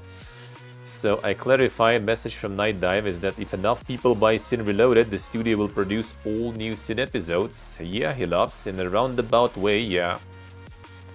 The episode format, yeah. One of the things that we really pride ourselves in Night Dive is being able to go back, talk to original developers and understand what their intentions were for the final product.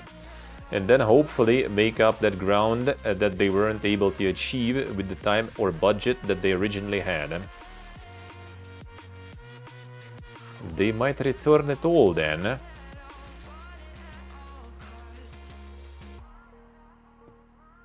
That could be interesting. Yeah, we'll see about. I got like a bunch of interview here. We'll see, we'll see. Haven't played it back in the day actually, so maybe this time we'll see. Kirugian, okay, oh yeah, loading, alright. Sometimes browser like works worse than the app, sometimes other way around.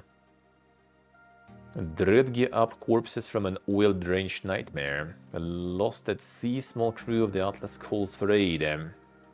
Elm's fire dances in the clouds above, a white-black beast turn the waves beneath. Take your meds, hold your breath, Black Sea won't let go. Take the meds. Monkeyes.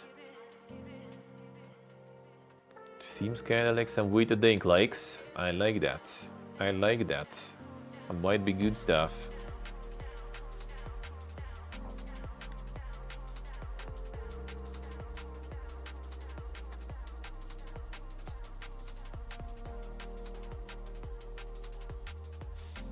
This one could be interesting.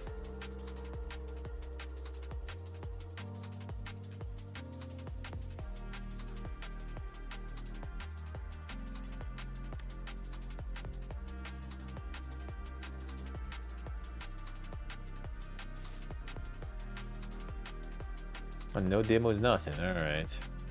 But you'll see him.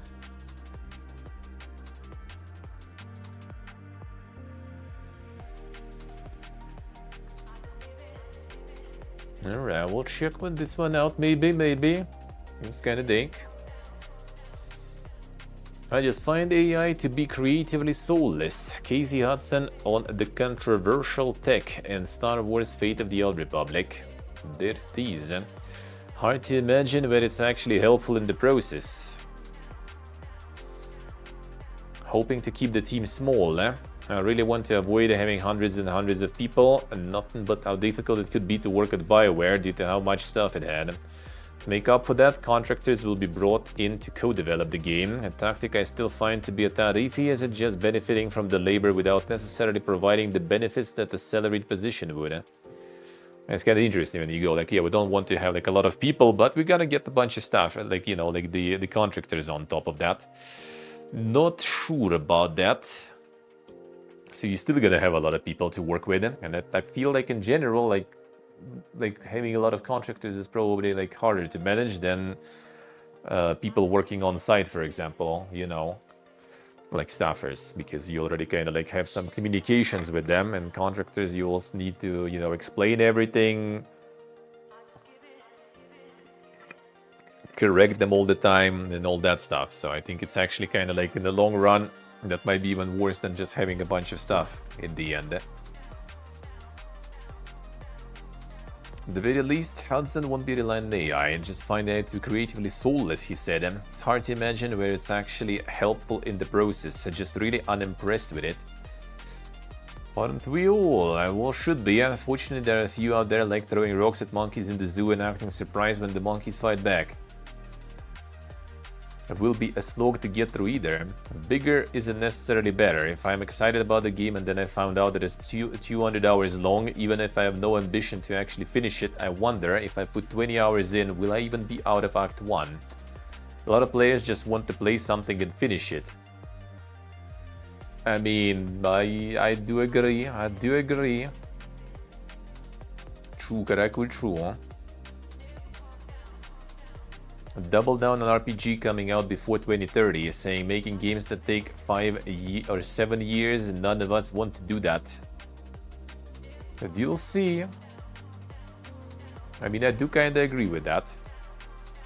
I do agree with the amount of hours and stuff. Kingfish. 2-player asymmetric co-op game where a king and a giant fish, a living island, build a city and travel between islands and defend their kingdom together. One plants from above, the other fights on the ground. Together they stand. The insane asymmetric stuff.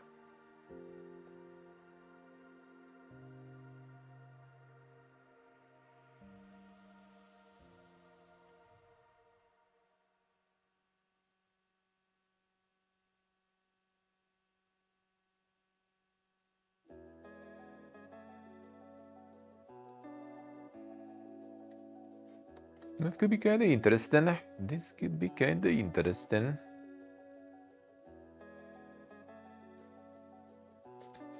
But co-opsen. Co-op. Another one. Hark, Sega's mysterious and vague super game is dead.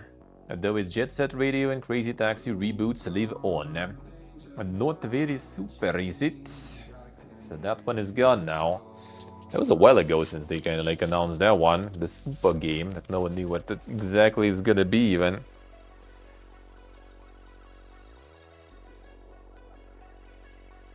Financial report isn't all doom and gloom. Several reboots of older beloved remember when you were younger and you loved these games. Games are still on the table. Includes the likes of New Crazy Taxi, Golden Axe, and most threateningly of old Jet Set Radio. We'll see.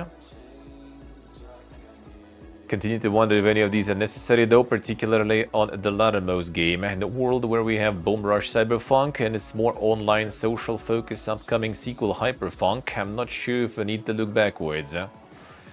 Super dead game, true.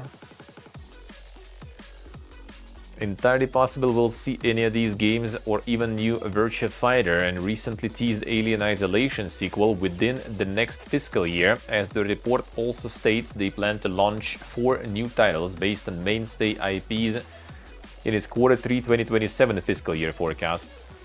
Rebooting buzzwords, I know, but the prospect of not being very far off an Alien Isolation sequel is admittedly just a little bit tantalizing. So it might be actually kinda close then with Alien. I mean, to be honest, like the previous game was a while ago, so if they were working on that for some time, quadruple A like Ubisoft, I see. Was there so far like any quadruple A that was successful? Because Ubisoft wasn't the first one of the first ones at least. I remember we dig deeper in that one, who was the first. But before Ubisoft, the Callisto Protocol was actually called quadruple A. So they weren't the first, and Calypso Protocol also didn't. Callisto, or was it Calypso? Callisto, right? I think Callisto Protocol also didn't go that well. So far quadruple A is all not going that well. Yeah, that is the Kian Levine, Sultan. Time to educate yourself from the gurus.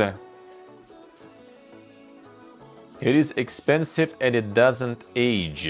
Why Ken Levine didn't aim for realistic graphics in Bioshock and won't do for Judas either. Not that Judas will look like dog's dinner. There it is. Bioshock director Ken Levine hasn't got much time for graphical realism. It is expensive and it doesn't age. Don't think we've ever been a company that was like, oh my god, we need the latest and greatest technology. Outside of SWAT 4, we never really tried to do ultra realism in our games. It's expensive and it doesn't age. Bioshock still looks good because it wasn't trying to get every nut and bolt super realistically rendered. It was a style.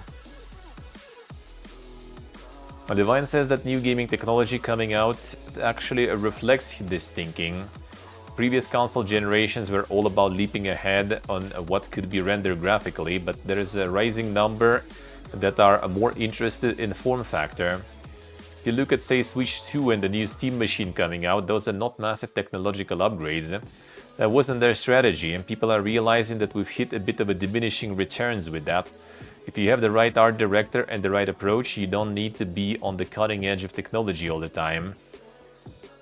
When it comes to Judas, a first-person shooter where you are battling for and against 3 vying factions in a generation ship, the years it's spent in development haven't been about making technological advances. Levine says, the stuff we are doing in Judas, the narrative stuff, is not CPU intensive, it is work intensive on our side. Judas is a game that shifts and changes to reflect the choices you make as you play. Playthroughs will diverge from any linear story depending on which factions you support and which you fight. Levine likens it to Larian's work on Baldur's Gate 3. None of it was particularly technologically demanding, it's just a billion branching tree structures that they had to manage and think about. I can only tip my hat to those guys because they did an amazing job with it. But that's not a technological challenge, it's an engineering and thought challenge and a huge amount of work. And Judas is similar, Levine says. Judas is just a huge amount of work, organization of assets and tagging things and looking for certain minor game conditions and combinatorial game conditions to trigger other events that are responsive to player action. Certainly the number of form-pushing games we've seen in the past decade that have had little to do with the realism or fidelity of their graphics would support what Levine is saying. Though when the Steam machine was announced, and perhaps this is because I was hanging out in the wrong forums, a lot of chatter seemed to be about how its graphics card was already out of date. I mean, true. That said, even if choosing less technologically demanding path in the games, you make a reasoned argument to make. With the growing cost of RAM and other components, even less advanced hardware is still seeing prices rise, and the Steam machine, which may be aiming to run the large market of less demanding games, still doesn't have a release date because price tag is such a flux. I mean, I do agree kinda.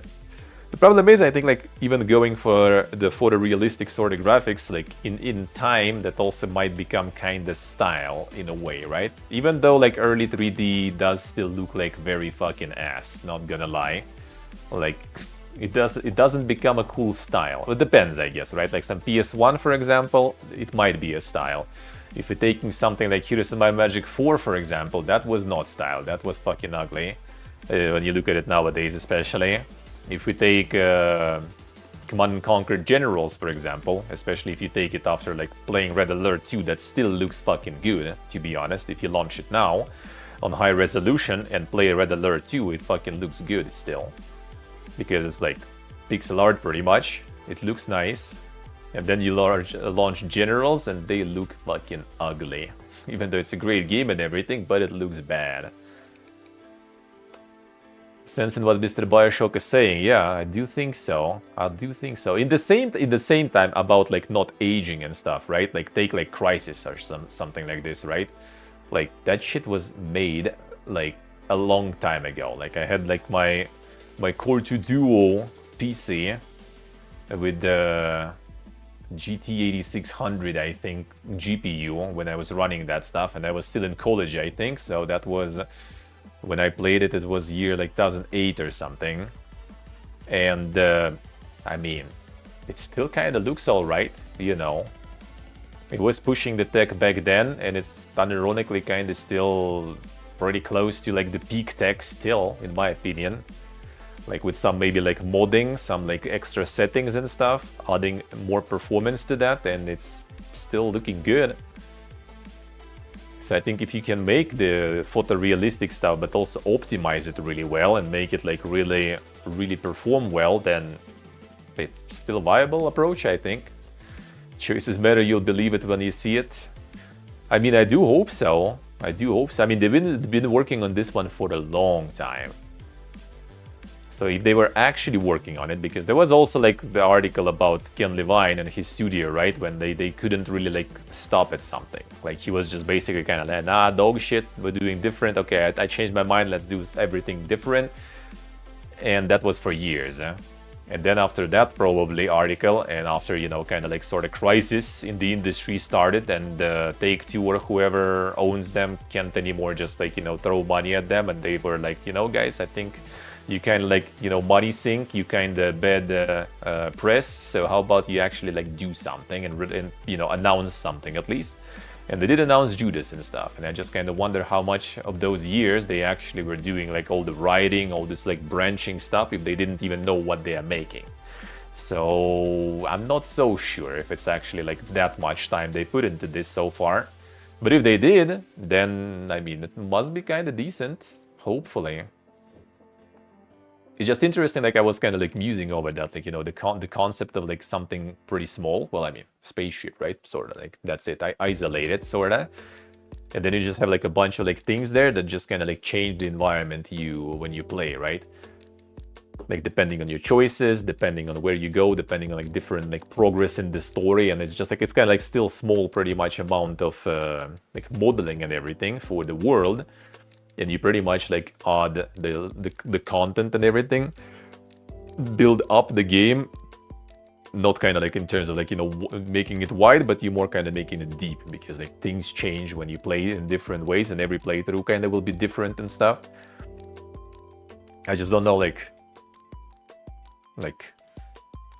is it really like matter for like the most average gamer, the replayability, like nowadays especially? Because I feel like for me, replayability nowadays doesn't mean shit. Like I don't really care too much, because I'm most likely 90%, even more than 90, probably never gonna like replay anything again. Most of the games, like it's like really, really rare, like New Vegas that I'm playing again right now, right? Just because I love Fallout, I love New Vegas, and like the show kind of got me hyped and stuff. So I did the replay of like the Fallout series, or the good Fallout series without 3 and 4. But that's like really, really few series and games that I'm actually kind of returning and replaying, or like consider even returning and replaying. Most of the games I just like play once and never again.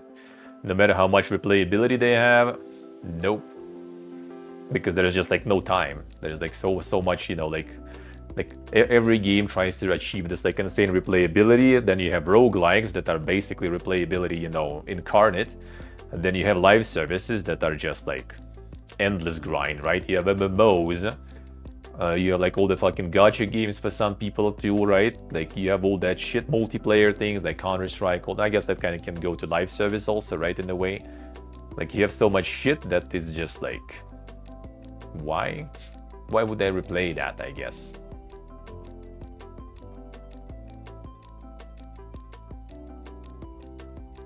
So well, for the enjoyers of stuff like FTL, like not the roguelike-y sort of way, right? That you can just replay and again, but more kind of like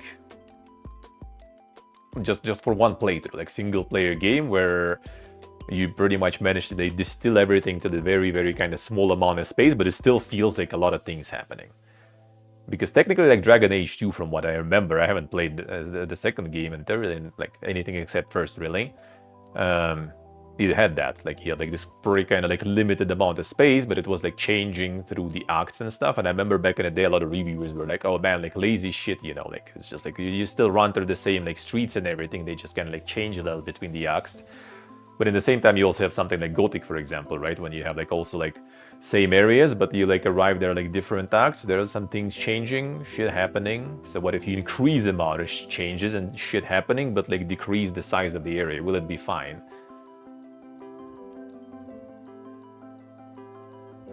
Yes, he's okay. So yeah, my friend did, and he was like molding. He did go for all the achievements, and he was not happy about it actually.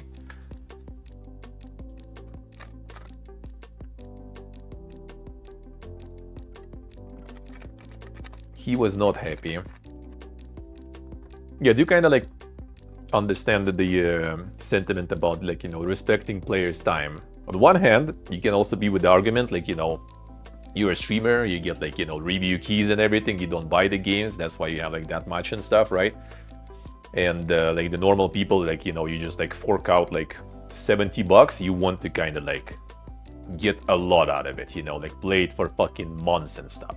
But I don't know how many people actually do that nowadays, because like even if you don't really have a lot of money, you're still gonna have all this like, you know, sales with like stuff becoming dirt cheap for, you know, the backlog. You have free shit like on Epic and stuff, you have a subscription like Xbox, you have, after all, the live services that are either free or super cheap and they last for like years. So I just don't know, like, would there be like, even if I wouldn't be like streaming, I would most likely kind of like still have a shitload of stuff to like do and play, to just like stick with some like replaying or like doing some sort of insane all achievements. I have a friend who does all achievements, but he doesn't do it after out of, you know, like, I don't have money, so I'm just gonna grind this game. He used to do it before when he was a kid, because he was like working with like as a newspaper guy and buying a game, and then he was like, all right, I'm gonna grind the shit out of it now. But that was the time when it was like, you know, yeah, you have that one game and, well, yeah, that's it, kinda. Or you have like old games that you already also ground out completely the same way, right? So you don't have anything else really to do. And nowadays he's like, you know, backlog, that is insane. PlayStation Plus free games, that also a shitload, right? Live services that he's also playing is like the fucking first Descendant or whatever, the Coomer Warframe, he's still grinding. Even like when he's going somewhere, he grinds dailies and stuff religiously, even when he's not home. On mobile, like he connects through the cloud to PlayStation and grinds the fucking dailies. So like he has a shitload of stuff to play. This still goes for achievements, just, you know, for completionism. But like, yeah, he's in many games he does that through pain. He does it with guides to make it faster, right? He like molds out when you need too much stuff to do achievement, or if you need to do some multiplayer stuff to get achievements, but he still kind of gets them just out of like completionism, sort of. Like in Silent Hill F, he was mad. He was very mad getting all the achievements.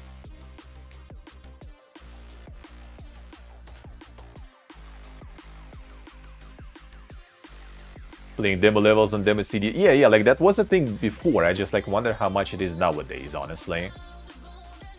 Because yeah, I heard that also taken, like, you know, you kind of like coming from a privileged position as a streamer, and like average person might be actually kind of like, you know, oh, I paid like $70 like for like Crimson Desert, right? And I have like 300 hours out of that. And I mean, probably are people like that for sure. But I also think like majority nowadays already has like such massive like libraries and everything that I think all this replayability and stuff is not that crazy important anymore.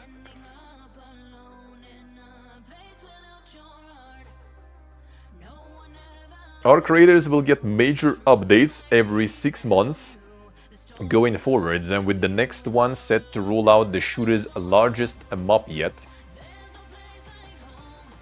Oh yeah, like speaking of Bethesda, right? You also have like games that you can return with mods to play, right? Like fucking Fallout 4, you play through that stuff, then you install Fallout London for free, and you get another Fallout 4 that is better, you know, in all the aspects and as massive in terms of size also.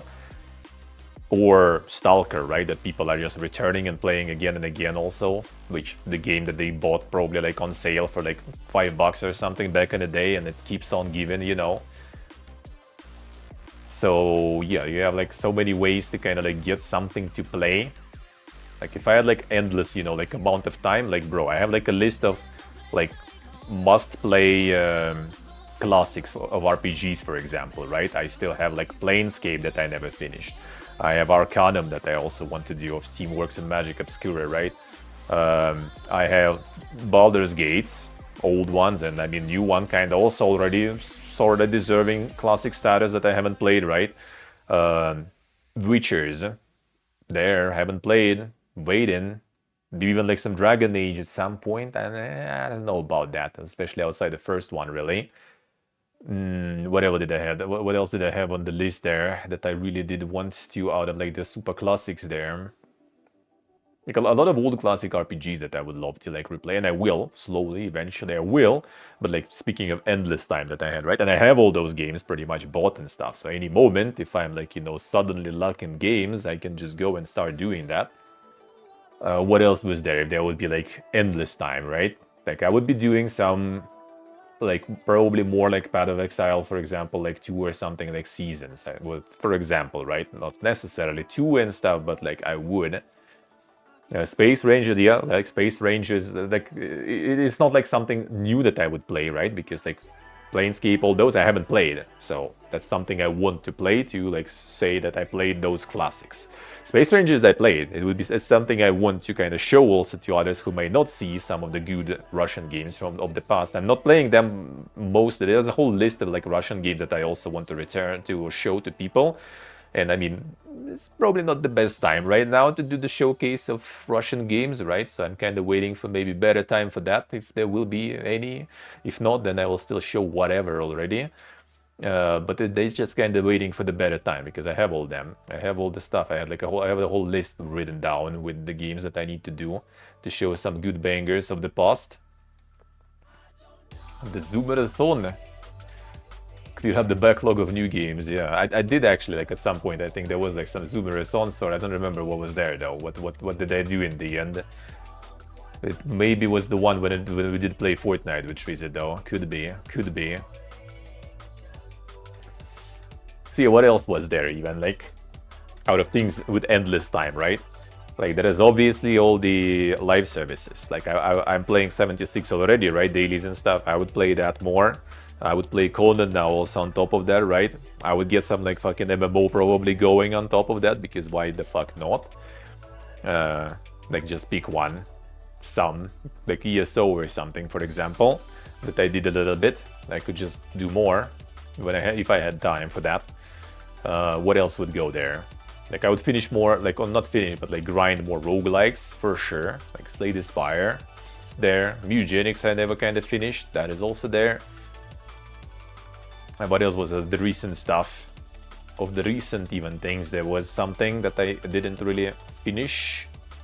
The roguelike-in. Okay, maybe like some skirmishes, some maybe even like trying multiplayer and like new heroes, for example. There it is. What else was there? If there would be like all the time in the world to do. Like out of my like Steam recently, for example, let's see what I would do. What I would do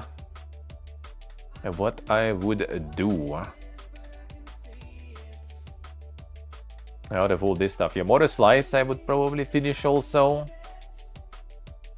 I would go and finish that probably. What else was there? Maybe do that more bossing around. Docked also out of the same category there. You know. Songs of Conquest, I still haven't finished the campaign. I'm waiting for that. Not waiting for that. I'm hoping I will do that, but I don't know when I'm gonna have time to do that. Yeah, no. It's the last I never finished whatsoever and didn't even get close to that shit, obviously.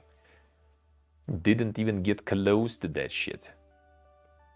A bunch of demos there.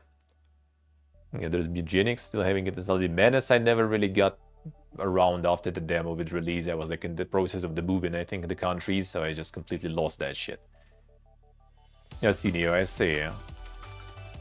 Yeah, it is massive. Terra Invicta, I don't know if I would, even if I would have endless time, I don't know if I would try to get into this one, but I mean, endless time, maybe. Yeah, Dune to grind, there we go, there's Dune to grind. Fallout Tactics, I want to, like, seeing Fallout 2, I want the Fallout Tactics after New Vegas also, by the way. I still want to, I don't know if I'm gonna have time for that, but I still want the Tingus Goose I still have, actually, then, son. It's Wait and Nine Kings quest mode, amazing. I want to do more. Pacific Drive, I didn't finish the DLC. I want to return and finish the DLC also, dude. I really do. It's still installed and stuff because of that. Whiskerwood again, I want to also try to do some more. Kingdom Come Deliverance 2 waiting for its moment, by the way. Not even installed. I need to fix that. Like, that one is also there. Waiting. Okay, these I actually never even done. Which I kinda should probably fix, but yeah. Imagine that, dude.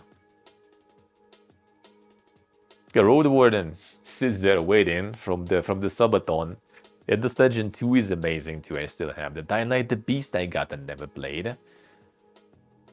Demon told me to make this game also. I was kind of, these are kind of was just like sent to me like, yo guys, you will have time to play these games, that will be amazing, do it. If not, then well, whatever, just have them, no strings attached. So don't feel bad about not playing them yet, but technically I do have them also, even installed. Space Marine 2 multiplayer again there. Down the Water I haven't finished my campaign, it's also there. There's the Path of Exile 2, gonna like play that one, dude. Joins in Dark Souls 3, I got Platinum. Dark Souls 2, Dark Souls 3, I have the all Chivos, yeah. I love Soul Slope. They just kind of like never really got around to the newer parts of it. I never really have time for that, and they never send keys for that, so you know. That's just how I like, you know, like decide what to play in the current amount of games. Like I have the key for that, I'll play it. If I don't have the key for that, I'll play stuff that I have key for, because why would I spend extra money to pile even more stuff on my library, right? So that's my decision making nowadays. Grinding years for 50 hours. I think longest one was the Blue Covenant. I think. PvP stuff I actually did in actual multiplayer, mostly. Maybe Red Covenant, not fully though. I think I did grind some stuff for the Red Covenant later. But the Pink I did fully multiplayer. And Blue I wasn't getting any like, you know, any action multiplayer, so I did go and just farm the fucking knights in the staircase for like 3 hours, I guess, or something. That actually wasn't too much. A bit more probably, but like it wasn't much really. Like I got all this like gear for extra chance to drop, I got like all golden coins and stuff, right? And yeah, it wasn't that much. 1.2 hours and 76, that's just the Steam numbers. That doesn't count before it moved to Steam. It was Bethesda launcher for a few years, so that's probably like 2,000, I guess, if not more, because first years were the ones where I played the most actually. Oh wait, you were from Silver Knights? Okay, that was the stuff. Getting the PvP action, there was none. There literally was none. Like I like when I was farming the knights, I always had the item on, and I got, I think, the blue summon I only got like twice, I think. And I think once I got disconnected, and second I just like, you know, spawned in, and I think they already killed the guy and I just got despawned. Yeah, it's like so much shit to play, dude. It's insane. Crazy. Pillars 2, I see it. 1, I need to play 2 also, dude. I need to play 2. The Wilds I need to return also. I wanted to do Tropica some more now that I see the big boys, right? Darkest Dungeon 2 I never really finished, so I kind of would love it to, you know. Even at the top here. Looking at the top even. Looking at the top even here. There's already like things that I would return and continue. Like, ironically, I'll play some New World before it fucking died. You know. Before it fucking died. Item RPG Trudegrad. Need to play that one. Risen, I guess. Seeing Gothic here, you know. There's Risen also waiting there.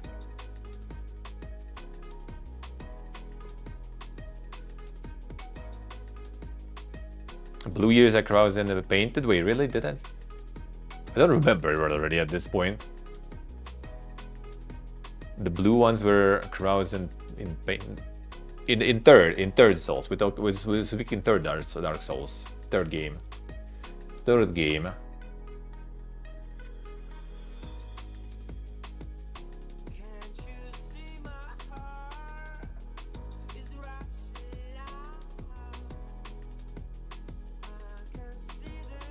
Yes, teenager, I say. Insomnia I want to replay at some point, for sure. Just to show you the dankness. To those who haven't watched, like, in my first year of streaming, basically. Or was it second, I guess, or something. Yeah, Deus Ex first, I haven't played, for example. Well, I did, but never finished. That's easy, right? Yeah, we're about the third one. Yeah, there's like a lot of shit, dude. A lot of shit to play. If that would be, you know, the endless time to play. So yeah, I don't know, man. I don't know. Could be a little bit of a, you know, like the streamer problem, right? Of having like all these games available, and maybe someone actually would rather just like pay once a massive amount and play the game for hundreds of hours. But like a lot of those you already get like for free and stuff. So yeah, not sure, not sure.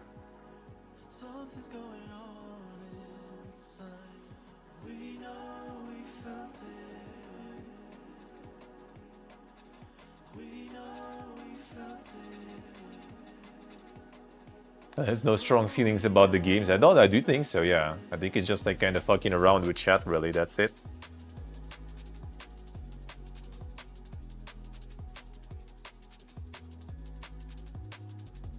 Yeah, he's just really competitive. So when it's like the multiplayer stuff and everything, and yeah, it's not going his way. He's just molding. That's it. That's it.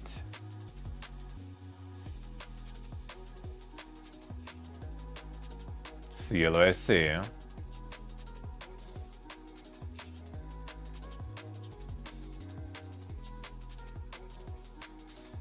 Yeah, it's just easy to kind of like, you know,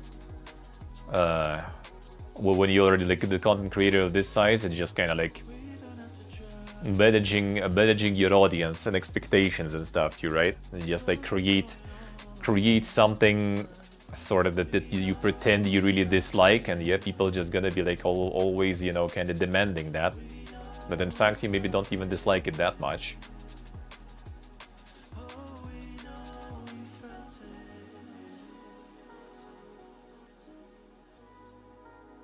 People don't mold out over Mario Kart. Dude, that was like molding out about like the Mario Party that we played at convention on stream for charity. There was even kind of molding out in that. Like, yeah, I can get that competitive even in Mario Party, dude. I was just like a Pepegas who never played, and I did never play. Like, only times I played Mario Party and like touched Switch in general was on that show, pretty much. And I wasn't the lead. And then CB got me, took over. I would actually get the Switch as a prize. Feels bad, fun.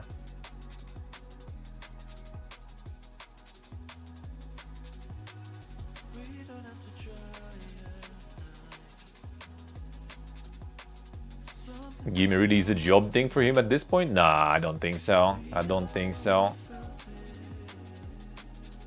Like I kind of like it's not because you like not involved or something with games. I think it's just like amount of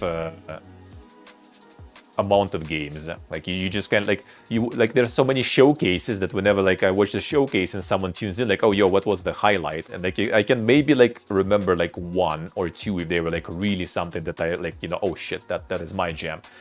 But mostly I'm just like, shit, I need to like, you know, to go back the recap and stuff, because I just don't like it's too much stuff. It's like hard to remember.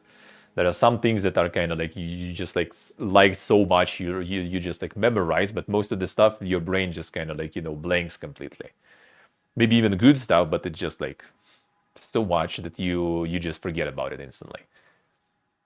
I do think he does care about the games not as a job, it's just the fact that he's just playing off stream. Like I tell you, it's like it ain't exactly the easiest part for a content creator to also like play off stream.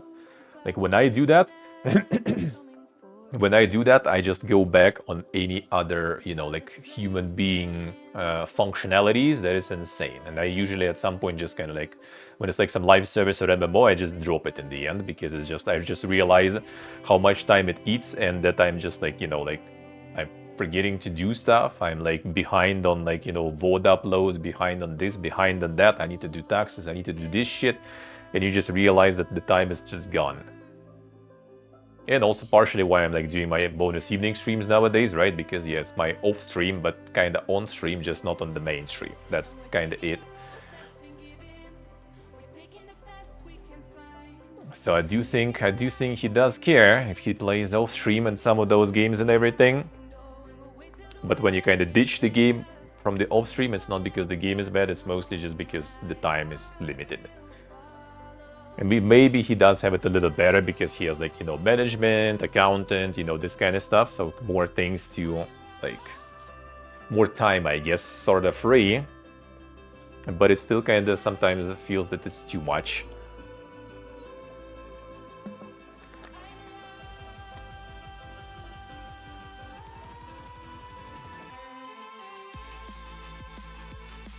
I remember the stuff that was enjoyable. I mean, true, but sometimes it's so much that you might, like, some games you might even, like, forget, really, what it was, Like,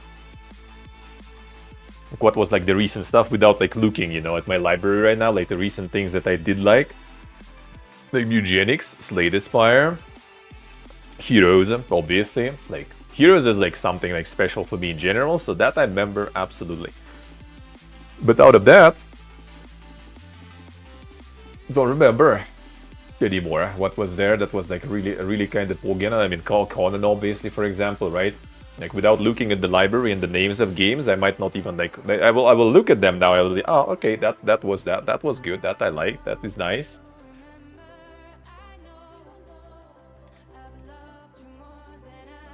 Like how there's like Rogue Command, really nice. Wish I would be able to play more Buzzbound. I played a bunch and it was really nice too. Absolutely.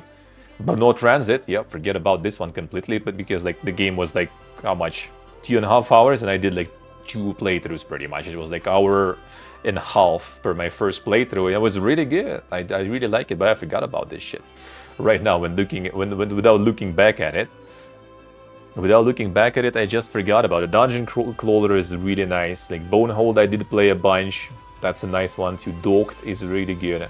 Xenonauts 2 is nice, even though like I finished everything that was in early access back in the day, but like 1.0 I didn't really do a Giga playthrough, and not sure if I will. Just about time again. Just about time again. Oh yeah, Grime 2 actually would be nice also to play some more.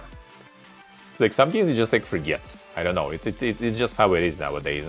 But there's also thing as a streamer brain, you know, like I remember like back in the day, when people were just like kind of dunking on Ella for like forgetting things. A while ago, actually. A while ago. Like a long while ago. And he was like, yo guys, I'm a streamer. I have like a goldfish memory. That's just kind of how it is. And when I started, like, and nowadays I understand that.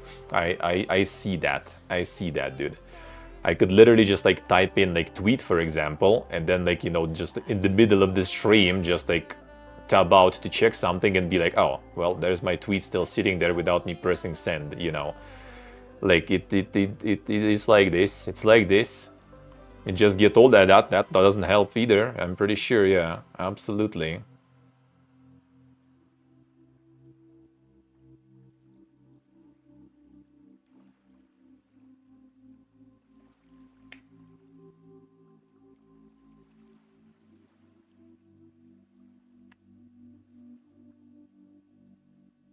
Destination essay. Then you have Dune also. And then you have Dune also waiting there.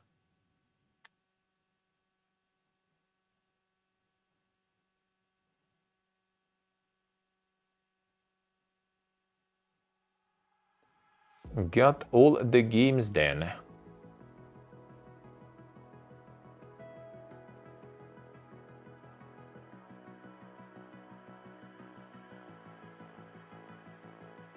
Destination essay. Like, well, can even like try to like remember like in the last year, for example, and yeah, that will be kind of hard, just out of the blue to remember. Just out of the blue.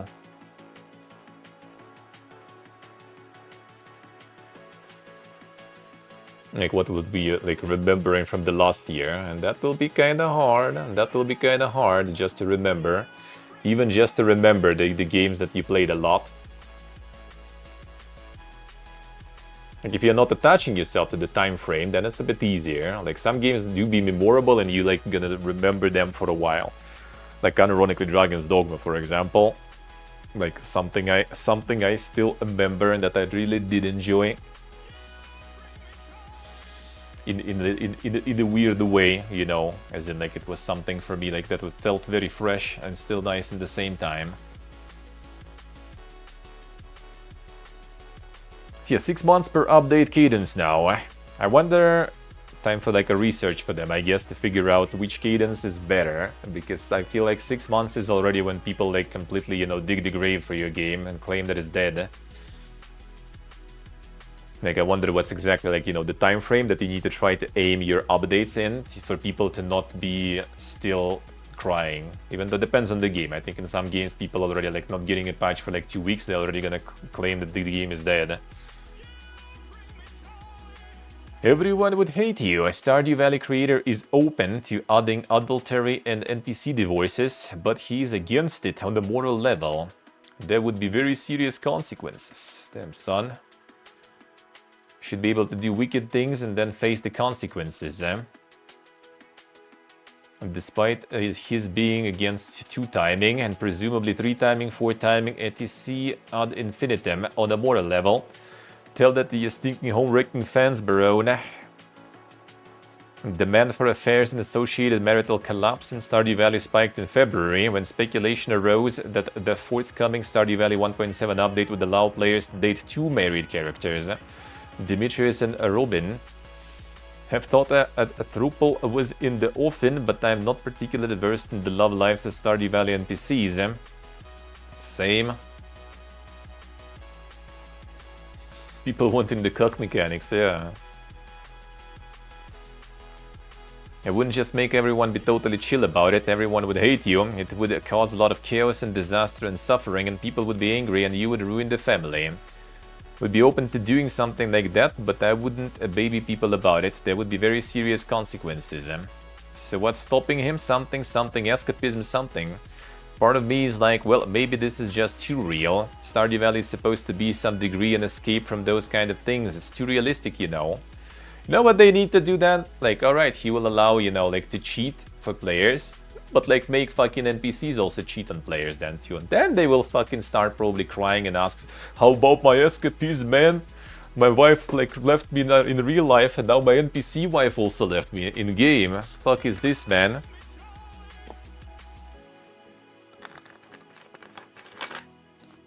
But want to see the world burn, yeah. Leave it to modders then, I guess. They would make something like that. That would make it only harder for them. For some will, for some probably won't. For some probably won't. For some maybe will, yeah. For some maybe will. Well, make one character like that or something that you know, like create like some character that like, okay, this is like, you know, you want to go for your like cock fantasies or something. There you go. There is that one. There is that one. Yeah, people gonna be making all the feel-good games into God knows what. Yeah, leave it to modders. I'm pretty sure there's probably a lot of dank mods there already, like Roman's fucking cows and everything, and chicken there probably.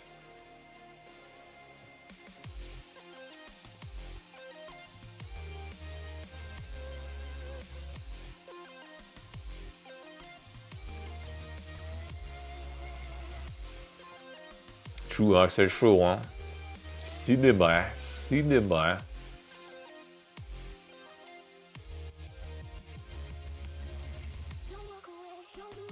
Give foodies any ideas about dating livestock. I mean, they're probably there already. Just look at the mods, I guess. Actually, I'm not sure. Is that like the dank modding scene? I think there were some member mods, so I guess it exists already.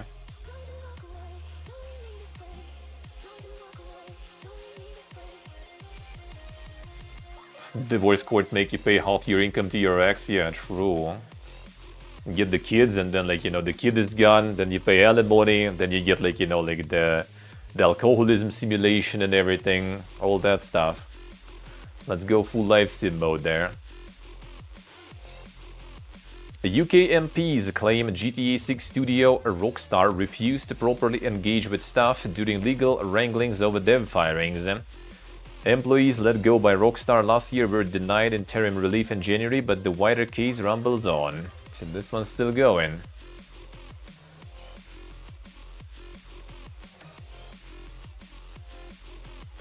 True, Axel, true.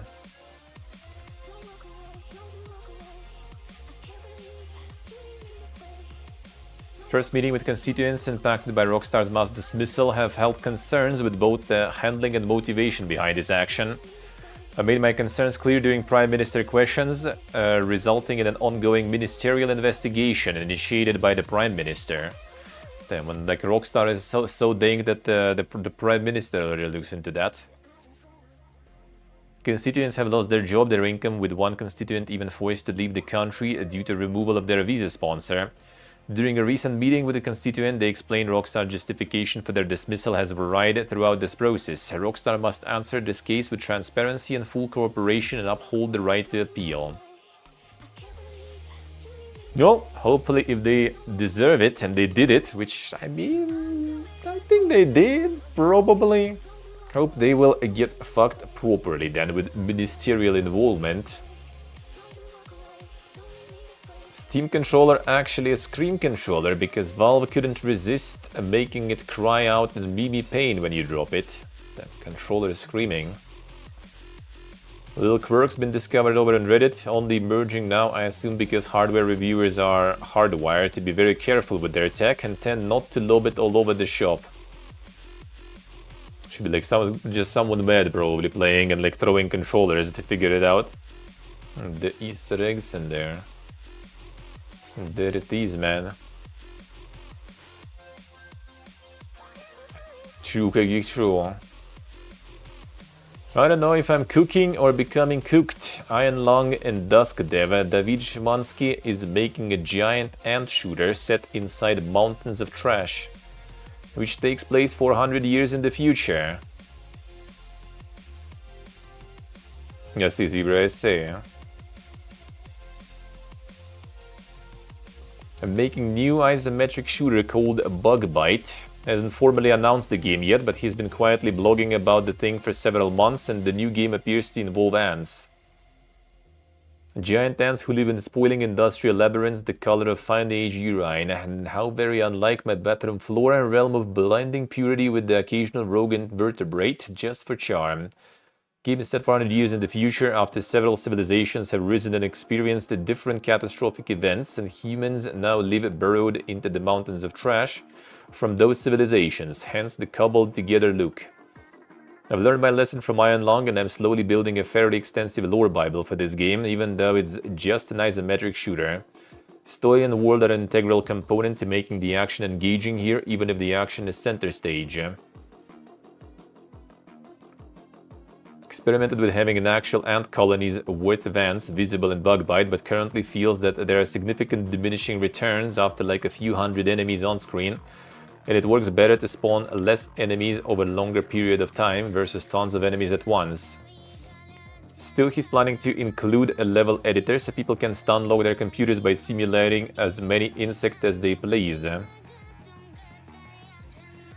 Taking inspiration from what he calls the brown and blue mirror of games, with a heavy use of saturated lighting to color in the environments, and pops of standout color for gameplay, relevant things, and a general soft blown out look for light sources and effects. I won't be happy unless I piss off at least one person for bringing back piss filters. I'm referring to a certain stylized golden sheen cultivated by blockbuster action games of the noughties and early tens, the likes of Deus Ex Human Revolution. That was quite the piss filter there indeed.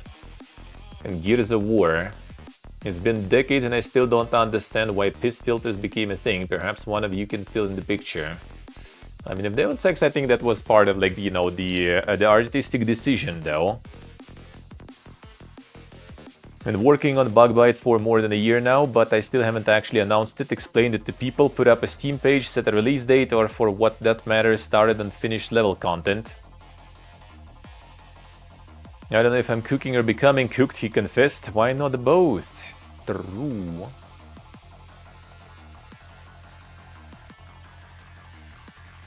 It's a user-generated content platform. There is always going to be dog shit. Gary's mod creator says Sandbox latest update aims to punish AI-generated thumbnails. And what we need to do is remove obvious trolls, discourage it, and make sure it doesn't keep floating to the top. I mean, dog shit was always part of the platforms like that, even without AI. Handmade dog shit is still dog shit. Making a lot of changes to our workshop so we can identify and discourage the AI slope. Moderators can now mark packages as having AI thumbnails, which will reduce their prevalence in lists and searches. I can understand why people would want to use AI to generate these thumbs, since it makes generating them easy and fast. It does have the massive downside of making everything look like the same shit. So we're actively discouraging it. I've added a warning to the thumbnail page about this. And Newman offered his general view on the topic, this time in slightly swearier fashion. It's not our intention to encourage games created using AI, it's not our intention to encourage people making shit no effort games, but it's a user-generated content platform and there is always going to be dog shit.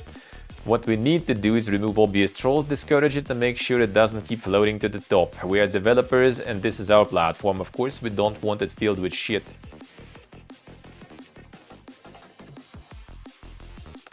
Not fools there. Canned Lord of the Rings MMO now formally cast aside. Amazon claim they've still got a game that does justice to Tolkien's world in the works. Also, they reportedly pushed a different dev team towards making an AI-stuffed game, then laid those same devs off. Now we have an article about that separately. So yeah, the MMO, Lord of the Rings MMO is dead now. Completely and officially. Them called me them. Think that will help? Think that will help? We will probably get some flack. Subnautica 2 may feel polished for an early access game, but it was important for the team it launched unfinished. No one wants another Moonbreaker. Yep, the Moonbreaker was their fucking fiasco, dude. Holy shit. It definitely influenced the amount of content we felt we needed to launch with them. That being said, we also didn't want to make it go to where we were going to make the game 90% complete and then launch it either. Very intentionally didn't do that, because even though we know we will probably get some flack for it, it's very important to not only the DNA of the studio, but also the success of the game that we build it alongside fans. Yeah, the Moonbreaker did fail hard. Early access is not a way for us to launch the game incomplete and just get cash. It's not a way for us to just try and cheap out on things. It's literally ingrained in the philosophy and why I would say more than half of the team joined the studio. They want to make a game alongside players, so for us it's about making good on that promise, not only to the legacy fans, but also to our team. Yeah, also trying to avoid repeating the failure of the last game, turn-based miniatures game Moonbreaker, which launched in almost complete state. I think we all realized after we did that we probably didn't go into early access soon enough. So by going into early access with enough meat on the bones of the game that players will really get stuck in and enjoy it, but also not too much that we can still change the game in the ways that we might need to depending on player feedback. I think we managed to hit the exact Goldilocks point with Subnautica 2 early access. It seemed like they did, because reviews are really good and it's still early access, not finished, so hopefully.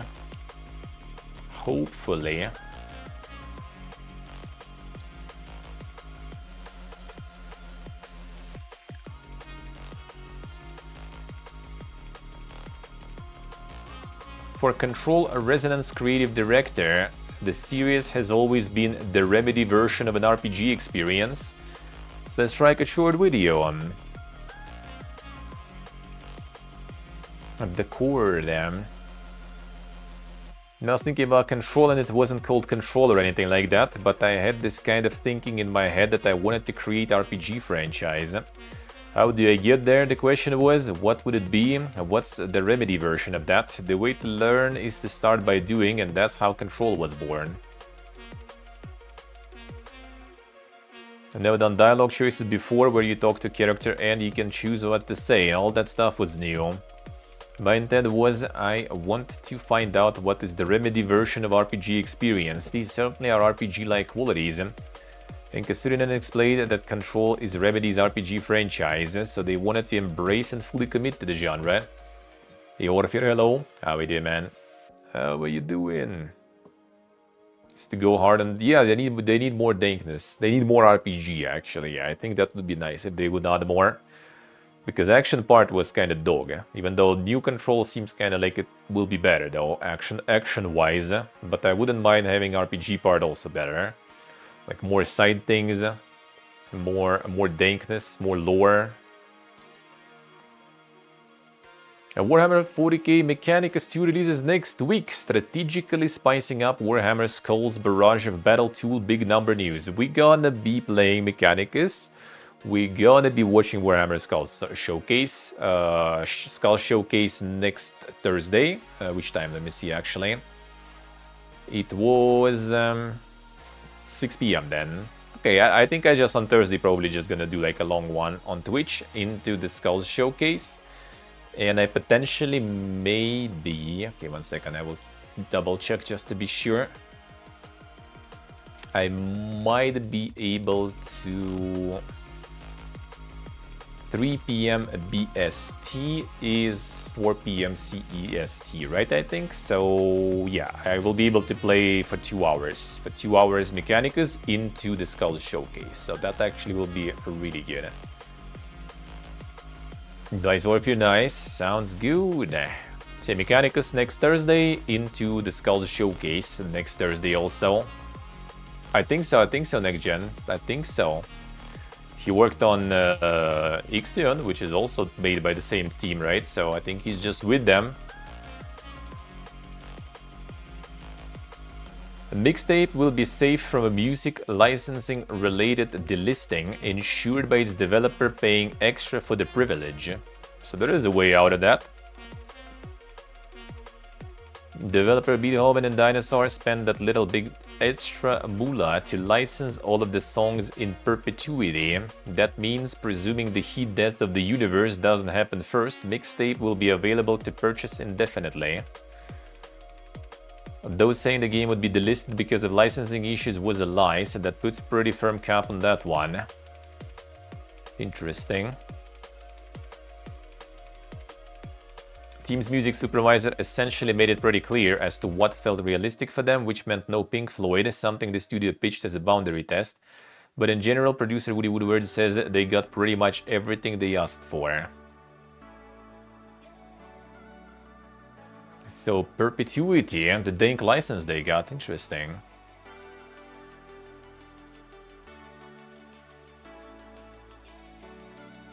Let's see. Exodus former studio head James Olan touches on why he left Archetype Entertainment. I was running on fumes, I was hurting my health. So Exodus already kind of losing some peoples there. Co-founded the studio after having retired from BioWare in 2018, and now in a recent interview Olan explains why he made the call, coming down to potentially most unifying experience in game dev, burnout. Running on fumes, it was hurting my health, my personal life and everything, just needed to step away. As a creative, you care about everything so much, and then as the head of the studio, you have to be cutting the baby in half all the time and having people attack your vision constantly. I definitely wouldn't put myself in that situation again. That's not a healthy place to be. Monka is... Exodus is kinda like Mass Effect, but not Mass Effect from BioWare that is not BioWare. So it's like some ex-people from BioWare who made a studio and making like some space RPG in the vibe of Mass Effect. Basically.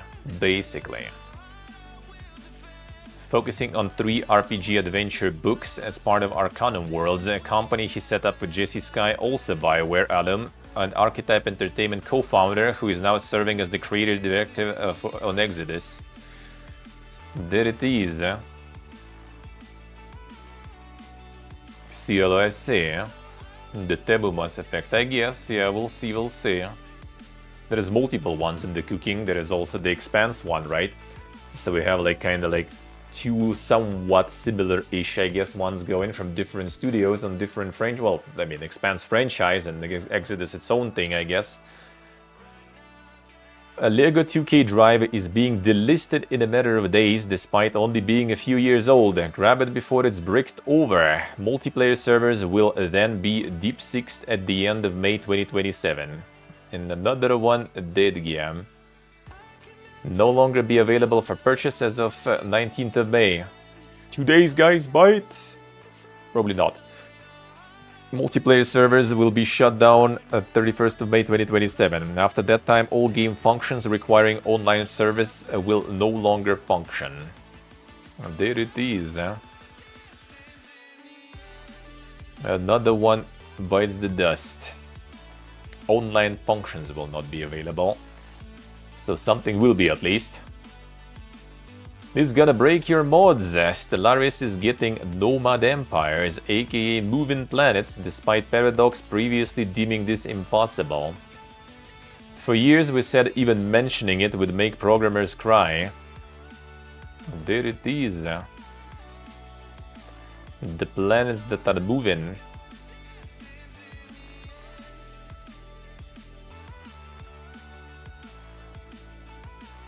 Arc ships that serve as colony shipyards and military science vessels.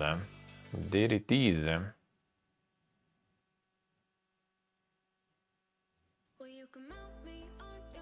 There it is.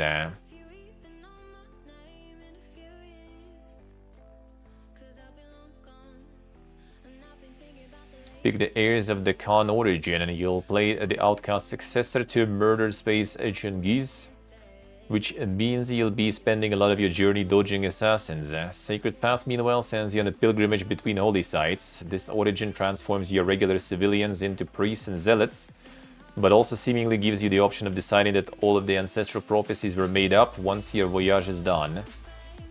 And then there is Forever Cruise, in which you effectively transferred a bunch of retired aristocrats to all the major galactic landmarks, training your crew to breaking points so that the bigwigs can swill and shag the cosmos away.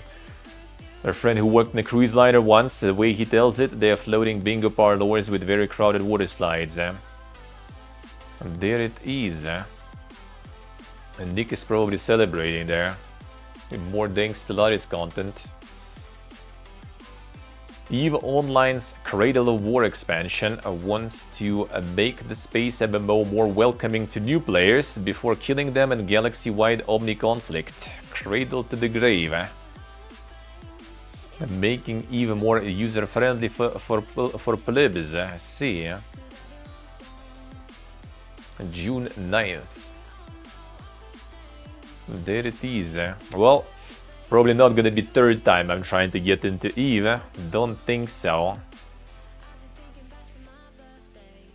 Gradually learn basics of ship movement, trading, and PvE combat across a series of stage sandboxes before stepping out in the new Eden proper. There it is. I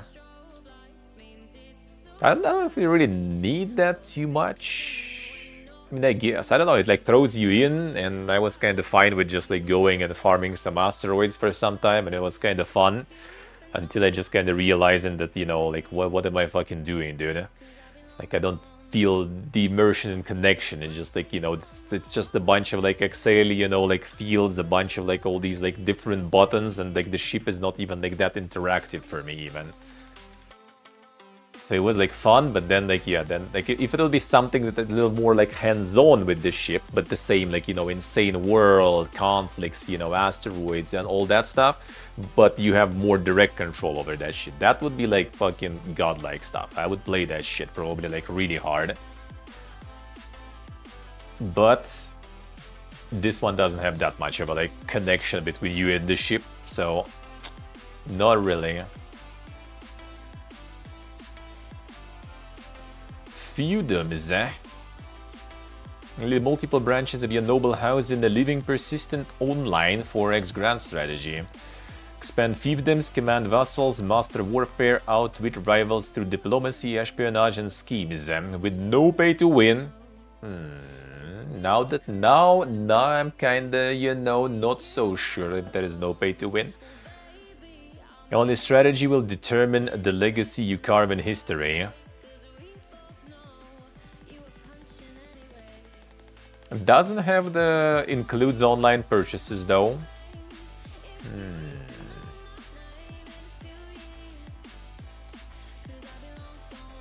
Any disclaimers? No disclaimers whatsoever.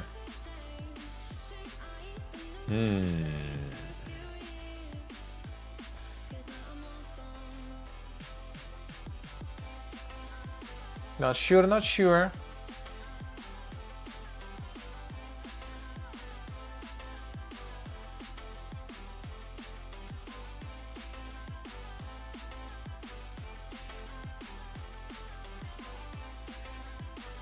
Damn, like I say, G-baited. G-baited. Discord partners with Xbox, bringing Game Pass to Nitro subscribers. There it is. It's gonna be like a limited first wave. Starter version of the service. Game Pass Essential includes a library of 50 plus PC and console games. Okay, so it's, I guess, the dog shit one.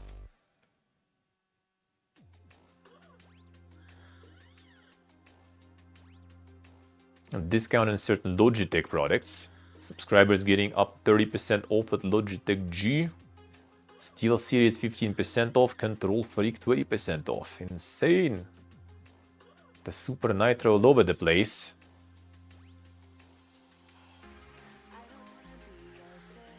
Travian, oh damn, next gen, holy. That one thing to remember, holy. That was like around my time or even like before my time, as we were doing like all this like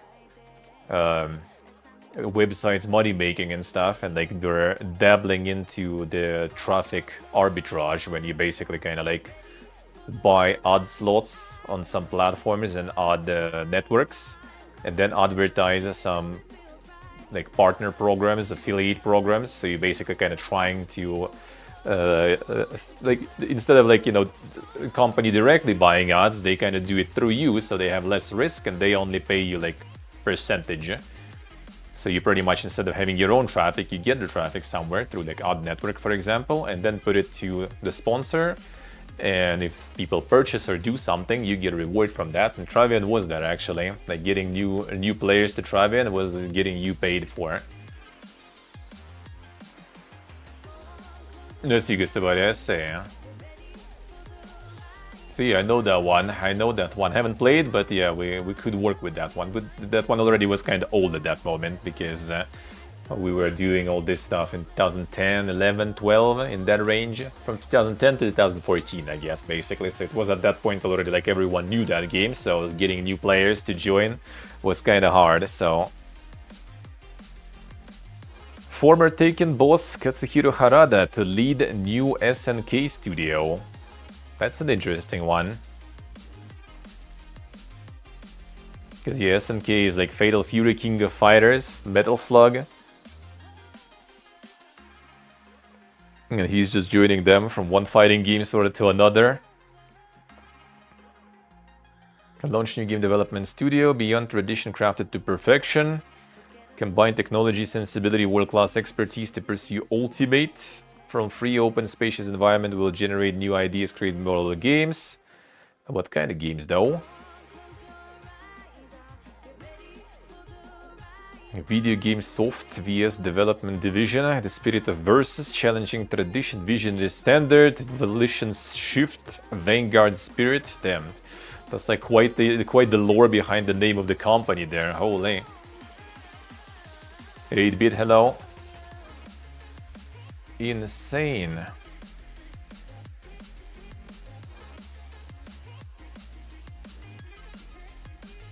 So no info on what exactly they be doing there, I guess. Not a fighting or something else. Interesting. Interesting.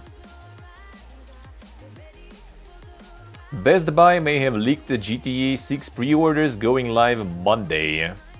So there were some confirmations from some insiders, but I guess we'll see already tomorrow. There it is. It's weird that it's like 18th to 21st though, I guess. So yeah, we'll see tomorrow, I guess, already. Is it true or not? Summer Games Done Quick returns this July, and the full schedule features speedruns for Balatro. I mean, Super Mario is like normal, I guess, to get the speedruns there, but fucking Balatro though.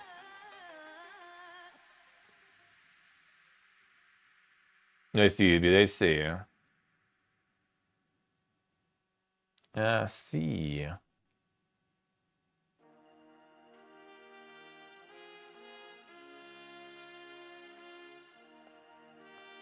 Yeah, the first ever 120-star tool-assisted run. Total nuclear annihilation. Pinball run. Tetris Tournament Finals. Balatro. Attempt to reach a score in Balatro so high it breaks the game. Speedrun that, alright. Okay, hybrid run. Half-Life 1 movement is imported into Jak and Daxter. Gordon and Daxter, alright. Dink shit. Nintendo share value falls as the president admits increased prices will raise the barrier to purchase. Most important thing is to provide engaging gameplay that offers value beyond the price. And there it is. Nintendo share value down almost 9% compared to just 5 days ago and down 14.7% compared to a month ago. Company's year-to-date performance even more sobering, with prices down over 34%. Monka is... Who would have thought? Who would have thought, dude? Let's see, so I say. I mean, a lot of that stuff was kind of interesting to watch, like, once or something. Like, you see how it's done, and then it's already kind of not really even that interesting. Like, sure, there's like some new strats sometimes and everything, but most of the time, don't really care too much. It's interesting, like, new strats and everything, but, like, for example, you just watch someone and someone, you know, like, is doing them a lot. Like with Ella, for example, right? Then new strats kind of interesting somewhat. But, like, going out of my way to go somewhere to watch some, like, new strats, not really. Not really.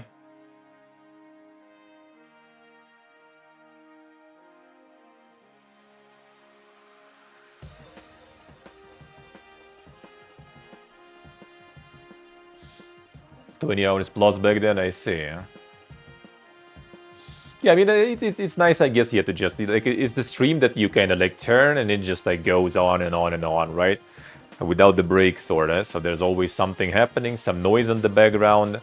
I guess it was also kind of an era like that, you know, when I guess there was, like, maybe less streams like this, I guess, to watch. It's nowadays you can just, like, you know, like, tune in somewhere and they're gonna be, like, to the next QC, and you're already also gonna be, like, going for, like, you know, 16 hours a day easily, and that's also gonna be just noise that you don't understand anyway, so, you know, that kind of works. And then you just need to, and then you probably go to sleep yourself already, so you don't need anything anymore. Stellar Blade Studio shift up breaks from publishing partner Sony for high-quality self-publishing. This will allow us to lead marketing strategies that reflect the distinctive identity of the IP. Damn hell, the pain. The pain. Notably, starting with Stellar Blade 2, Shift Up will transition to a first-party service model. This will allow us to lead marketing strategies that fully reflect the distinctive identity of the IP, and we expect to communicate the unique appeal of its universe to players more directly and effectively. So more Coomer shit, basically, I guess. Building on the strong fandom and evergreen IP status established by the first, we are formulating an optimal go-to-market strategy designed to maximize sales and reach of a broad global audience from day one. The high-quality self-publishing. 3 key tailwinds: a high-quality self-publishing capabilities, sales maximization strategy, and a proven IP fanbase. They're confident the next title will deliver meaningfully improved results compared to its predecessor. I kind of wonder, like, if you remove the Coomer stuff, like if you remove, you know, the bait, the fan service from this one, would it actually, like, work? Honestly, like, I don't know. Like, I haven't played. I heard, like, the gameplay is kind of decent, but, like, nothing super outstanding. Like, would it be that pog if it wouldn't be, you know, full on booba there? Hey, Oak Warrior, hello. Yeah, not sure, Warrior, not sure. They lost the sequel there somehow. Maybe they didn't believe fully in the first game release, so they didn't go for, like, some sort of insane binding agreement. And then it was too late already when they realized that Booba sells really good, huh? Because, like, you can say the same for about Bayonetta, for example. But, like, Bayonetta, like, gameplay was, like, top tier now. Like, I loved playing that shit, even when I, you know, kind of didn't really, well, at least I thought, you know, I wasn't that good at, like, English and everything, and that wasn't translated ever, so I was just, like, skipping all the cutscenes and just playing the fucking video game. Yeah, I didn't care about all the fan service that is present there, and it still was really fucking good. And I still kind of like, it's the game I probably replayed maybe the most out of all the games ever, probably. Nier Automata was good and 2B is not the reason it was good. I think so, yeah. I do agree. I do agree. Yeah, that's the thing. Like, it might be good with gameplay and everything, right? But like, if there would be no kind of like bait to get people to try, then it never would work, maybe. But it was Platinum. Like, I got Nier because it was Platinum. Like, Platinum made Nier. I was kind of hoping to get gameplay like in Bayonetta, like the Platinum gameplay. I didn't. But what I did get was still kind of nice, even though I ended up just like dropping difficulty because gameplay wasn't fucking fun at all. So I just enjoyed the story. Like, I just like still remember why and how I dropped the difficulty in Nier, because I went hard, because like in Platinum games, dude, it should be like dank action and stuff. I went hard. I remember I went to Simone boss, right? The opera singer one. And it was like nice, it was challenging, it was difficult. I kind of like on hard difficulty, right? I wasn't like over leveled and stuff. I just like enjoyed the fight, learned the mechanics, I won, and I'm like leaving the fight. I'm going to like some save point or like the next quest goal or something, and random fucking Lidl Roboto just like one shots or two shots me, I just fucking die basically. Like after, you know, like doing all this like learning of move sets of the boss, you know, like try-harding, like some random fucking no-name mob just like demolishes me, and I return and they still fucking demolish me no matter how you like try hard and stuff. I'm like, alright bro, you know what? I'm going to the normal difficulty, fuck that shit. I just gonna like get the story seems nice, and it was really nice. I actually like watching the when I'm on the flights basically. So on Wednesday I'm gonna be finishing probably the second season of Nier anime. It's actually quite nice. It does complement the game a bunch. It basically kind of still gets the same stuff that was in the game, but also a bunch on top of it, and I think it's kind of better at, you know, explaining what's going on, kinda. Well, it's better when you also play the game and you know some things, so it kind of complements each other pretty much.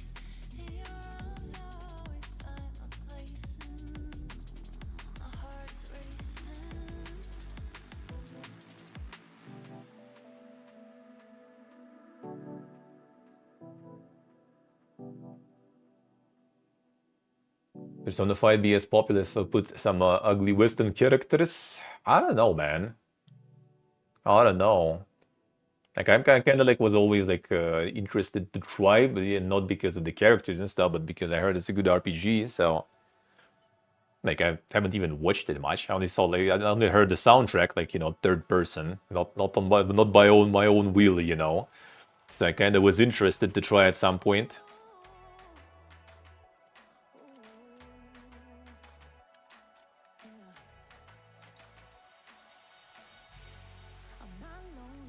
That's easy, bro. Let's see. Well, I mean, yeah, it does tell about A2 more, way more compared to game. Completely different vibe of the character, I guess, kinda.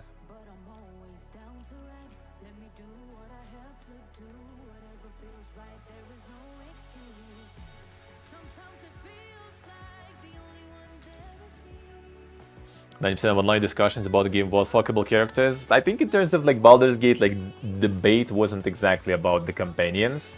Like it maybe like it was big contributing factor to like expansion of the success, but I think initially it wasn't exactly because of that. Sony maps out how first-party PlayStation studios are utilizing AI tools during development. AI tools allow our teams to spend less time on manual high-effort tasks and reinvest time into building richer worlds and gameplay. There it is. Human creativity must remain at the center. AI is a powerful tool, but is not a replacement for artists or creators. It's an amplifier of human imagination, a catalyst for new possibilities.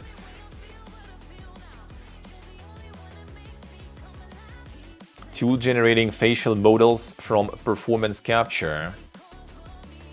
Technology was used in recent releases like Horizon Zero Dawn Remastered. Importantly, we are not replacing human performance, but rather optimizing how we process the data from these live captures. With Mockingbird, animation work that would have taken hours can now be completed in a fraction of a second. Sony's first-party studios also use AI tool for animating hair, which Nishida described as labor-intensive due to the large number of strands required.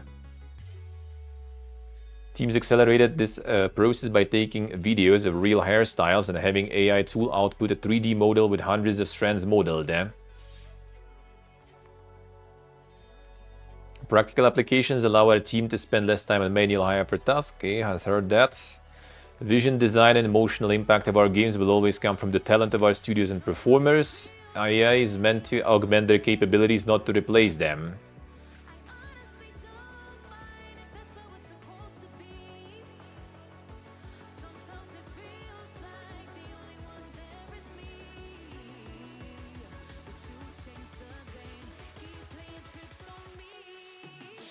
See, next gen, I mean, true.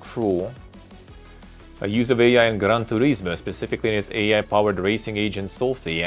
In this further, world-class creatives already shown the ability to create amazing prototypes where NPCs with their own personalities can create a living, dynamic world for the players to explore. Machine learning to enhance image quality, delivering 4K visuals at high frame rates. Through our investment in AI and machine learning, we will continue to push the fidelity frontier forward. I believe AI will unleash creativity of our studios, power a more curated platform, and enhance PlayStation experience for both players and creators. With our global player base, deep library of IP, and integrated ecosystem, AI is a powerful tool for us to deliver a truly cutting-edge entertainment experience. Alright, there it is. AI and Sony coming through. Double Fine Productions is the latest Microsoft subsidiary to unionize. Psychonauts developer filed a union petition with the National Labor Relations Board, supported by CWA. I mean, dude, that's pretty good timing for them to actually unionize, because I think after this, they probably will need some unions for Microsoft to not fucking lay off, half the team or something, probably.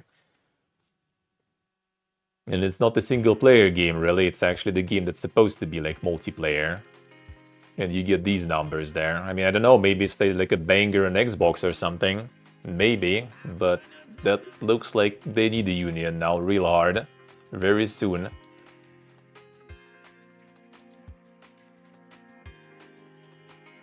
Industry veteran and YouTube musician launch new indie studio Stupendium Softworks. Key-based developer aims to create games with sustainable development without using generative AI. I like how now you just need to add it, as a disclaimer in the beginning already for your studio and stuff.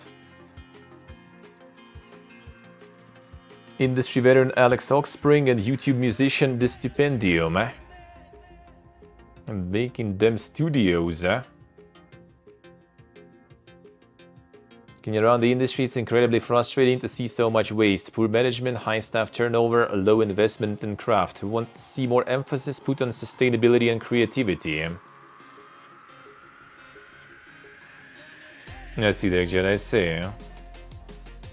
Yeah, not doing well nowadays, I guess, is the, the foundation, the basics of the industry.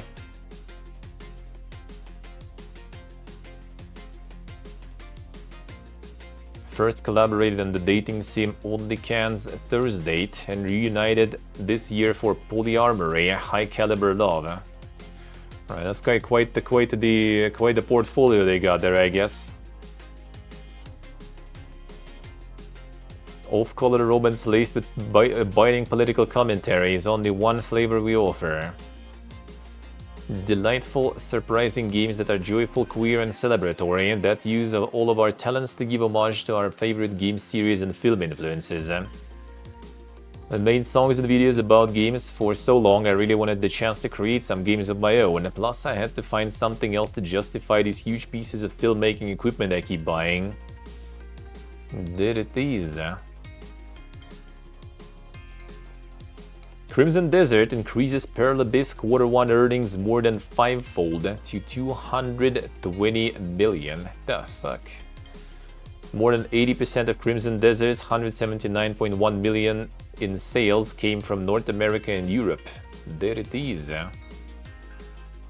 So out of everything, and more than 80% in sales, but like in general, like 180 mil out of 220 mil, you know, earnings in general. Holy.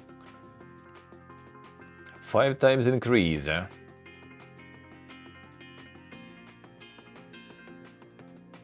The net profit in the yen 114 from 5.1 million. Now that's an increase, dude. Now that's an increase you need to highlight. Not the earnings, but the actual profit, dude.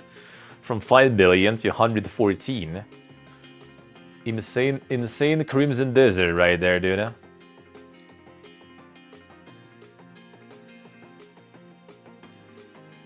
Capcom secures a 9th consecutive year of profit boosted by Resident Evil Requiem. Digital contents segment drives overall net sales up 15% to 1.2 billion, achieving a record 59.07 million unit sales. That's a lot, dude. Operating profit rose 8.4% for $147.4 million.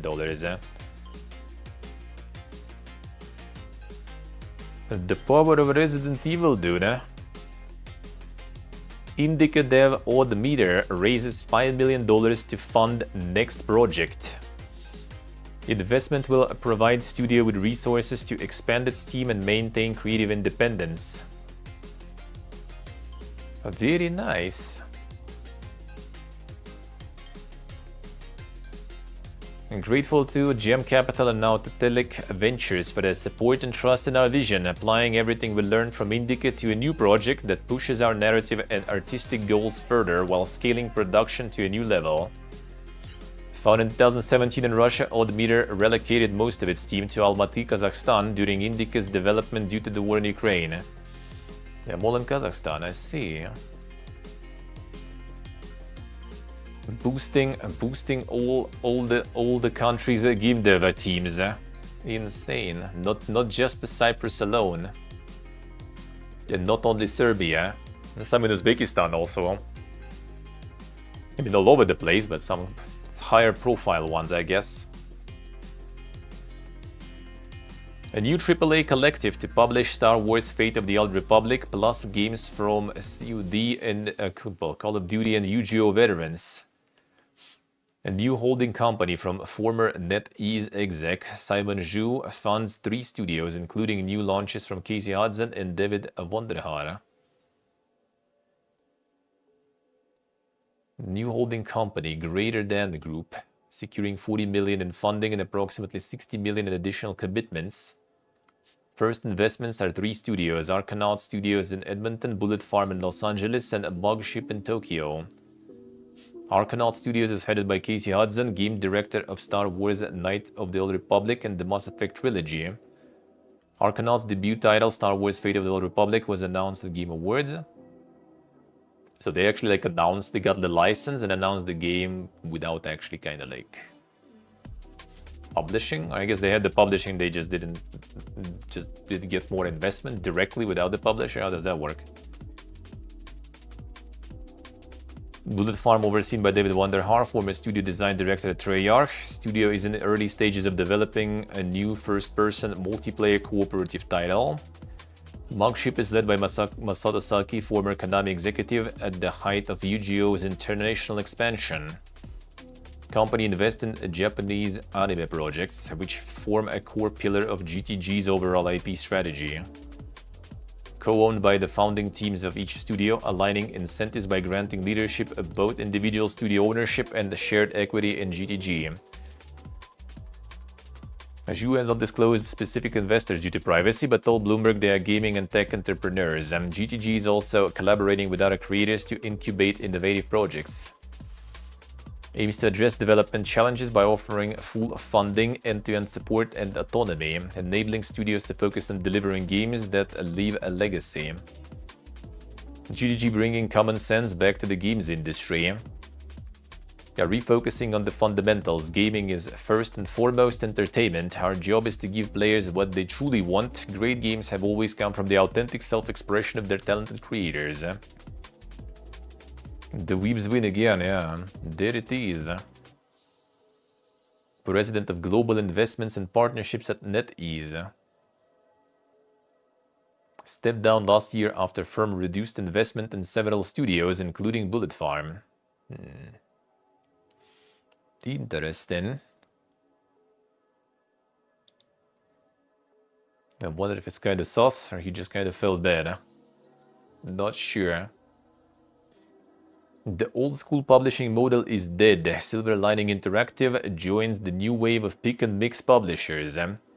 It's the most open market I've ever seen, where anyone can do whatever they want, says founder Luke Kieran. Well, I mean, there's like soon gonna be more publishing than the actual, live studios that make games, I feel. I was like the Giga Yup one here, alright, let's see. Hashtag odd. Probably not really, but still. Mouse PI for hire publisher Playside recoup all expenses since April launch. Success contributed to a record revenue of 64.6 million. That's actually quite the number there.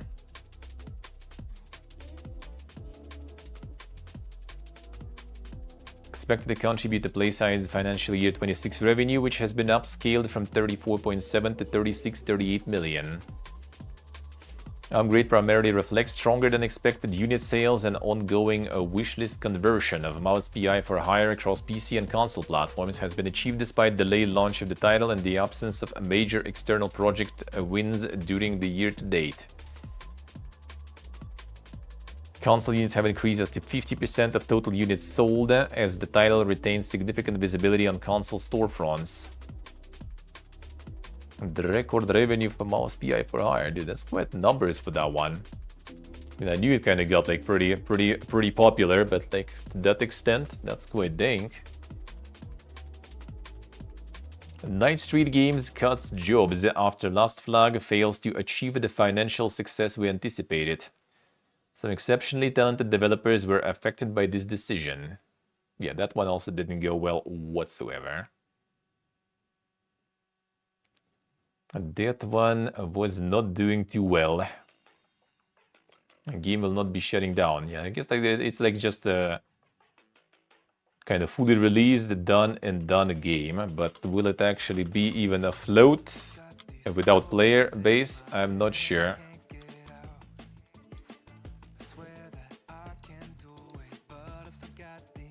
Not so sure. Oh, holy shit, that one dipped completely now. Oof. Last time I was checking like somewhere around here, I guess it was still kind of at least someone playing, and now it's just kind of like gone. I'm not sure how alive that's gonna be after a bit of time. But I mean, yeah, I think they just kind of like let it go. Like it kind of works without like servers and stuff, I think. So they just kind of let it float on its own.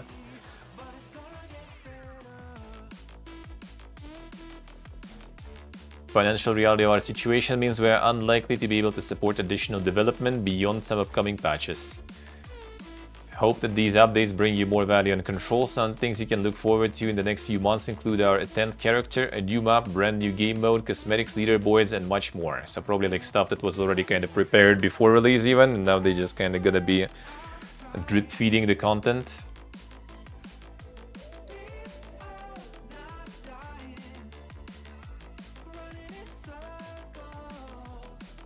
Square Enix financial year 26 operating income surges 34.9% despite net sales decline. Profit growth driven by strong HD sales and cost optimization. Cost optimization, I say. The platform holder forecasts 10.5% dip in operating income for financial year 27. Strong sales of new HD games titles such as Final Fantasy Tactics, The Ivalice Chronicles, Dragon Quest 1 and 2 HD 2D Remake, and Dragon Quest 7 Reimagined. New titles, you say? Alright, I guess you could say so. I guess you can say so. Like they're just farming remasters and getting like 30% increase. Not bad. Not bad. That you're not surprised why everyone is just like farming them remasters. Why would you need anything else, really? Nexon Q1 net income rises 118% to 360.7 million. Record results driven by continued success of Embark Studios' Arc Raiders and MapleStory franchise. Arc ended up farming hard. Arc Raiders sold 4.6 million additional units during the quarter, bringing total sales to 16 millions. Over the half, active players spent more than 100 hours in-game, totaling 1.5 billion hours.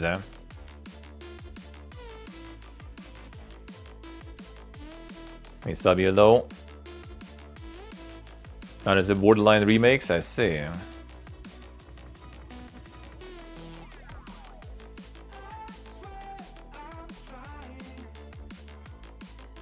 MapleStory Dungeon & Fighter and FC generated stable revenue.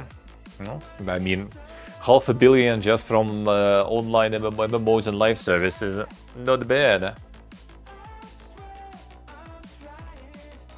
And Arc Raiders, even like the Arc Raiders like profits are still lower than what they farm from like the online stuff.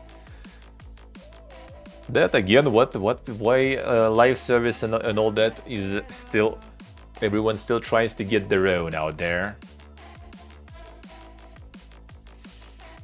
Xbox team gives advice on how to handle bad games. A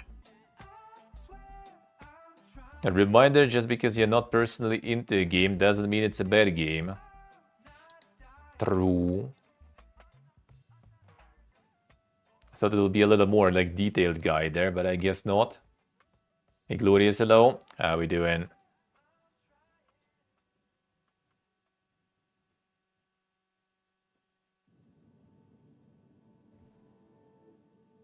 Convenient post comes as thousands of people are bagging on Mixtape, a brand new game that shot into spotlight in the last few days.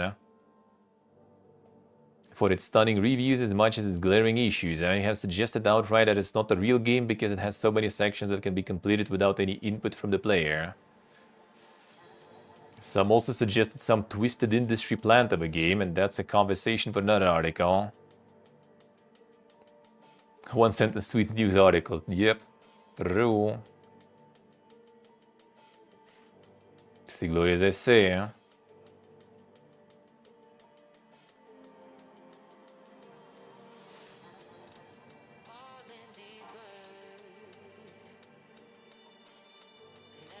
Well, I mean, the Xbox is not wrong there. It just doesn't mean that's a bad game. Yeah, still not sure about all this like mixtape kind of. It's just not my kind of game, so I didn't even look into it. What it is, what's wrong with it and stuff, I don't care. Not my jam, so no opinion. Bad, good, I don't know. Just not exactly something I play, so that's a skip from me. A Lies of P developer is hiring a generative AI creator. There it is, dude. Leverage generative AI to maximize art production efficiency. Individual who can leverage generative AI to improve efficiency of the art production process and enhance the visual quality of its games. Goals to merge artist creativity with AI productivity to develop the art pipeline. Responsibilities of this AI creator at Lies of P Studio will include creating concept art for characters and backgrounds, as well as developing variations using Stable Diffusion, Midjourney, etc. Along with concept art, the AI hire will have to work on AI-based texturing and modeling assistance using image to 3D technology and asset creation.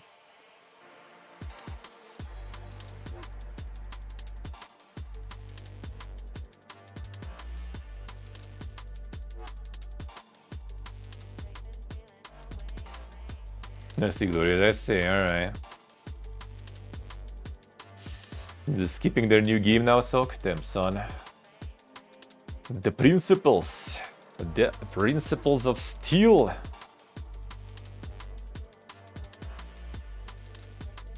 Palworld Online trademark filed by Pocket Bear. Damn, son. Trademark for Palworld Online has been spotted. USPTO website and in South Korea, with company filing for it in both regions towards the end of April. New logo for Palworld Online. Other than that, listing reveals that the application is awaiting assignment to an examining attorney. A lot of speculation surrounding that Palworld Online could be, with many believing it is related to the game's 1.0 release. The base game already features online multiplayer, which leads to confusion among players about the purpose of this new trademark. Offer a separate multiplayer mode once 1.0 launches, similar to what we have with GTA 5 and online. I mean, it might be just an MMO, even though, to be honest, they already have the Kickstarter for... No, wait, I'm mixing up with Temtem, I think, right? But they did also work on some spin-off games, so I don't know, like, would they also go for some, like, MMO?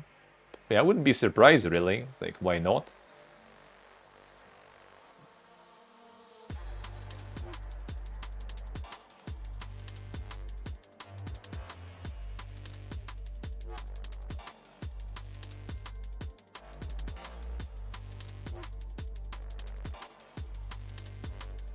We didn't get 10 out of 10 from IGN, mixtape would be just another who cares game. Yeah, it's kind of interesting how, like, you know, like the review score of IGN is like relevant in that field, you know, in that way.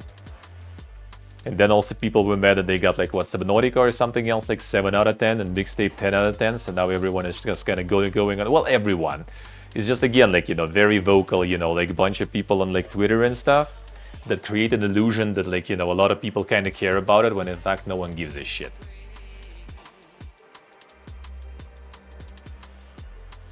eBay rejects GameStop acquisition bid. RIP. The CEO of GameStop that never wanted to be CEO of GameStop and just wanted to be CEO of eBay got kind of cocked, I guess. I'm gonna try to find another job now. Maybe another company will be able to buy eBay. Sony says that supporting PS5 devs is a big investment amid 30% commission fee discussion.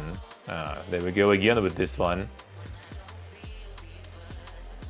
Sony currently facing class action lawsuit alleging it monopolized the market by restricting third-party games on its platform. Now, one of the executives stated as some reason they charge 30% fee on store purchases. Attracting and supporting game developers on PS5 is costly. If you look at PlayStation history, from the beginning we've been a very third-party focused ecosystem. Yeah, I mean, at least on PlayStation that makes a little more sense than well, on consoles it makes a little more sense than in other digital storefronts, because they didn't need some sort of like onboarding and like support for developers to go to their specific hardware. But I mean, still 30%. I mean, I don't know, man. Think it's a little chunky, especially since you don't have any other like alternative stores except, I guess, for physical sorta. Sony VP suggests a PlayStation is a plastic box without content. There it is. Steam doesn't lock you out from using other stores. True. Steam also takes 30%. Yep, they do. They do. But yeah, on Steam, Steam doesn't force you into using only their store. You can use alternative ones, even though like no one really does. But yeah, no. Didn't learn from Apple and Google when they got fucked in the court. I don't know if it's gonna be like if they're gonna get the lawsuit for that, and if they will be able to kind of go the same way as Apple went. Because with Apple and Google, it was kind of like, well, it's mobile phones. It's something anyone has nowadays, right? And it's something kind of necessary item. And PlayStation is being owned by like way smaller amount of people, right? So it's going to be kind of harder for them to, like, you know, for someone who can attack PlayStation to stand their ground. Then, like, you know, like this is like something like the defense will be just kind of, you know, you don't like it, kind of don't buy it, buy Xbox, you know, or like buy PC or something and play there. Like, it's not some sort of like essential thing as a phone, for example. So it's going to be a little bit of a different defense there. A little bit. But yeah, 30% is like standard pretty much on the market. But yeah, Steam doesn't monopolize their shit. And I still think it's too much, especially on Steam. because like Sony, as I said, you can argue that they, you know, kind of like also like run the tech platform, right? So like they kind of like responsible for updating PlayStation, right? Responsible for making new hardware, responsible for like onboarding developers on their platform and everything, right? While Steam doesn't. Like the only way they spend the money is infrastructure, right? Servers and stuff for your game. Like you just host your game on their servers, and they display your game on their store. Not necessarily in some good place, not necessarily, you know, bringing you some sales or something. It's not guaranteed, right? Also, so I don't know. I think 30% in general for digital is a little over the top.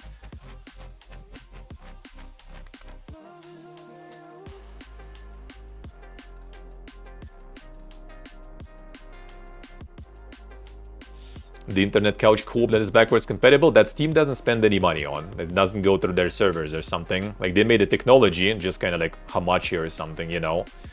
They just kind of made their own native thing, and that's it. There's no maintenance for that, you know. It's like a one-time thing that they made, sorta. The same as like the peer-to-peer Steam netcode and stuff. Which, for example, there exists Epic Games Network, the Epic Games Services, right, or whatever they're called. That a lot of games nowadays have, that people also were like, you know, like up in arms against, even though it ended up just everyone had that. Everyone uses that, and that's free on Epic.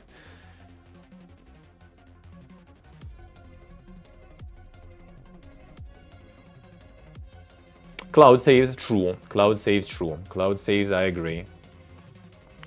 Cloud saves, they do.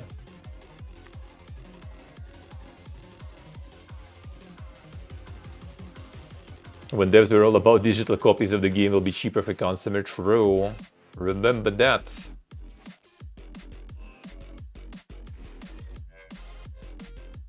If you didn't have Steam, half the Epic games couldn't run with controller. I mean, you have drivers for that. Like, Steam made a lot of those things easier. Like, I'm not saying Steam bad or something, but like, it's also like one-time thing, right? That they did it, and that's it, sort of. Like, the support and maintenance is minimal. Like, I'm not saying just don't give Steam any cut. I'm just saying 30 is kind of chunky for what they did, you know? In my opinion. In my opinion.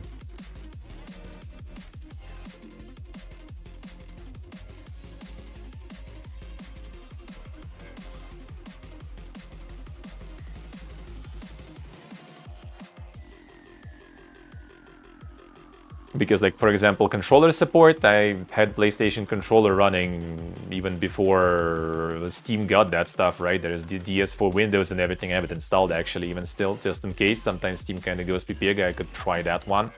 I mean, controller lately was Pepegas a bit. Still kind of haven't figured it because I don't really use it too much.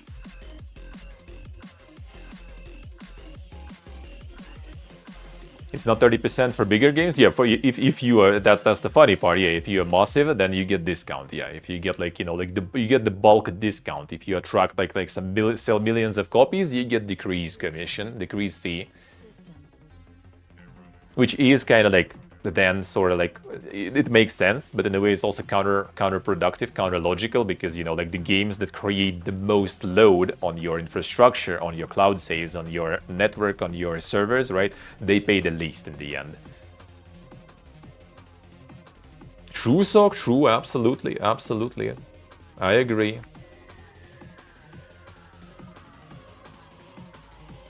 I agree. That's igazán, yes. Free to use other stores. Absolutely, absolutely.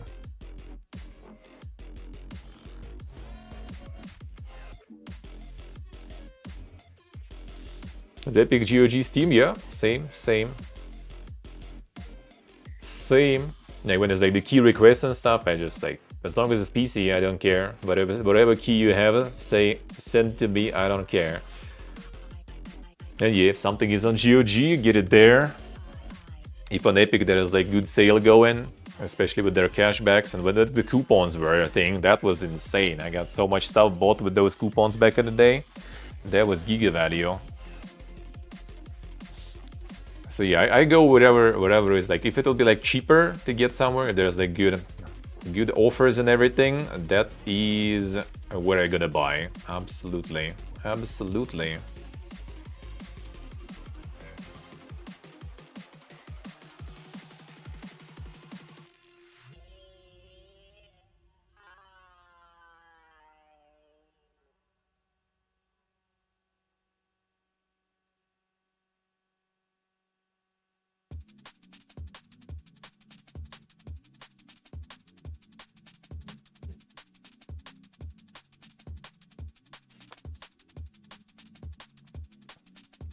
I like the thing centralized. No, for me, it's like the value. If you get good prices somewhere, I will go there. For sure.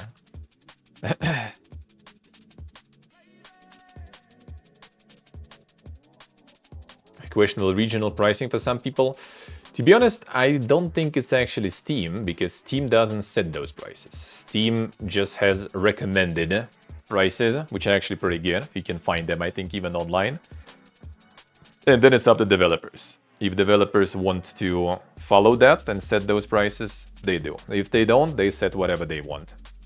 So yeah, I don't know if Epic has any different. I think pricing usually is more or less the same between Steam and Epic. There are sometimes differences, but they kind of rare. At least what I observed.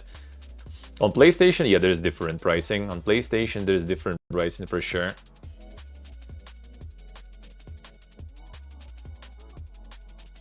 Steam sets the default suggested actually. Well, the problem is a lot of studios looks like they're changing that default later. Because like regional pricing in like Arena here, for example, is gone. A lot of publishers, a lot of AAA publishers just remove regional pricing whatsoever. You pay like full price for everything. That's it. That's it. But yeah, usually they kind of still like the same, I think, should be on Epic also. Like the different prices usually are like not happening unless it's like some sort of like oversight or something. Usually on all the storefronts on Steam, on PC, right? Like GOG, Steam, all that stuff, they should have the same price usually, because like otherwise there's like some issues with that. And don't know like 20 currencies, I say. Sony games cheaper on Steam than PlayStation. Depends on the region, actually. Like some stuff, my friend, for example, now buys on PlayStation because he got like Indian PlayStation Network, I think now, or something, PlayStation Store. He just buys stuff there now. Third party is a lion's share of content on PlayStation.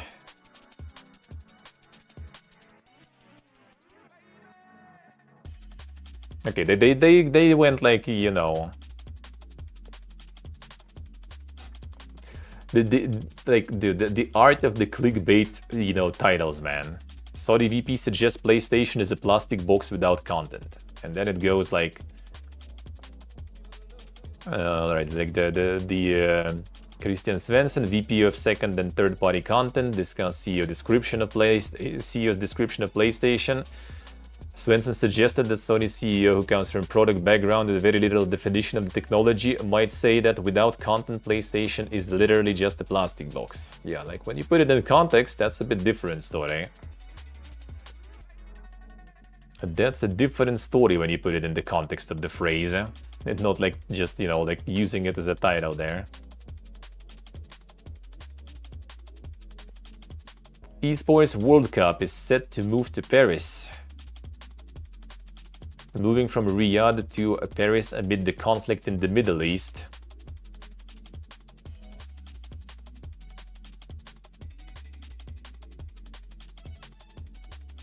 Well, I mean, it makes sense considering how the flights and everything are kind of fucked. That is a bit of a problem there, probably.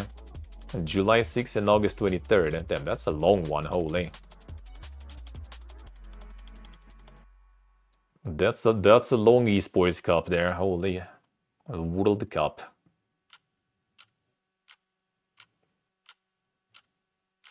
Yes, it's okay, see.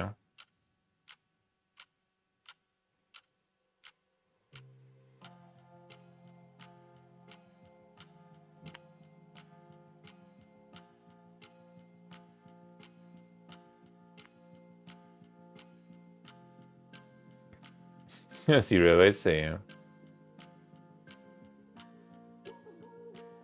So like if you in one region but move to another and pay like you stay still in the old region, it's kind of weird. Huh?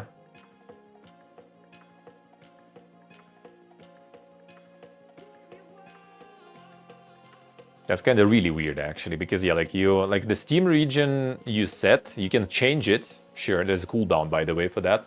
You can change the region, but like if you move to other countries, it doesn't matter. Like your region stays unless you want to change it. Like your region stays if you move like for a vacation. Do you need to fucking change region every time you go like for a vacation or something? And then like change? You can't even.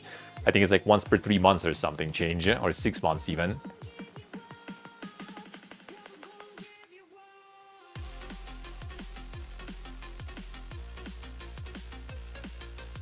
Now, first of all, next gen you will not even be able to do it that easy. Like just move in, because you can do it with VPN technically, right? It's not enough. You need to have like local payment method of that country to completely switch regions. So you need both to kind of move there or like VPN there, and then have the local billing address, like if it's a bank card, for example, right? Then you're gonna switch it. So you technically can't even really like move the regions. Like if you move somewhere, unless you have a bank card, Steam doesn't care. Like if I move to Vietnam, I still buy like I'm Armenian. If I move like anywhere else, I still buy like I'm in Armenia, unless I switch to another region. Like when it was the Russian region, like no matter where I go, I'm still in Russian region. Like until I got my Armenian bank card and managed to switch regions, I couldn't. I was still kind of Russian there for Steam. With the Armenian card, like Armenia, I could use my Georgian card and switch to Georgia, for example, and get a cooldown for that. So Steam kind of like doesn't care where you are. If you set your region in Steam, you use that region. Doesn't matter. Like if you go somewhere travel, you're not gonna buy games cheaper, basically.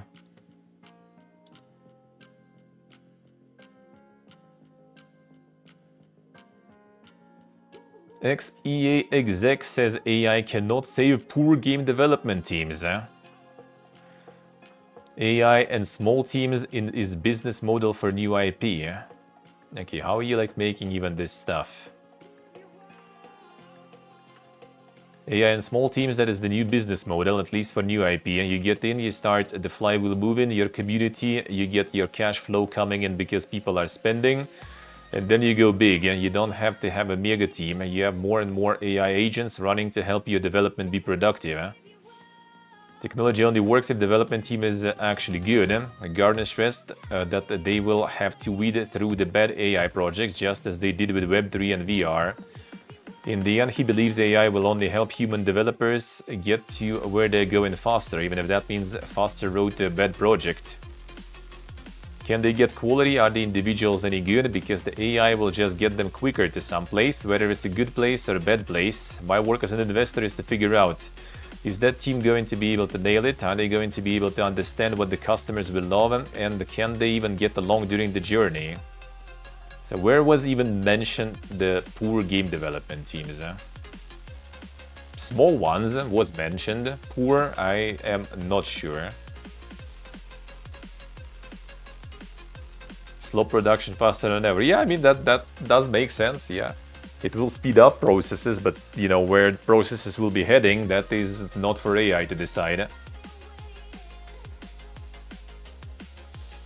But let you get virtual card? Yeah, you can next gen. Yeah, if you can get access to those, you can do that.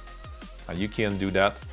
I mean, there are the whole services that can like switch your region or get you a new account from different region. Absolutely. You can absolutely do that, and that's why, like, I mean, they started cutting the regional pricing now, because a lot of people suddenly ended up in, like, you know, Brazil and stuff, Argentina and other countries. Like, I saw, like, who was it? Was it Capcom? I think it was maybe actually Capcom. They posted, like, this, like, map, you know, in which countries they sold how many, like, games, kind of, like, in range, you know, with color grading, sorta. And, like it was basically like Kazakhstan selling way more games by like, you know, 10, you know, like the increment of 10 sorta, than Russia. How that happened, you know, why did that happen? I wonder. And same like with some other regions too. Like there's some games that were like, oh yeah, we sold like, you know, like 80 or 86% of our copies in like South America. There's probably a lot of people who like those games there, eh? And not that many in the rest of the world, eh?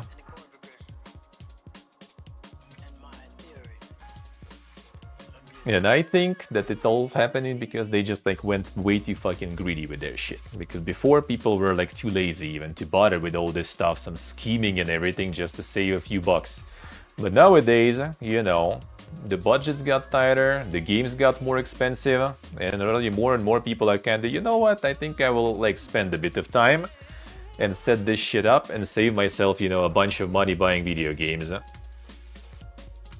Exclusive WWE 2K developers hit hardest by Visual Concepts layoffs. I thought that the recent WWE wasn't too bad.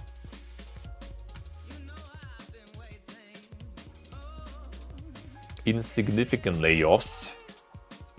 None were comfortable providing an actual number, however, for fear of underestimating.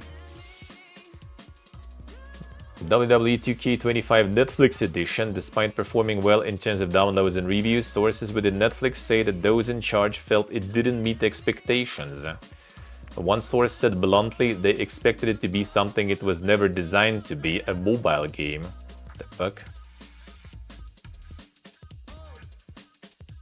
Sources say that despite promises from management at Take-Two, painting a rosy picture of everything being fine, that wasn't truly the case. The leadership lied the whole time, saying the game was fine and great.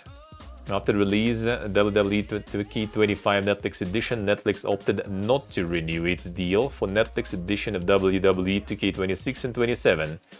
That left the entire team without projects moving forward. Netflix got their pop on the charts. Another layoff, dude. Sony says some Chinese and Korean studios are moving faster than Western studios. I mean, totally not false. Showing approach not seen from Western and Japanese teams. Scale and the responsiveness in their approach is something that we are not necessarily seeing from some of our Western and Japanese teams. Different than the stuff we've seen before, at least in PlayStation. Interesting to see what their trends and trajectories are relative to Western dev communities. But no concretics what exactly there. What exactly there? Nothing. Crimson Desert DLC being considered by Pearl Abyss. Damn, even DLC on top of everything. Platform expansion mentioned as well. Enhancing user satisfaction and driving new sales through continuous updates. Platform expansion. Looking ways to broaden the game with DLC, one of the routes they're exploring. However, more details will be shared once the concrete plans are set. I see. True, so yeah, like, I mean, I assume they just don't really, like, use even, like, the mocap and everything that much.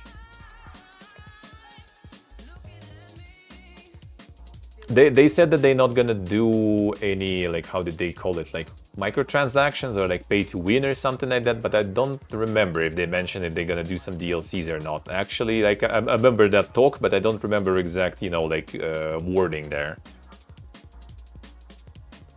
A Rare explains community values amid Sea of Thieves misconduct scandal. Damn fucking Sea of Thieves.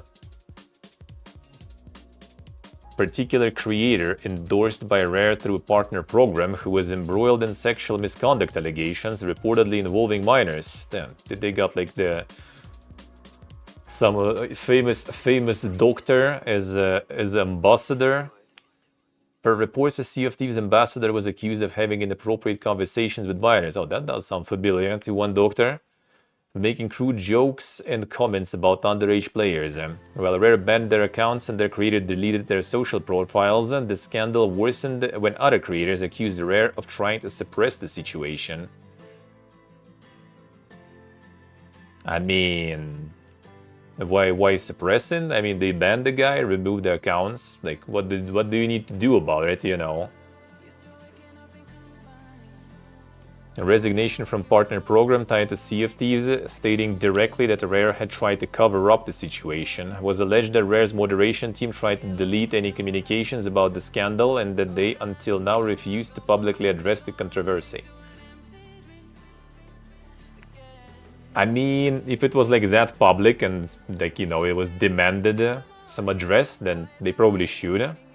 But if it wasn't going public, like, I mean, but they don't necessarily need to address any dumb shit going on. Yeah, people kind of put maybe a little too much weight in this like partner program stuff. Like partner program is literally just kind of like you just like send them, yo guys, I want like to play your game, and they just accept you, and you're part of the partner program. That's it. Like sometimes they have some sort of like viewership numbers that they require from you. Sometimes with some like MMOs, multiplayer games, they want you to kind of like commit to the game, so you need to stream it for some amount of times. But like you're not getting paid from that shit most of the time.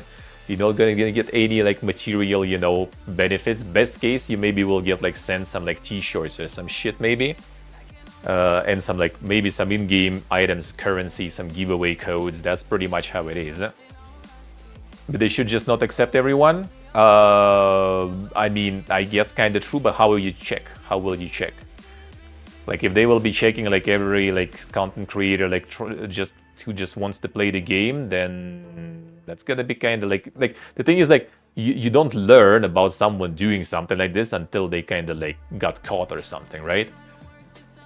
So like, do you need to like expect, like do you need like some sort of like psychologist they're doing like, okay, this guy is kind of like sus, you know, I think he might be like, he might have an episode in upcoming years. Yeah, let's not take this one, he's a bit unstable there, you know. So yeah, I don't think you can really control that stuff. It's kind of same as like with Twitch partners, right? They just kind of like, you reach the numbers, they get you, you fuck up, they ban you. Like that's kind of how it is. That's kind of how it is on Twitch too. That's exactly the same. Like you do content, you reach some numbers, you're a partner now. You fuck up, you're not partner anymore. And if Twitch would be posting public statement about everyone getting banned, they would be like their Twitter feed probably would be fucked up completely because there's like probably hundreds of partners, like thousands for sure, I guess, like getting banned on a regular basis there.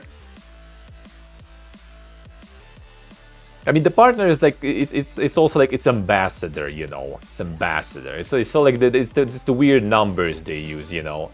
Partner, like what else they use? Creator program, another thing. But what do you suggest? How do you do that? How do you prevent, you know, like getting someone who might like fuck up later? Like I just don't see. I don't know. Maybe you have a way to do it because I don't. Like I can't like look at the person and be like, this guy like diddles kids, you know, or something, or he's gonna do that in the years to come. Like I don't have this like superpower there, so you just kind of like, people want to work with you, all right, you embrace them. People fuck up, you ban them, you throw them away. That's kind of how it is. That's how it works, you know. You can't really like predict that some fuck up will happen. That's it.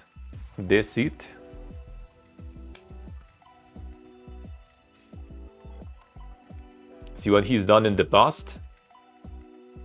Punish the employees who try to hide it. True. Yeah, if that was the case, they should. He has done in the past. I mean, that kind of check is being done usually. Well, it depends. I'm not saying that everyone does, right? Screening person to a certain degree. No. I'm not saying that. Absolutely. I'm not saying that. I'm saying that you can't, like, if someone was doing something in private and it wasn't somewhere there, then like, how do you know? Like you can screen to some degree, absolutely. For these kind of programs, they probably don't do it, I bet. Even though maybe they do sometimes. Like, hard to say. It's hard to say, it depends on the company. Maybe in this case, they didn't do any screening. Maybe they did the screening and it didn't really show anything. Like usually if it's some like higher commitment thing, they do check stuff. They do at least kind of like see if you're fit for the team and everything, right? That's why I'm like in some programs, like for example, like with Hooded Horse, because I play those games, right? So I'm kind of like fit for them and they have me there. And for some other ones, like I didn't apply even. In some other ones, like for example, I wanted to get the Atom full key, right? And I was like, well, these guys kind of have their program, right? And like they have other games that they publish, so maybe I'll just join that just to get access to the games. They didn't accept because I only wanted to play Atomfall and I haven't played any other of their games, so doesn't match. They didn't accept. Fair.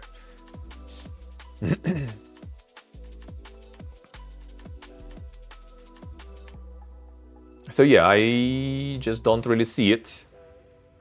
Yeah, exactly. It's like ambassador, partner, like all this stuff is like, it's just like, as I said, it's like a content creator program. You just have the numbers, you just press apply, and they like, all right, you kind of all right, you fit the numbers, accept, and then you get access to the game keys, for example, and stuff like this. That's it. Something wrong, like in Dune, for example, right? They have the also content like creator program is called. Usually it doesn't call like partner or something, creator program they have. Like I joined that one too. I'm in their Discord and everything. That's how I got the key to the Dune, right? That's how I get some like odds with Funkom's. It's Funcom creator program, even not just the Dune, right? That's how I got like some odds. That's how I got giveaway keys for Conan that we'll do on Tuesday, by the way. I'm in their Discord, and there were a bunch of people who are content creators and who just kind of like found some exploit and stuff and made some like videos and stuff how to abuse that exploit and everything. They got banned from the program and everything. So yeah, that's how it goes. It's not exactly some sort of contract you sign. It's not any like pay that you get. You just get the usual like kind of like any other content creator access to potentially some partner streams, right? Like they just sometimes can do.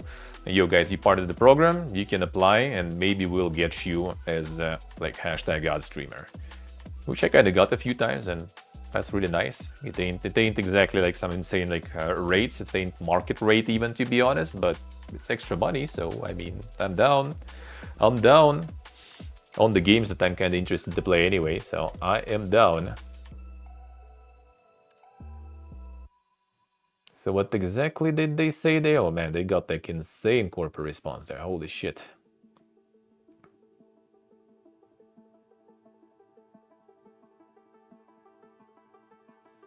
So what was that?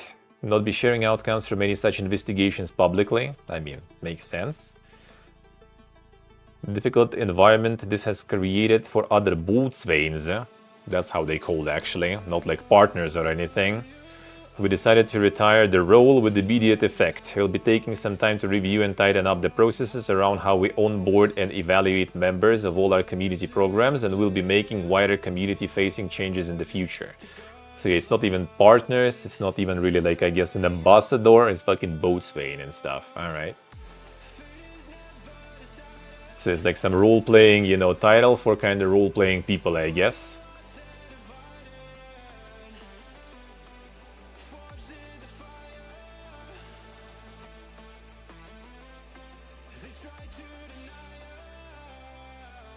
But yeah, I guess some checks for that stuff are good, but also at the same time it's really, in my opinion, it's kind of hard. That's why like we wouldn't get a lot of people being partnered in the first place, I guess, if they could tell who is kind of prone to some fuck ups. Even though let's not like also forget that some people who are getting unbanned or getting like some partners and everything on Twitch, they end up also in the future getting a whole bunch of bans, and none of them are permanent, right? And they still keep going.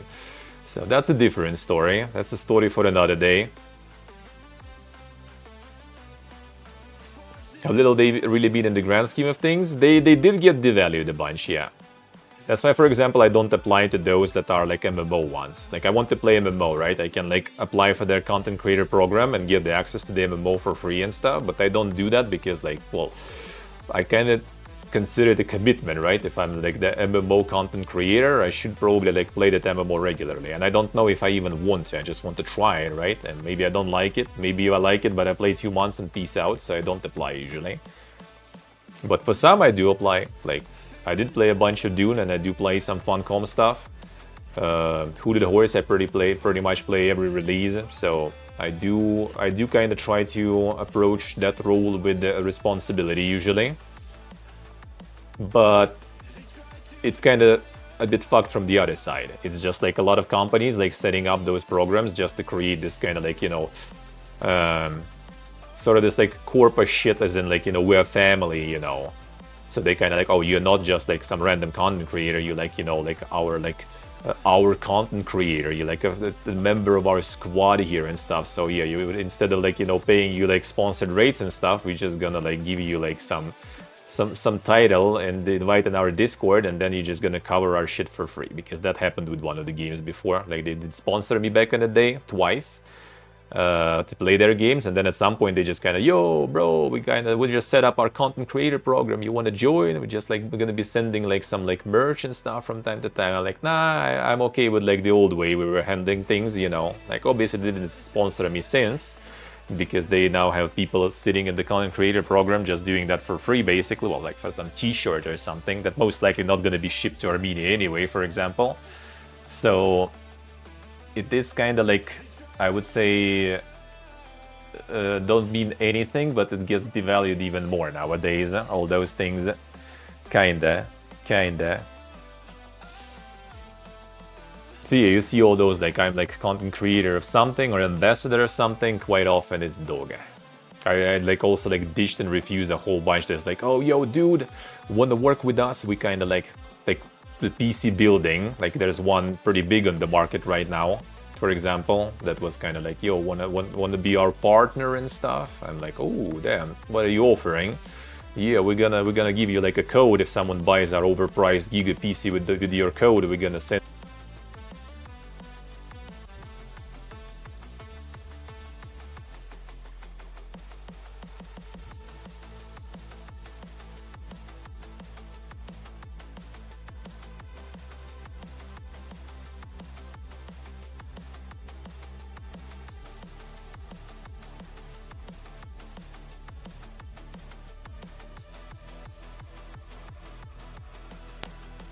Ah, the noise and the corp is shutting me down there, yeah. He's shutting me down. They trying to silence me.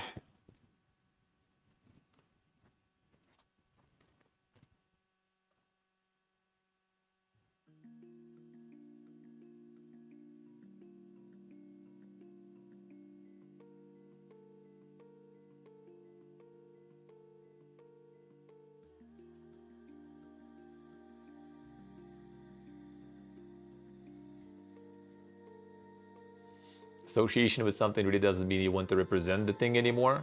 I mean, yeah, I could kind of see that, I guess. Yeah, true. I could see that nowadays, I guess.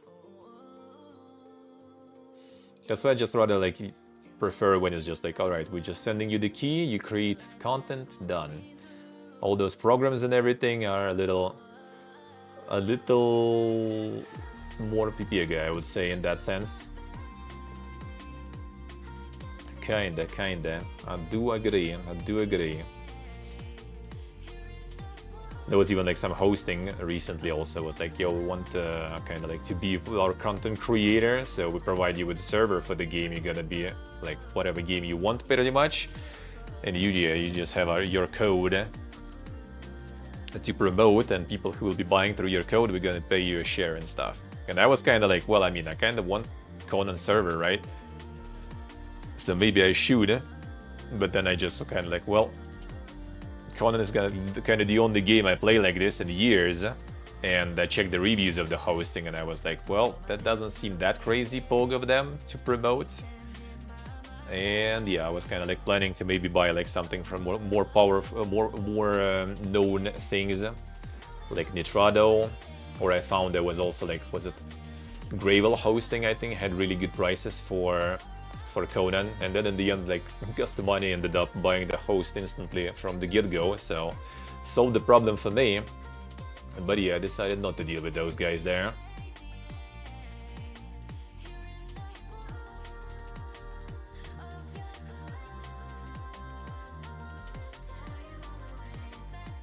Yeah, next gen, that's basically how it's supposed to work, yeah. It's just like sometimes, you know, like people go like becoming the partners of something like this, but then they don't really create the content anymore for that. But then again, like the studio doesn't lose anything from that because they don't pay you or something. It's just kind of weird. You just kind of like, especially like people, you know, who go and like put all this stuff in their Twitter, like bio, I'm like, you know, content creator of this, partner of that. you know, and then they don't really like play that anymore or something, for example, or don't even represent that anymore. Or like anyone from the street can become, you know, content creator of that and partner of this. And like, I mean, dude, not exactly the flex, not exactly the flex.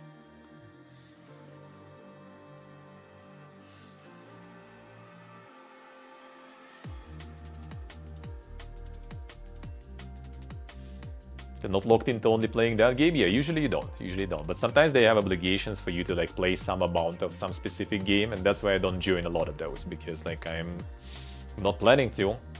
I'm not planning to. Usually. Well, I mean, there's rarely a game that I like play. Like the only one that I play for like a shitload of hours and return regular is like Fallout 76. But that's the funny part, because they never had like any invitation for me with that shit. In which I even filled the form when I was at TwitchCon in Germany. Like they had a booth there, like Fallout 76, because it was just out kinda recently-ish. I guess it was like April 2019, and the game was out November 2018. I went to their booth and I got like application form filled and everything properly, and like to be honest, like in 2019 around TwitchCon, like my channel was in the way better shape than right now. And I just like putting the form back, and they're like, oh yeah, it's for Germans, you know, we're gonna send it to German like office, and they will send it, you know, like to like some other, you know, department of Bethesda, basically for the other region or something global or some shit. I guess never happened. It never happened.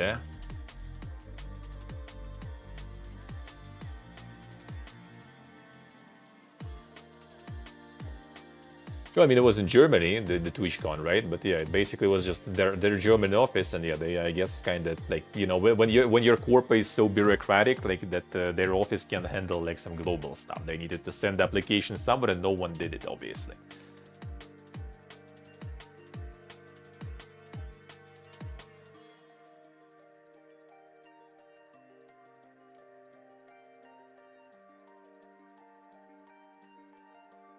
It really seems like the case. I mean, to be honest, yeah, there is a bunch like that. That's why I also kind of try not to. Well, I mean, there was, for example, the Surfshark, right? I have like 3 months or 4 months of stint with them, but for that I actually was paid, and that I actually did promote, because I had like the contract with that, how much I need to mention that and all that stuff, and I did, and I used it actually also myself, and I did get them the sales, so that was a win-win for everyone. But other than that, unfortunately, things that are relevant rarely kinda come around. Rarely kinda come around.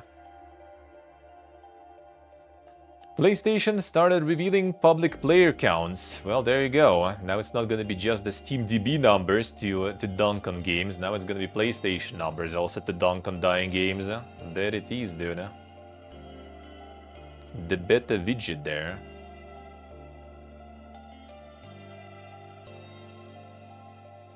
Like a recruiter? Oh, not even. Like mostly people handling those programs with content creators is content creator manager or community manager. That's it. So it's either the person who contacts streamers for like the game keys, or is the person who is completely irrelevant to the streamers really and just works with like Discord or something. That's how it is usually.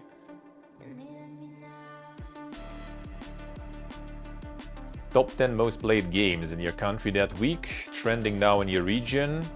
So it's not for all the games, it's the games that are trending and popular. So not only multiplayer though. Like Doom Eternal, for example, there it is. So yeah, not only multiplayer, just the most popular ones, looks like.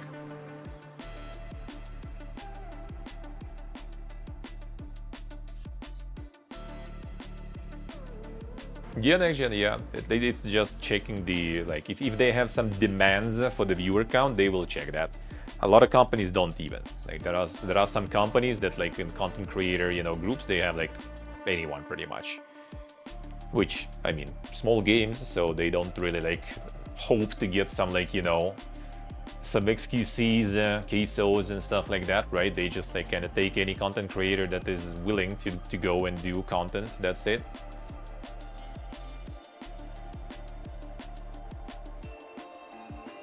GTA 6 review copies won't be distributed, is claimed. No one will review it.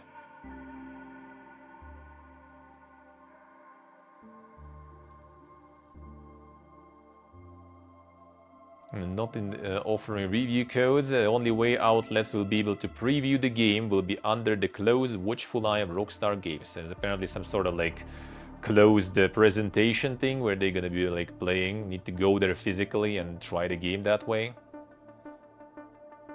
Some kind of review event. They're going to send the journalists, stay for days, so there are no leaks.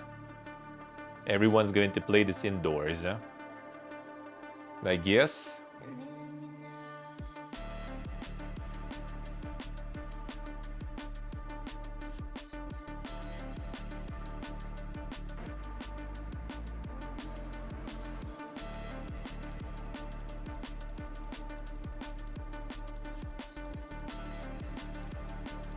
That's teenager, I see.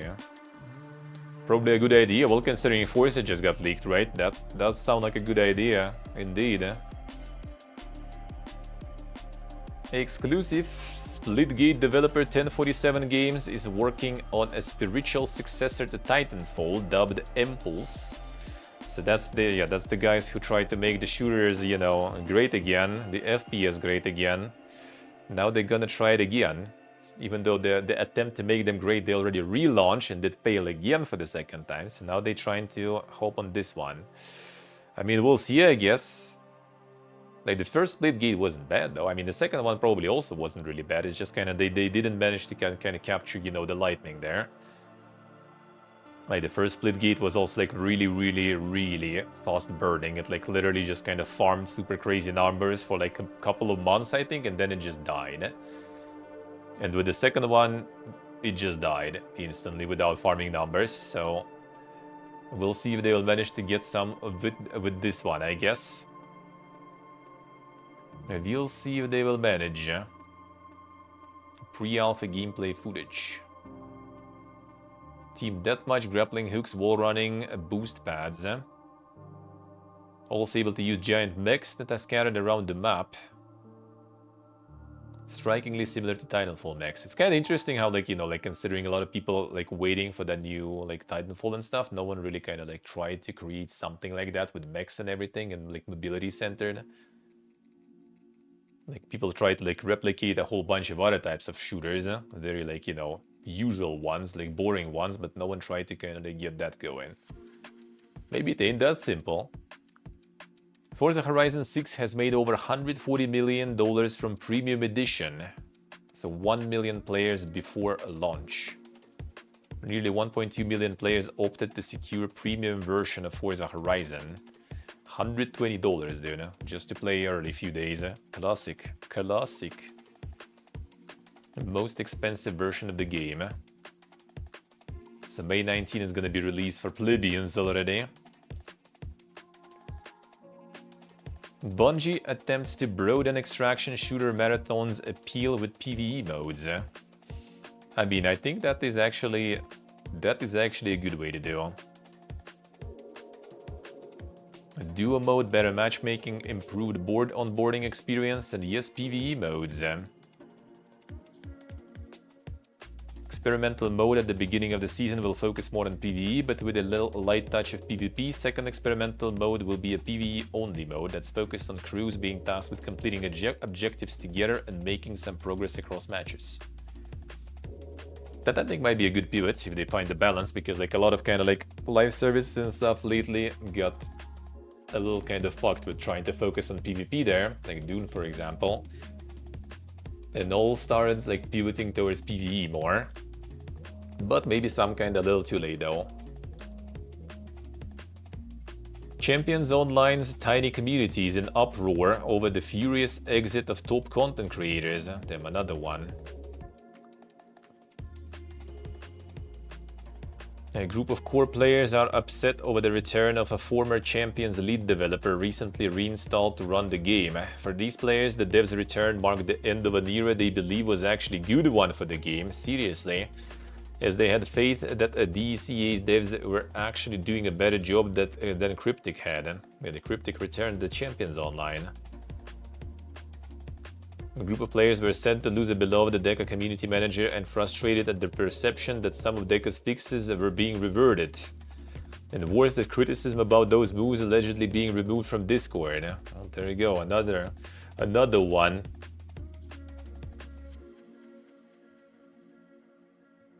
So like the new, or like old devs return, I guess, and started changing things.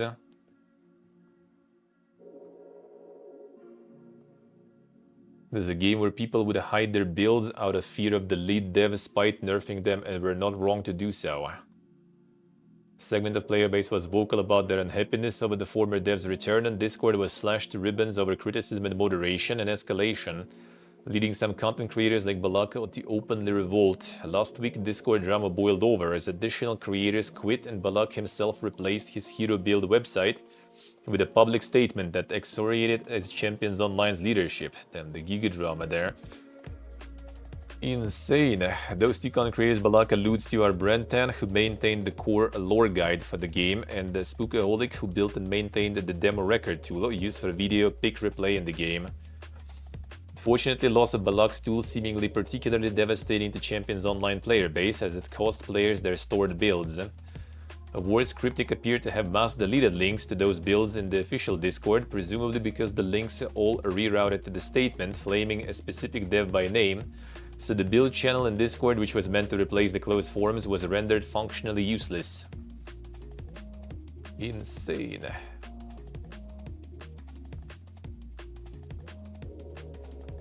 Community could expect a full-time moderator, since it appeared to us part of the issue here is developer pulling double duty. Fathom told us that he, along with our games staff, the Champions Online dev team, are responsible for the player community and player feedback.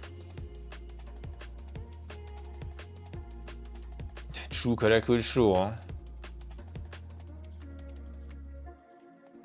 Now Cryptic is overseeing development of Champs once again. We don't aim to revert Deca's work, and we appreciate everything they've done. The goal is to ensure build off the changes and that have been made instead of reverting them, and only make necessary adjustments. The fix we made recently came from when we noticed a specific item that caused some exploits in the game, so we had to change that item to prevent those exploits from continuing. For every update we do for the game, we hope to improve the game and continue to give players an incredible experience. Players being unfairly targeting for offering negative but constructive feedback. Classic. True, jest chyba nie true.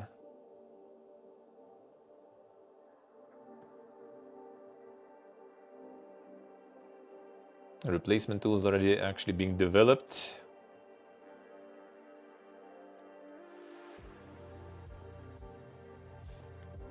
No, they got like a whole bunch of token here. Apparently massivelyop.com is now being blocked on Champions Online Discord, and the same one dealing with moderation complaints. Same one Ambassador Kel just got done telling me doesn't do this kind of censorship. That sure is a choice. There it is.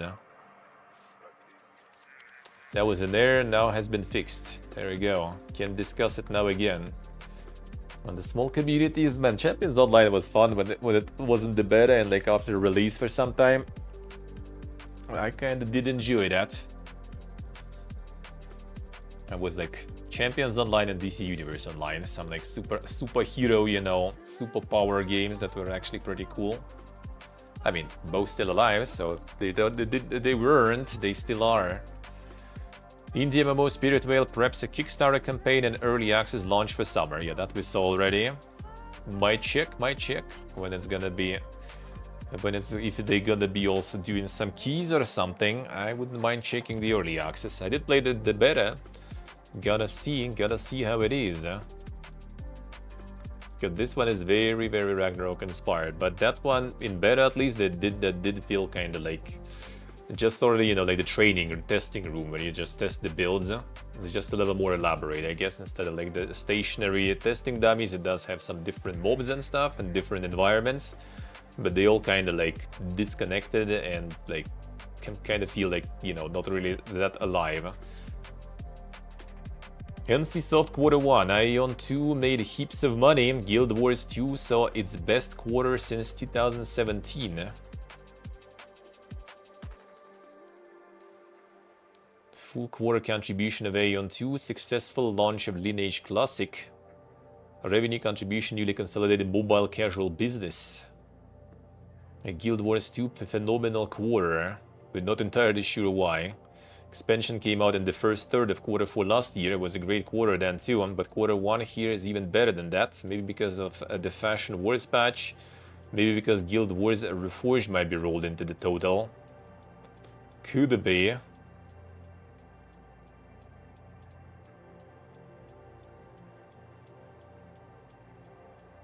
Yon 2 global, we'll see. Oh man, it's gonna be again like some VPN galore or something, because Armenia, all the regions gonna be probably like lumped, you know, like out like with like a Russian region or something, I guess, for whatever they're gonna be publishing in Russia.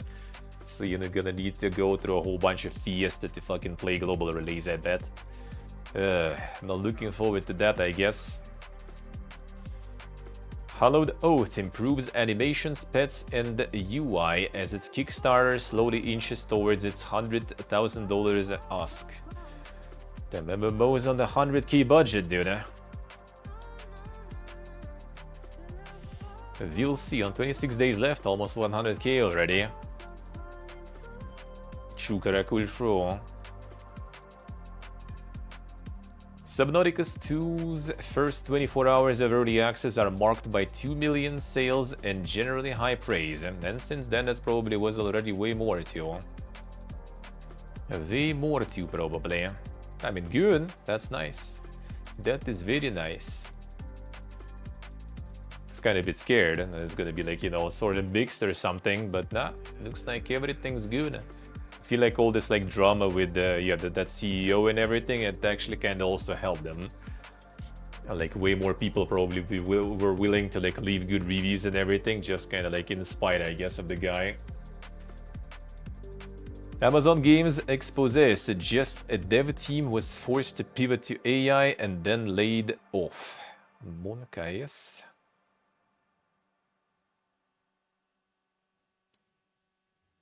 Completely rework and redesign to use generative AI. They had a game ready to go, right before Amazon decided to lay everyone off anyway. San Diego team being forced to pivot into using AI as a core feature of its game, Project Trident, when it had a version more or less ready to go.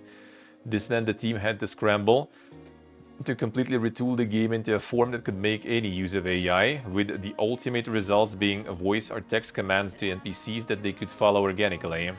Apparently Amazon was pushing a mandate for every development division to make some use of AI, and while it was not being used for content generation, there was the expectation that it would be used in the game just the same.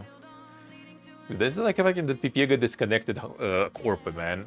Now AI is POG, just like in any capacity, mandatory, use it everywhere. Like, dude. Like, what if we can't? Like, why? Ridiculous, dude, huh? Alright, let's see what you guys posted. One moment. Let me see.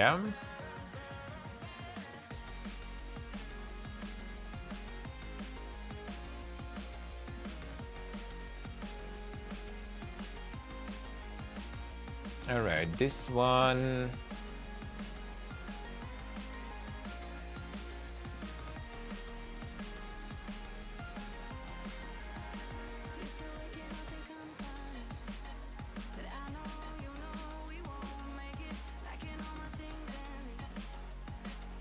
Leaked images show Microsoft's new Xbox Cloud Gaming Controller.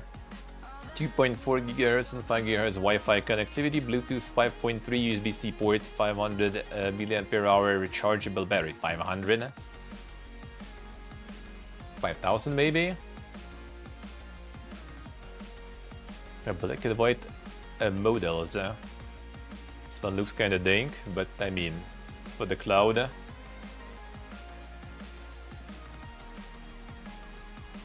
It's gonna be like, you know, being a part of the cloud thing, I wonder then, or something.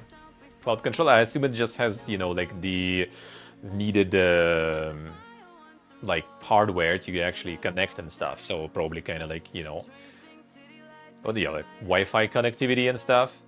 So it's basically gonna be probably like connecting on its own through the Wi-Fi to the cloud servers, and then with the USB-C or Bluetooth or something broadcast that on the TV or something. I don't know. You use the normal one, you can, but you need a device that's going to be playing it, right? I mean, TV itself kind of can, I guess, in some capacity, but maybe if TV can't, or you just use a monitor, then this controller will have everything you need to kind of just output the picture to wherever you want. Maybe, I don't know. That's my guess, that's my guess. And that's my guess, I guess. Alright, so that is going to be all then. Boom. Perfecto. I'm gonna be already friends, probably arriving soon. I need to do a little minor cleaning. It's gonna be interesting with friends arriving soon when my roommate is right now, I think, kinda sleep after the shit facing all day since yesterday at night. So not so sure how that's gonna go. Sounds a little weird. Fun again as usual. So I also needed to go get the beer and stuff then too, because we don't really have anything. Alright, let's get the raid going. Whoop. Summer Game Fest growing near, yeah, it's gonna be nice. That's gonna be nice. Gonna be a bunch of shows to watch. I mean, next Thursday we're already watching the Skull Showcase, so that is good. And playing Mechanicus 2, by the way, also. That is giga good. Very nice. So yeah, thank you guys for watching. Thank you for hanging out. Thank you for all the support, all the subs, resubs, followers, donors. Appreciate it a lot. Thank you so much. Thank you, thank you, thank you. Guys are amazing as always. Thank you, thank you. Another nice comfy Sunday with some news recap. So yeah, tomorrow I will be live 9 AM CEST, I hope, but I might be a bit late because I need to go to the bank, and that's basically kind of like 1.5 hours before I start the stream in local time zone. So I don't know if I'm gonna make it in time, so like give it probably like an hour more or something, I guess. And yeah, tomorrow gonna be New Vegas RPG Monday, so New Vegas all stream when it starts, DLC continues. That's gonna be the plan for tomorrow. And yeah, no evening stream because you're gonna have friends coming over, so yeah, that's the plan. Next week will be a bit chaotic, shorter streams and stuff, first half, and then second half I'm gonna be already in a different location, and we're gonna get back to kind of grind sort of, but the day off is gonna be probably like through the summer quite often though, because yeah, I'm gonna be visiting relatives, friends and stuff, but still gonna be a bunch of grind though. So yeah, thank you guys, enjoy the rest of the evening, see you all